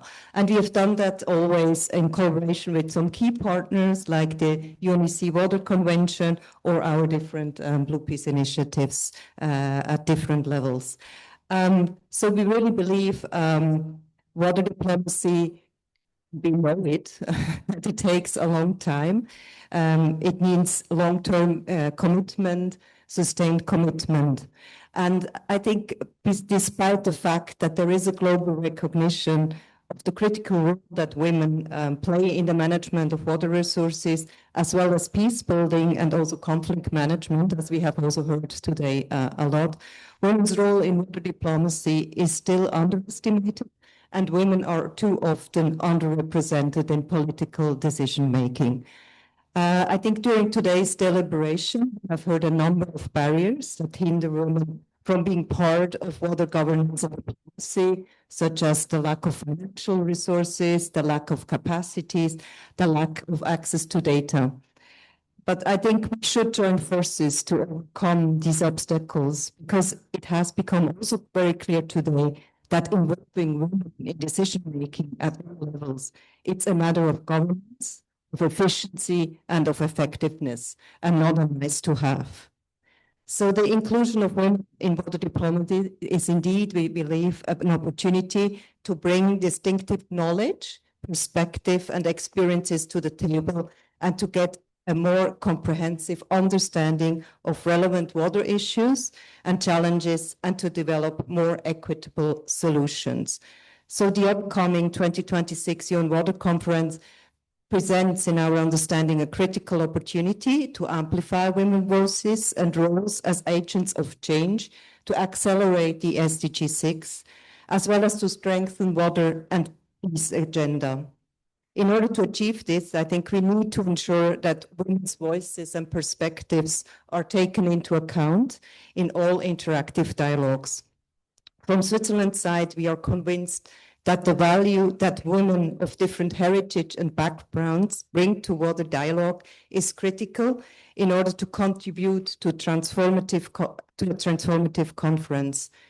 We therefore think must all invest in inclusive consultations, an inclusive consultation process, and also an effective participation before and during the conference itself. As co-chair of the IDA, Water for People interactive dialogue, Switzerland will make sure that barriers of women, girls, indigenous people to water services will be addressed, and solutions also identified that meet the diverse needs.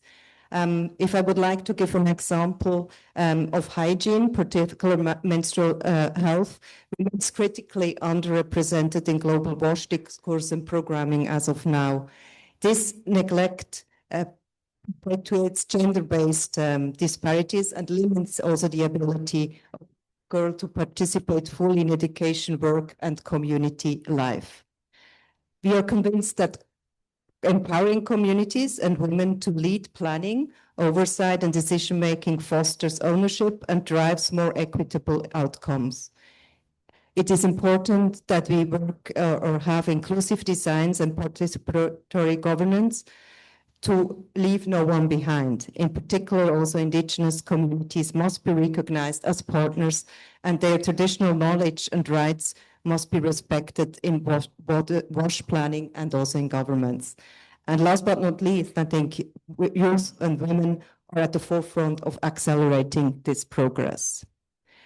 Beyond the conference and our engagement in WASH, Switzerland will also continue to support water diplomacy in general and Women and Youth Championship in particular, as part of our engagement in the field of water, peace, and security.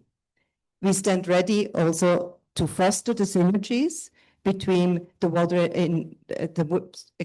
Women in Water Diplomacy Network and our peace initiatives, both globally and also through the ones in the different regions I have mentioned before. So I would really thank you all and the organizers in particular for bringing us together today, for organizing this very stimulating and fruitful exchange.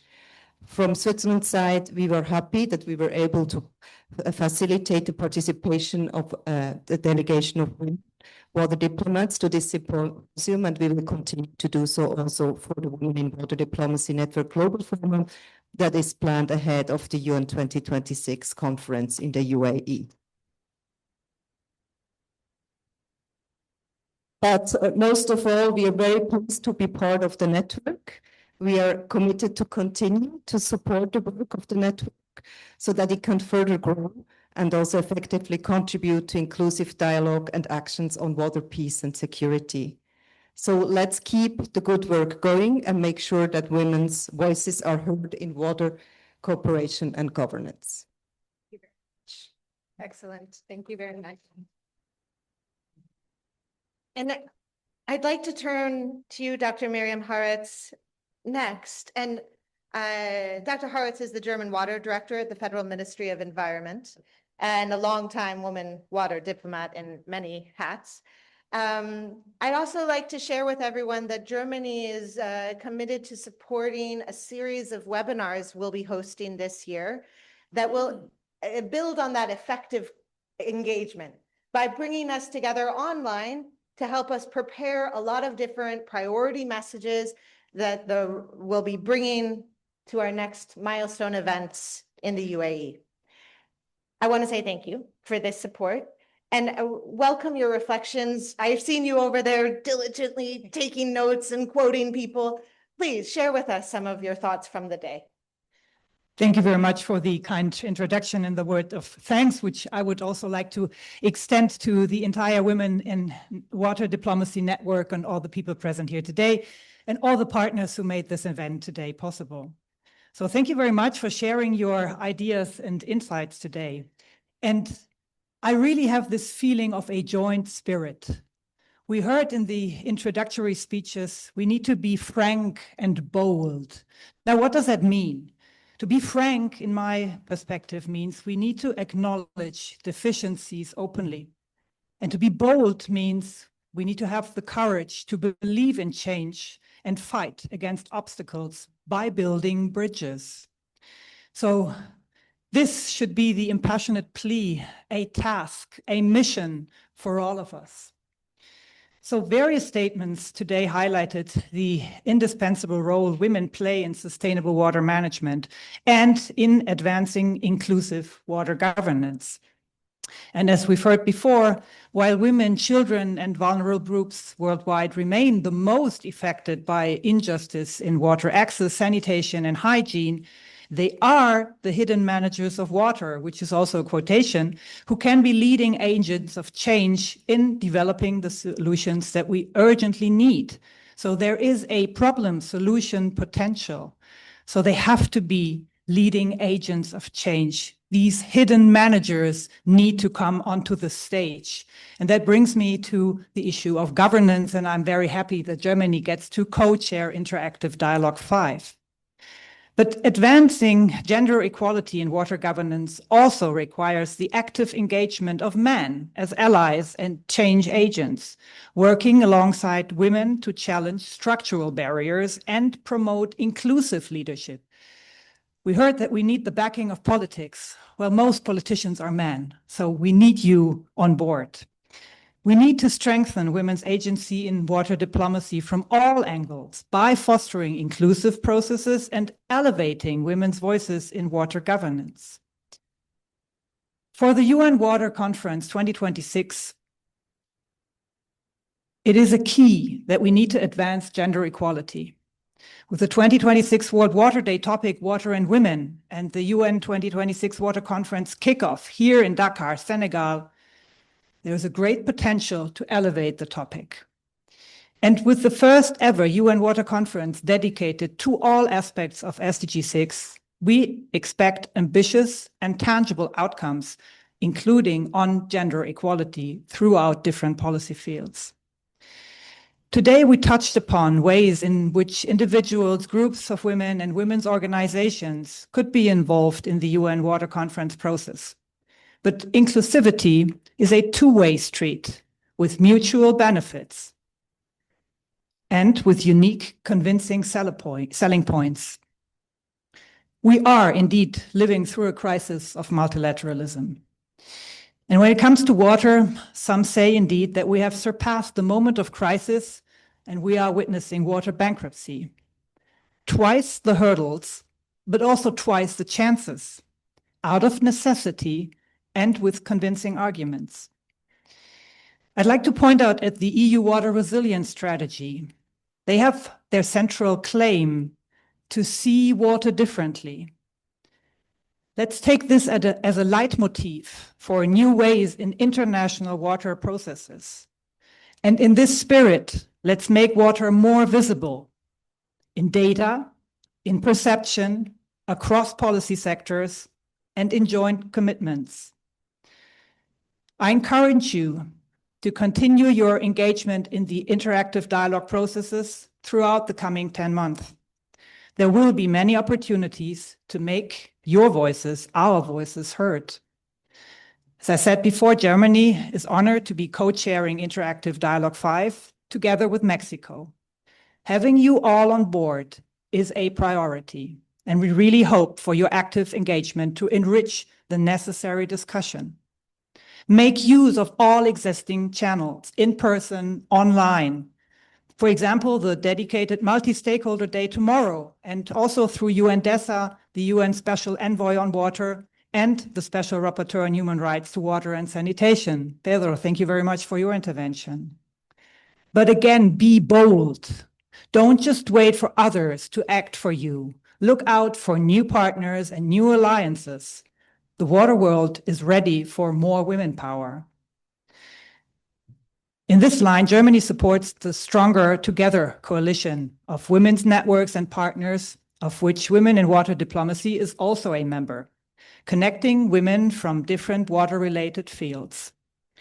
Sisters are doing it for themselves was a famous song back in the, I guess, 80s. But not only for themselves, but for the benefit of all. Stronger Together is not just a name, not just a slogan, but a statement we should all live by. We can indeed be stronger together. On days like today, when we expand and strengthen our network of water women and create the foundation for a successful year 2026, united by water, united for water. So I'm really happy to continue working with you together throughout the coming 10 months until the UN Water Conference in UAE in December. And a big thanks once again to Women in Water Diplomacy, the entire network. I think this is a perfect start and a perfect forum for women and men. Thank you very much.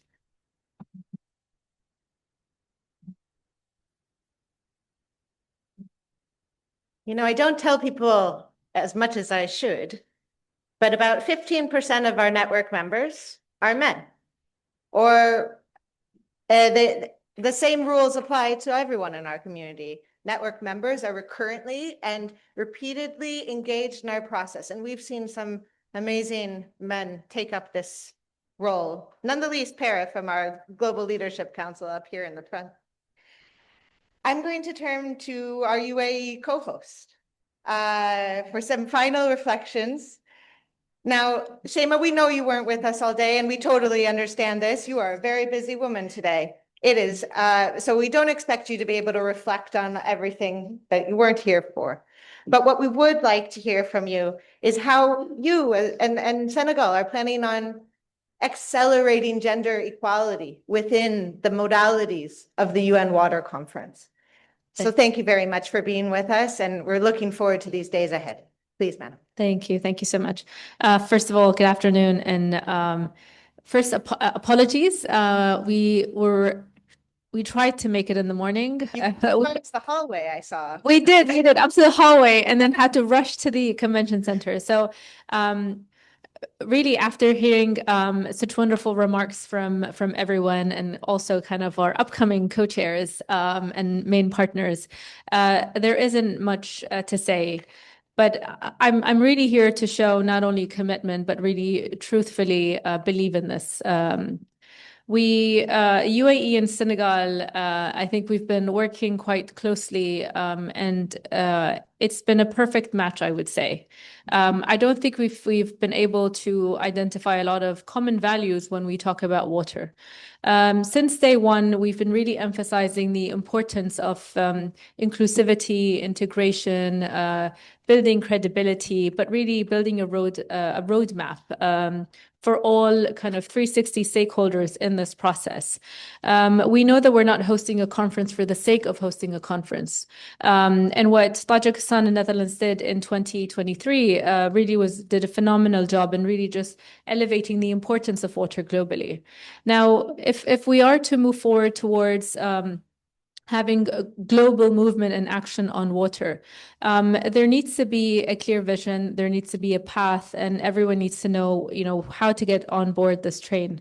But really, this is not our conference, this is everyone's conference. We are here as hosts, and we do know that with what's happening geopolitically and kind of implications on the international organizations and the UN, that stakeholders have a much larger role today than it was before. And so working closely with UNDESA, opening up kind of registration and accreditation is also a contribution from us to say that it's not just limited to the UN Water Conference in the UAE, but really goes beyond.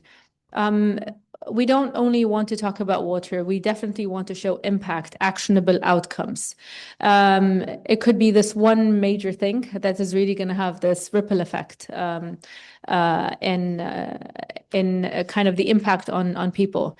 In the end, we do know that a lot of certain communities are more vulnerable than others, whether it's man-made or not. But we are here to find solutions. We don't want to be the hosts that are talking about the scary part of water scarcity or communities not getting the access to clean water or hygiene. But we really want to showcase the uplifting, optimistic opportunity that comes together by having a water conference, having a UN water conference, which represents all member states and stakeholders as part of this critical process. Yes, I didn't hear, everyone's conversation this morning, but we personally, I have been working on the women's file for over a decade. And I do know the importance of what women can do when they're brought at the decision table. Women, peace and security, climate, peace and security, water, peace and security, or water and women are very key fundamental elements towards achieving goals.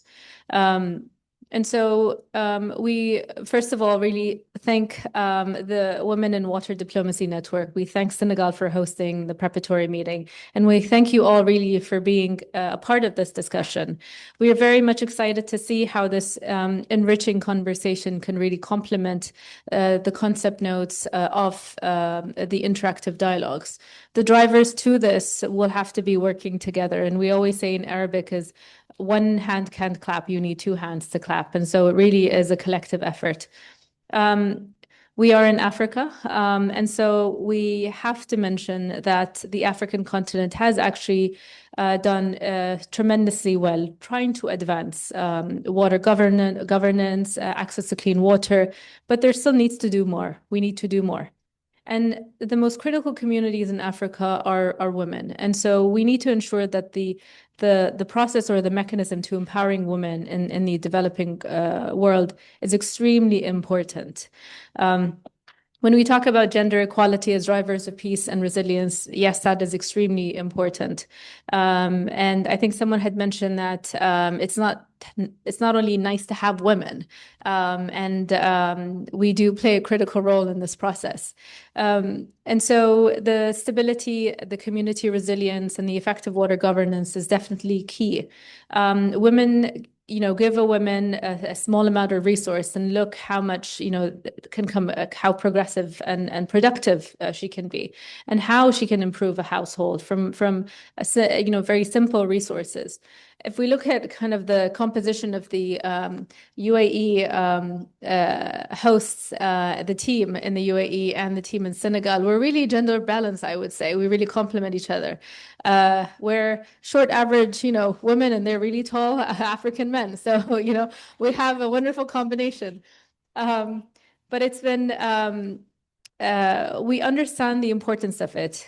Being a country that is really a country that faces water scarcity, an arid country or an arid region, and Africa that has the resources but has a challenge of access to the resource. And so the combination really is our merged vision and merged kind of aspiration to what we want to get. Just imagine how we can really unlock global economy, prosperity through women and water. And so really looking towards an enlightening future for our generation.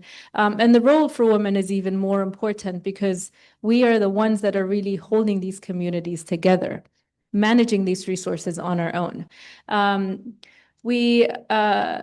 We want to continue these informal conversations, but the informal conversations will have a critical input into the development and the drafting of the concept notes, the ideas that's going to come out in the Water Conference, but really identifying the tracks that we want to complement the UN Water Conference, the showcase progress. And I think we start this year in Dakar, and then we end the year in the UAE. And so it's a wonderful timeline and a roadmap for us to identify what is this contribution that each of these communities and will want to contribute not only to the conference, but really a showcase. The UN Water Conference in the UAE will only be a stepping stone towards something bigger, but also a more resilient, sustainable management towards water resources. I think we all have a shared commitment towards water for cooperation in all its sense, really. With no cooperation, we will not be able to move forward and drive change. We also understand the importance of inclusivity. And when we talk about it, not only do we talk about women, but we also talk about the youth, indigenous peoples. We talk private sector, technology companies, academia. Everyone really plays a critical role. We understand data is a big issue, but again, I don't think we should be using that as an excuse for us not to be able to overcome these challenges. There's always an opportunity when challenges do come in. We are here as co-hosts, but really your partners in this process. This is not our conference, this is your conference. And so we will design and draw what outcomes we want to achieve, but really design the future for future generations. Yeah, we will be your connectors. We will be your catalysts to what you want to achieve. The conference is end of this year, but really it's around the corner, so we don't really have much time. Truly thank you for being a part of this, truly continuing your commitment, and we will continue to grow. This has been a wonderful partnership, and I only see it growing even beyond the conference. But thank you all.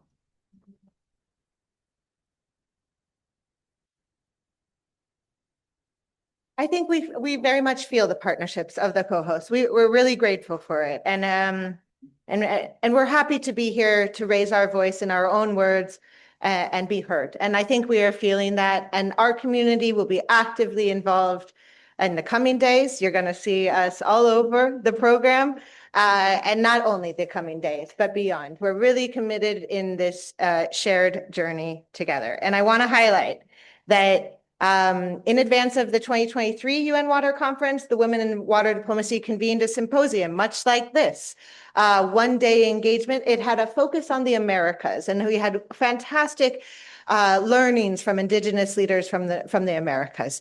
Here, focus on Africa. Here we are in Dakar, and I'm really excited that when we're coming to UAE, we intend to raise the voices of our sisters in the Middle East and help bring communities together there too. And so that's something else we're looking for. I also want to highlight that the network will be deeply engaged in the Dushanbe meeting in the end of May, should that be something that you'll be attending as well. So you'll see I skipped ahead on our program a little bit. I skipped over our third table discussion. No one complained.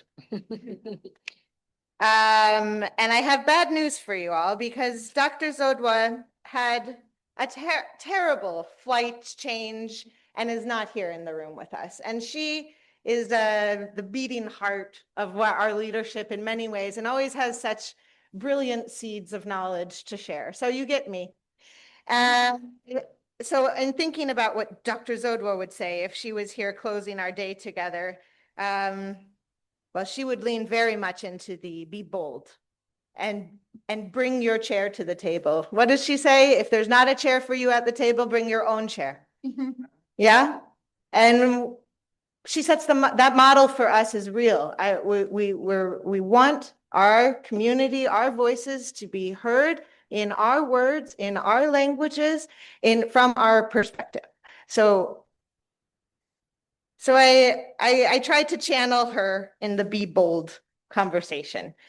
I also, really encourage everyone in these next days to put your hand up, sit at the front, raise your hand, raise your voice, get in there and really make the most of it. It's such a unique experience to be here together, and we want to take full advantage of it.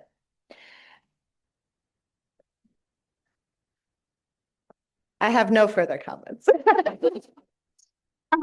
I want to thank you all for being with us here today. And I want you all to enjoy your stroll along the water as an inspiration for our coming days together. So really thank you to all of you for this effort and to all of the network members here in the room that made this happen. And to, of course, our partners at Finland, which reminds me of an announcement I was supposed to make. If you are attending the Finnish reception, there will be a bus leaving from this hotel at 6:30. So we will continue our discussions over drinks of various shades this evening, and we'll be bright and early and ready to engage with you and DESA and the stakeholder meeting tomorrow. So thank you once again, everyone, and have a pleasant evening. Really grateful. Thank you.